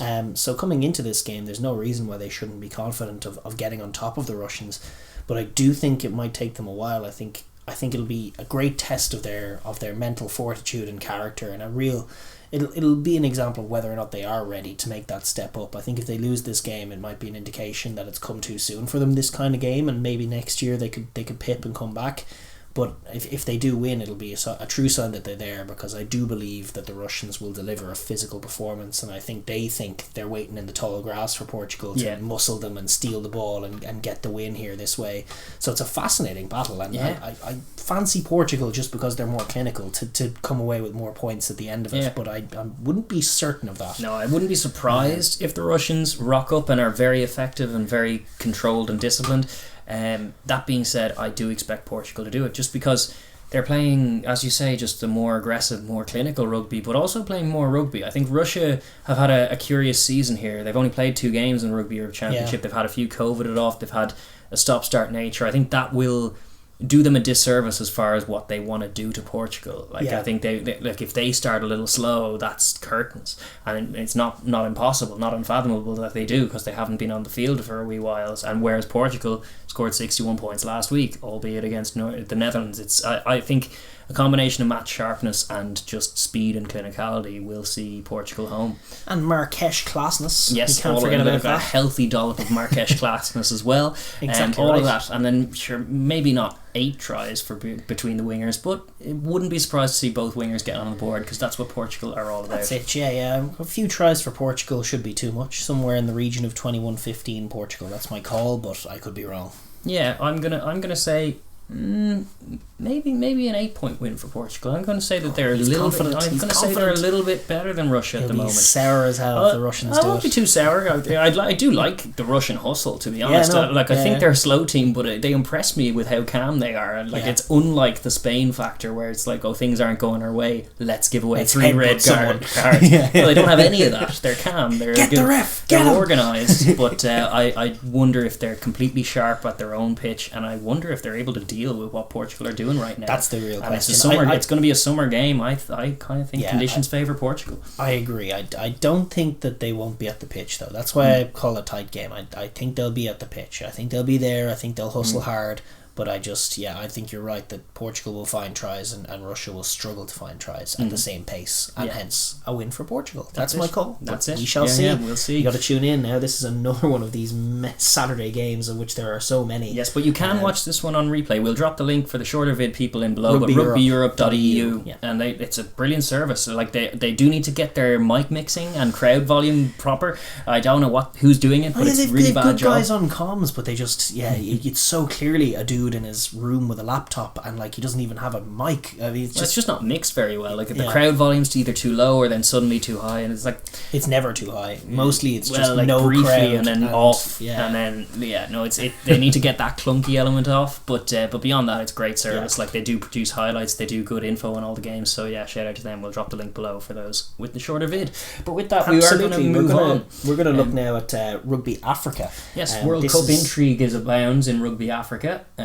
We had more games. We did. We had more games in Africa. We had a couple of really entertaining finishes as well. The pool stages are kind of moving on, and the main intrigue is going to happen next year for the most part. The top two teams are getting through, and then there's the real knockouts happen next year. So it's very much a precursor. But there was one moment I'd highlight, which was in the game on Wednesday, which was Ghana against Algeria, and Algeria were favourites. And there's a footage of this super try. I think it's up on YouTube and Twitter if you want to search Rugby Africa. It was 20-15 lead for the favourites Algeria. They put a kick 78 minutes. 77 and a half minutes on the clock. They put a kick in deep into the end zone, and the poor Ghanaians were running back. It looked like game over. Barely got to the ball, barely got up and flipped the ball infield in their own end zone to the fullback. And then all of a sudden they moved the ball wide. Found their captain, who's also a sevens man. Yeah, found the class winger, and then just took off and went 100 metres from behind their own goal in one breathtaking phase of play, while the African crowd and commentator were going absolutely balubas, and took the win away in massive dramatic fashion. And it's just great to see class games like that taking place in these qualifiers, and it's great to see the love of the game being honed in the grassroots in Africa. I now will have a benchmark when I think in pure Ghanaian rugby, Ghanaian magic, coast to coast. Exactly, that's what Ghana is all about. And it's certainly in my estimations. Well, they did themselves all kinds of favours with a very good win against the favourites. In other news from that, Burkina Faso are actually now guaranteed of progressing because I think Zimbabwe and Burkina Faso are going to progress because Tunisia had to pull out. So they are actually playing each other in a 2-match header just to decide which of them is ranked above the other, and they've decided to play twice because they can't play Tunisia. Which is okay. Fair enough. Like there's only a handful more scheduled games this year anyway, and as we were saying, same as the Rugby Europe, it's this year's Rugby Africa Cup and next year's that are contributing. These games aren't even that important, apart from for teams who just need to get in to qualify, but it's the top two of a group of 3 get into a knockout stage, which takes place next year. So it's kind of a whet the appetite. Things are back up and running in Rugby Africa, and the major shock that was Namibia didn't manifest itself into them being knocked out. It's just a little bit of a pumped Madagascar subsequently, and it's going to be Madagascar who are out, while Cote d'Ivoire and Namibia will rock on to next year. Just a little bit of a fire lit under them, but in the main, next year is where we're going to go on. There's also some Rugby World Cup qualifiers going on in South America. That's right. We have this round robin competition between Uruguay, Chile and Brazil. We've had one match so far where Chile edged out Brazil in a tight, tense affair where they just had a little too much for the Brazilians. They found it was like a slow game, but they found enough to win it, and found the extra gear that Brazil didn't have, despite having a decent forward pack. And they won the game 23-13. That was in Montevideo, who were just hosting everything. Yeah, it's great to see. Actually, it's Estadio Charrua, which is just like a mecca for Southern Hemisphere rugby at the moment. South American rugby, I should say. Yeah, they between this and SLAR and all the other things, they're just hosting everything. So Montevideo, go on. Yeah. What's left to happen now is that Uruguay have to play each of those 2 teams, and then the winner of that will play the winner of a 2-match playoff between the USA and Canada, which happens later in the year. So Uruguay are first up here against Chile, who are the winners of that Brazil game, and they have some of their men back. They have Kessler back. I would foresee them not having too many issues here with Chile, but that takes place on this Saturday. I think I'm not sleeping on the Chileans though. They've impressed me in the sevens before when Ireland were having to qualify because they were coming from behind. We did meet a Chilean team that were very good footballers, and they've been growing slowly but surely over the last couple of years. I'm kind of they've already. I wasn't surprised to see them with a 10-point win over Brazil, who by contrast have kind of been dipping. That being said, the Brazilian model was a mistake. They had a bit of money and I think they invested in the contracts of 25 players and didn't invest much in grassroots rugby. This is just something I read. Maybe this isn't as accurate as I'd hope it to be, but I definitely think I think that there's noticeably been some mismanagement, and they seem to have fallen off a cliff. What's certainly noticeable is the results, which is what you're judged on in the industry. And yes, from a point of, like, I think it was 3 years ago that they were bullying even Argentina 15 scrums with their very viral worthy kind of marching forward scrum. And I haven't seen as much of that. Teams have kind of sussed them out, and they've kind of revealed them as a bit of a one-trick pony, and they are fundamentally slower than all the other teams in South America, including Chile, and that's a problem for them. They were able to mire Chile into the dirt. It was a tight game. As much as I'm not sleeping on Chile, I think they've an upset in them. I think it might come against Canada later in the year. That could be what they're primed for. I'm impressed by Uruguay. They had a great pre-season game against Argentina 15, a backup Argentina team, where they hosed them 42-26. They're knocking points up. They have much of the World Cup band back together, and I just foresee them. Los Terros being a terrifying prospect for the Chileans, and maybe even ultimately for the US and for Canada down the line. They're America's one favourites right now. They're in flying form, and they get to kick off their qualification campaign on Saturday. So looking forward to that one. And if you want to watch that over here, I discover you can download the Sud America app or get lost. That's your only way. Yes, which is... We've made this point before, but better than nothing. It's better than nothing, but only marginally. Free to where you should live stream it on YouTube or Facebook or something. Try and get eyeballs on it. No one's gonna. There's too much rugby going on for the casual to watch it. We'll try and find it so that we can discuss it on the podcast. But they need to do a fundamental rethink of how they're kind of sharing these games, I think, because too often the viewing figures are just way too low for all of these interesting, intriguing games that a casual rugby fan, if it's presented to them, will watch. You see the difference that Stan Sport makes in Australia. You have a sports mad country. If the rugby's behind a paywall, it is on ESPN2 in South America, and I think it's doing okay. Your rugby in Uruguay and Montevideo has been honed. I just wish they'd be kinder to their global audience. That's true. There was somewhat selfish point on our point. We want to watch the games, but there was also the under-26 nations wrapped up. That's right. There was Cardiff Arms Park hosting and doing very well, hosting everything and managing. The gods stayed very dry for everyone, considering they were doing back-to-back games 3 in a row all 5 rounds. Yeah, it was barely a drop of rain. It was good. It was a fantastic last weekend as well. England did see off Italy. They were just they raced to a big lead, and then the Italians came back, and then they had to pull away at the very death again. But Italy did a great credit to them, and they're definitely a coming force. This crop of under-20s, along with the young crop they have now, more positivity in Italian rugby than in a long while. Ireland succumbed to a 6-point defeat to France in what was a great game and a deserved loss. Listen, our young boys did okay. Kendallin looks a quality player, but France had it that bit more and deserved to win.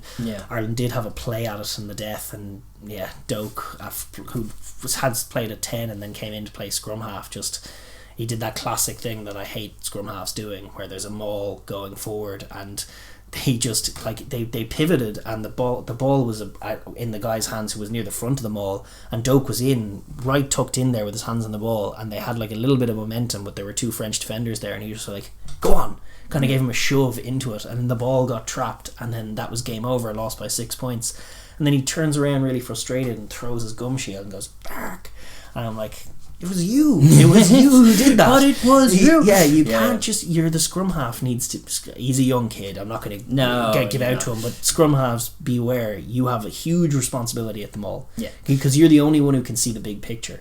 You have to have your hands on the ball, and as soon as a defender gets his hands on the ball carrier and there's no one to transfer the ball to, that ball has to go. Yeah. Because then it's just a matter of seconds before it's if all over. That. Against a competent kind of telescopic arm, that is what it is. But, congratulations to England in the main, because they did secure a perfect Grand Slam, 5-pointers all around, 25 table points, and very impressive. That is a good one, yeah. Yeah, very impressive. They hadn't done that since 2017, I believe, so they'd had a few... they'd done it before. No, they have done it before, but a few stuttery kind of showings at the under-20 level. This one riding the ship. They have a very good-looking team. They had certainly had too much for Ireland when I watched them play us. And they looked way better than Ireland. Yeah. So it's good to see from an England point of view that their young guns showed a capacity to kind of deal with adversity, because that's been some of the unsticking of their under-20s before, is that like a little bit of adversity, flounder, cough up 2 tries, have to try and scrap back, inexplicably lose to a team that we know we're better than. That's been the story for the last few years. It wasn't this year.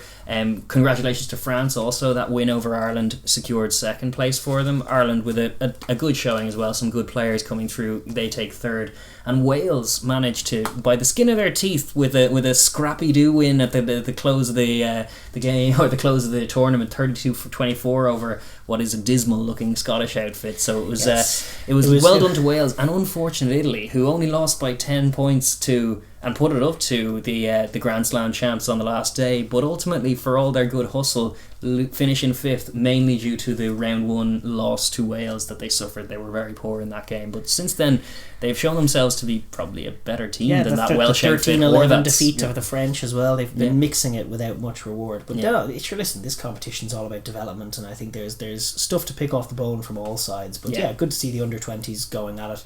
I do think going forward the under-20s should go back to being played alongside the Six Nations, because it whets the appetite quite nicely, and out here it just gets forgotten about. That's true. But I don't want the women to take maybe do this something slot. similar. Maybe this slot. Do something. I think that's exactly right. I think as you say, the under-20s partnering the main show is in normal times a good thing to do, whereas with the women it's not. Like it's a more intriguing competition than it gets given credit for when it's stacked up next to the most profitable rugby tournament in the world on an annual basis. So it's like you're just burying the lead when you put the women next to them, whereas finding a slot of their own to play in would be a good thing. And this was a good trial one, because I think, as far again, credit to Cardiff and Cardiff Arms Park for hosting it, because it was by necessity due to COVID. It was forced, but it was a really well organised event. And for all the talks about Delta variants, and these are a bunch of kids who were bubbled out there, not a single issue from any one of the 6 teams. Incredible. Very impressive from all the organisers. So that competition is now in the books, and England are champions of it, but a fair few good games and good players to see. We're going to move on now to club footy.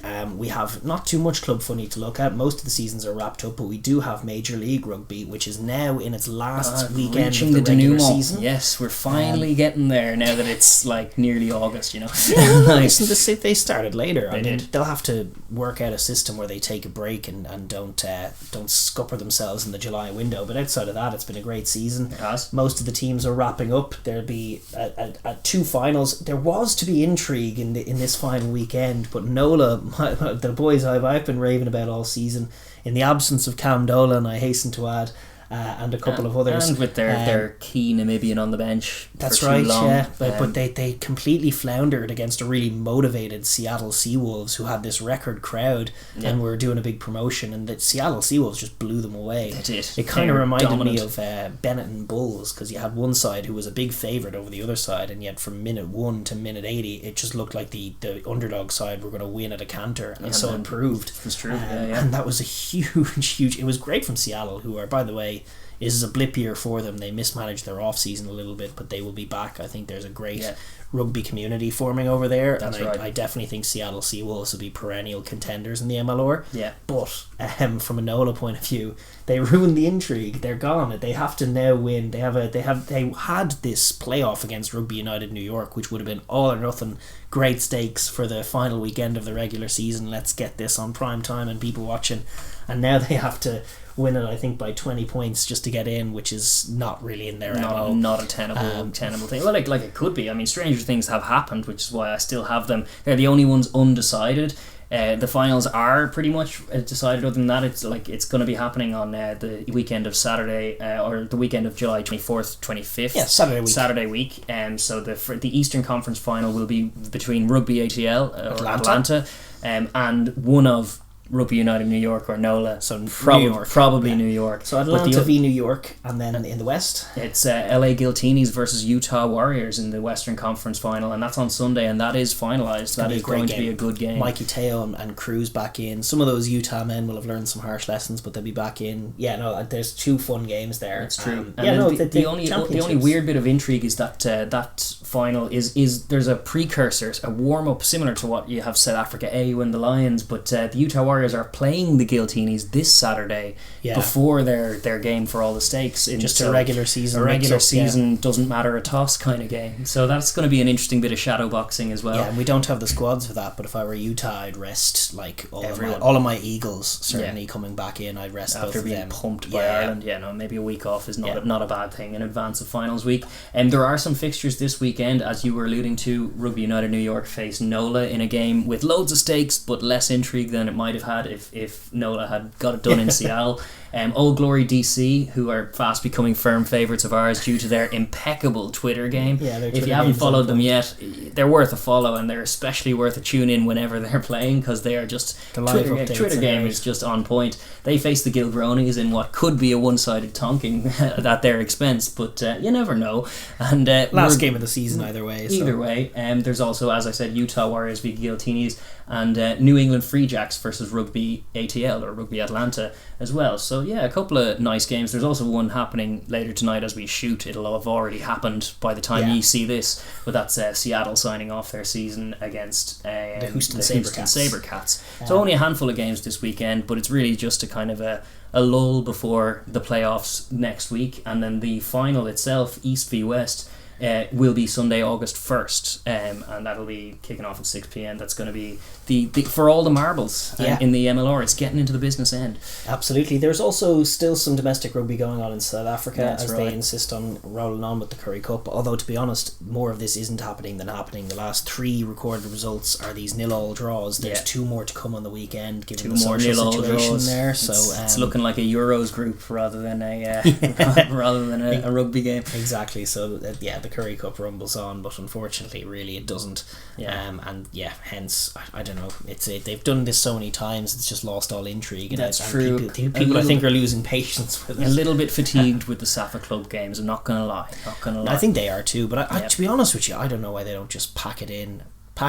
Who needs a Currie Cup? Give it to the Bulls, they'll probably win it anyway, and rock on for the URC. Let's go to an off season, give these guys a break, and let them come in for pre-season, because they've got like a competition starting in September. It's now mid-July. Let's give them a break. They don't need to play out this Currie Cup. Anyway, that's my take. Safa subs will be telling you, no, the Currie Cup is what counts. This Super Rugby Rainbow Cup stuff. No. It's the Currie Cup. But they had a Currie Cup already. We did it. It was the big event of that time. Let it rest. Yeah. No, I think they will roll on, possibly with more 0-0 draws. But it definitely is just a long old trek of these interpros or the equivalent, just derby games in South Africa. The Currie Cup will roll on. It is a great traditional comp. It is marred by COVID, and it has been a weird year for the Safa teams. They've got to know each other very, very well, with the circumstances being what they are. Absolutely. We're going to wrap up the show now with the news of the week, as we always do. We have, first of all, just a bit of fun news, a bit of fun colour. The United Rugby Championship has actually partnered with Jay-Z's American-based entertainment company, Rock Nation. And from what I gather, it just means there's going to be some more sort of flashy promos, more razzle-dazzle, some Jay-Z lyrics in the background of big hits. And I don't know. I don't really know the makeup of this partnership, except that they released a sort of jazzed up Jay-Z video alongside it. So listen, that's a bit of fun. There's Reese Ruddock highlights and Jay-Z lyrics are a match made in rugby heaven. I'm curious to see how that goes. And there's also some news from from Italy, some sad news really for Italian rugby and Benetton rugby perhaps, although decent news for the Garbisi tribe is that Paolo Garbisi, the Italian out half and Benetton out half, has signed for Montpellier. which obviously great for him, good experience, tough for Benetton. He was the linchpin of that team, and also tough for Italy because that means he's going to be playing a lot of games. You know, the top couture is pretty reticent to release him for things like training weeks in Six Nations. That's right, and stuff. And he's honing his powers as a runner of an offense.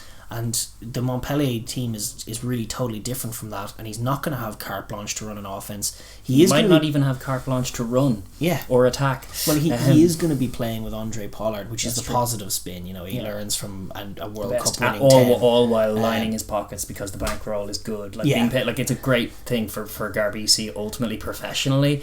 That being said, I'm not sure from a rugby developmental standpoint Montpellier is the place to go. I think it's more of a place to cash in and phone it in sometimes when you're looking at the evidence of all of these superstars that have gone there and for not a done young the business. kid as well. It's tough, you know. He was working a very good rhythm and chemistry with the Italians in Benetton. So one wonders if this might stall his progress somewhat. It might stall Benetton's too. It's kind of the heart and soul potentially ripped out of them. So it's definitely. I don't think it's good news from a rugby point of view, but I concede that it is good business from Garbisi and possibly Montpellier too. Montpellier too. They're getting a good player. Yeah, often that doesn't amount to good anything with Montpellier, but we'll see. They are champions. I need to stop ragging on Montpellier, but it bummed me out. Champions of the Challenge Cup, I'll have you know. That is a thing. That is a thing. The also some news is that unfortunately Travis Ishmael, who you might remember as a really class wing from the Bulls and Springboks, very he's dangerous. Had to retire. He had a shoulder injury in November of last year, and so he's actually had to retire. So listen, best wishes to him, and that's unfortunate. Always a shame to hear that early retirement announced through injury, but we wish him the best in post.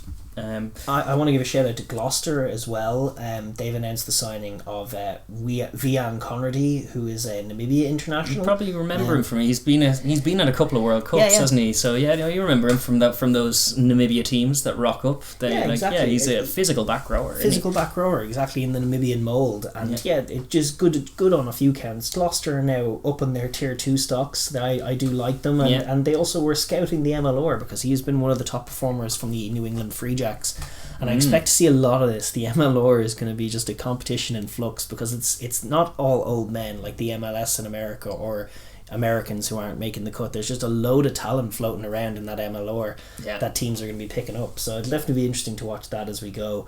And on the MLR news, the Free Jacks, Ryan Martin, their head coach, is off to take the Rebels attack as Australia continues to plunder things. Yeah, well, this is it. And we had the Giltinis head coach signing up to take the Waratahs next year, and now this. It's not just is it a player base, but a coaching base as well. Just there's so many teams. It's a brand new comp.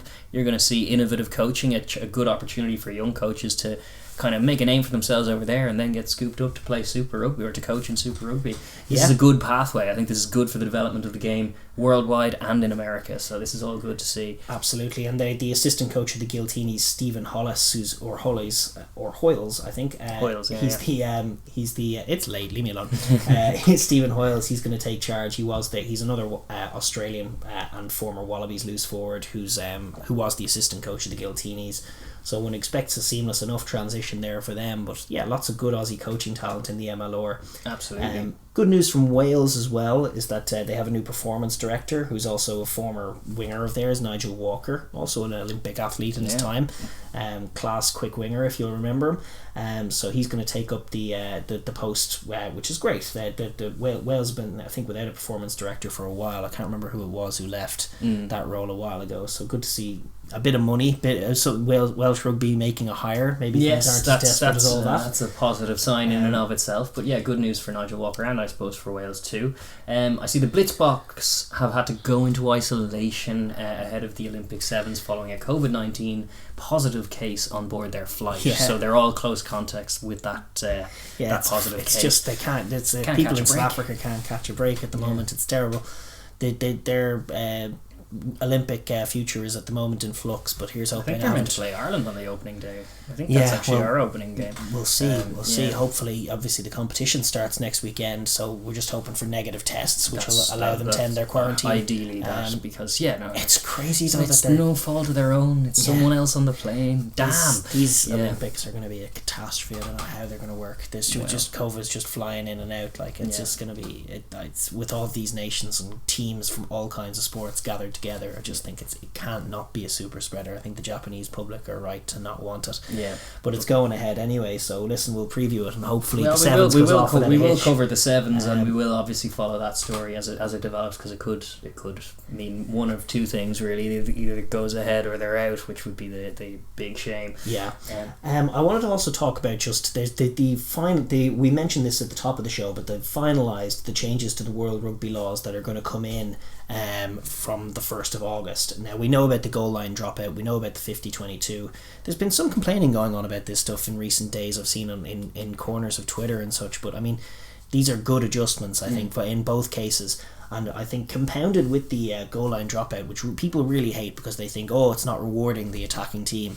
I'm like, yeah, you're right, it's punishing them for being narrow and silly and negative and getting held up over the line, which I enjoy. I've been so sick of the sort of Exeter ball that has spread through Europe and the world recently, and we saw it on the weekend with the Lions, as we mentioned at the top of the show. And to as if to compound that position that World Rugby's taking to stamp that method of red zone attack out, they're cutting down on the amount of on the pre-bound pods of players. So basically you're allowed to have one guy latch, and he has to keep his feet through the contact, which is just a great rule.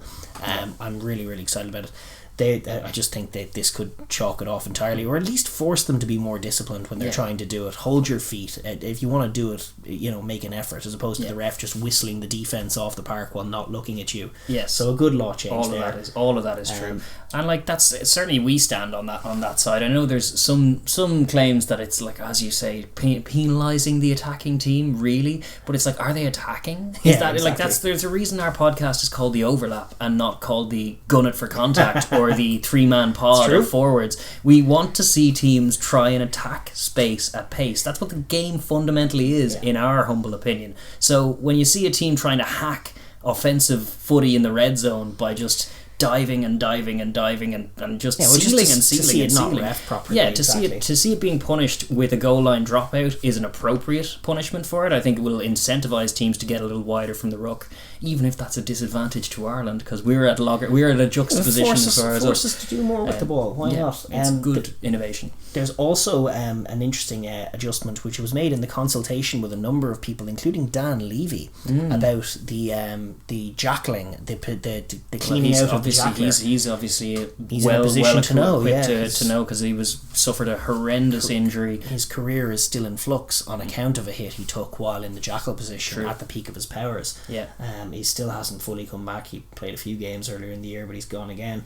But basically the players who target or drop their weight onto the lower limbs of a jackler will be punished with a penalty kick. So the sort of lazy just dropping your weight onto someone's foot, I think the basically the crocodile roll is what they're isolating there when you do that. So when you go onto the standing leg and try and roll them around, which is that's going to be fundamentally nasty thing to do, and is not technically the best. A lot of players do it, and it is a technique that's taught, and it'll be curious to see how players adjust. But for me, like, it's all about just the arms. You can nullify a jackler by just getting his arms off the ball, and then the rest of it's wrestling. But just a little bit better technique and a little more wrestling in the jackal would make it a safer one, because we saw actually, like Dan Levy obviously took a nasty injury, but it was another one of those Safa games with Frosh, the 10. Well, got himself, probably a 10 shouldn't be in the position he was in, but he was over the ball, and it was two big meaty guys came and clattered him and completely buckled his left leg. It was one of the more gross injuries you'll see from that position, but it was another example from that exact position and just how dangerous it is.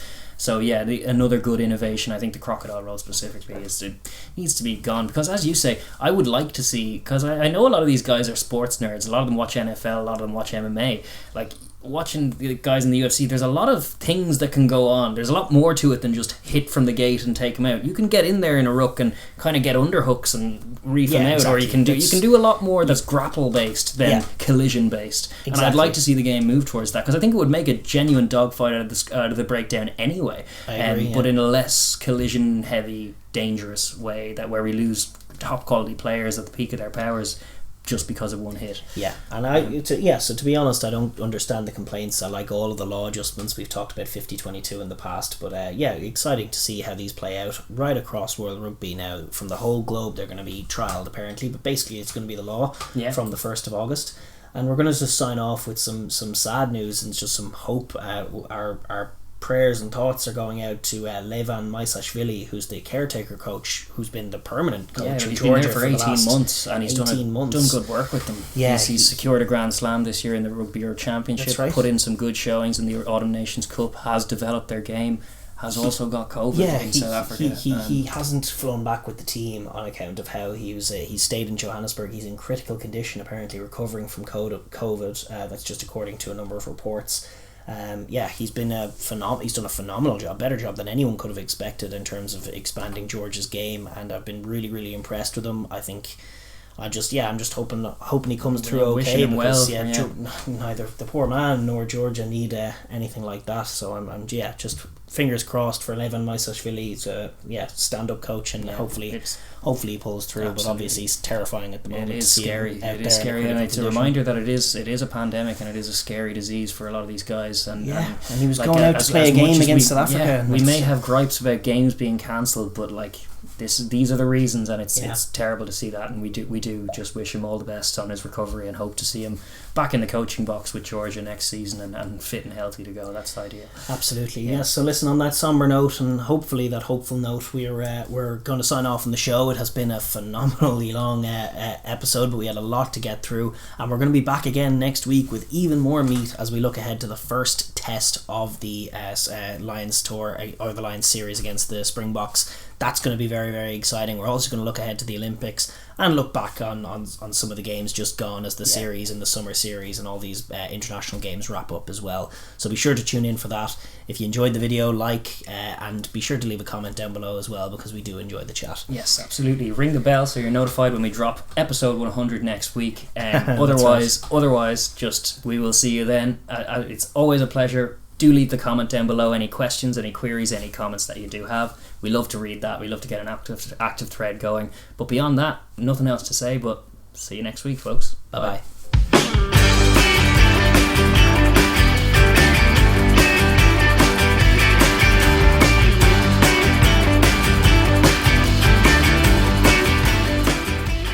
Alright, you're up. Getting for the camera or the fly? Oi! Okay, now I'll get that fly.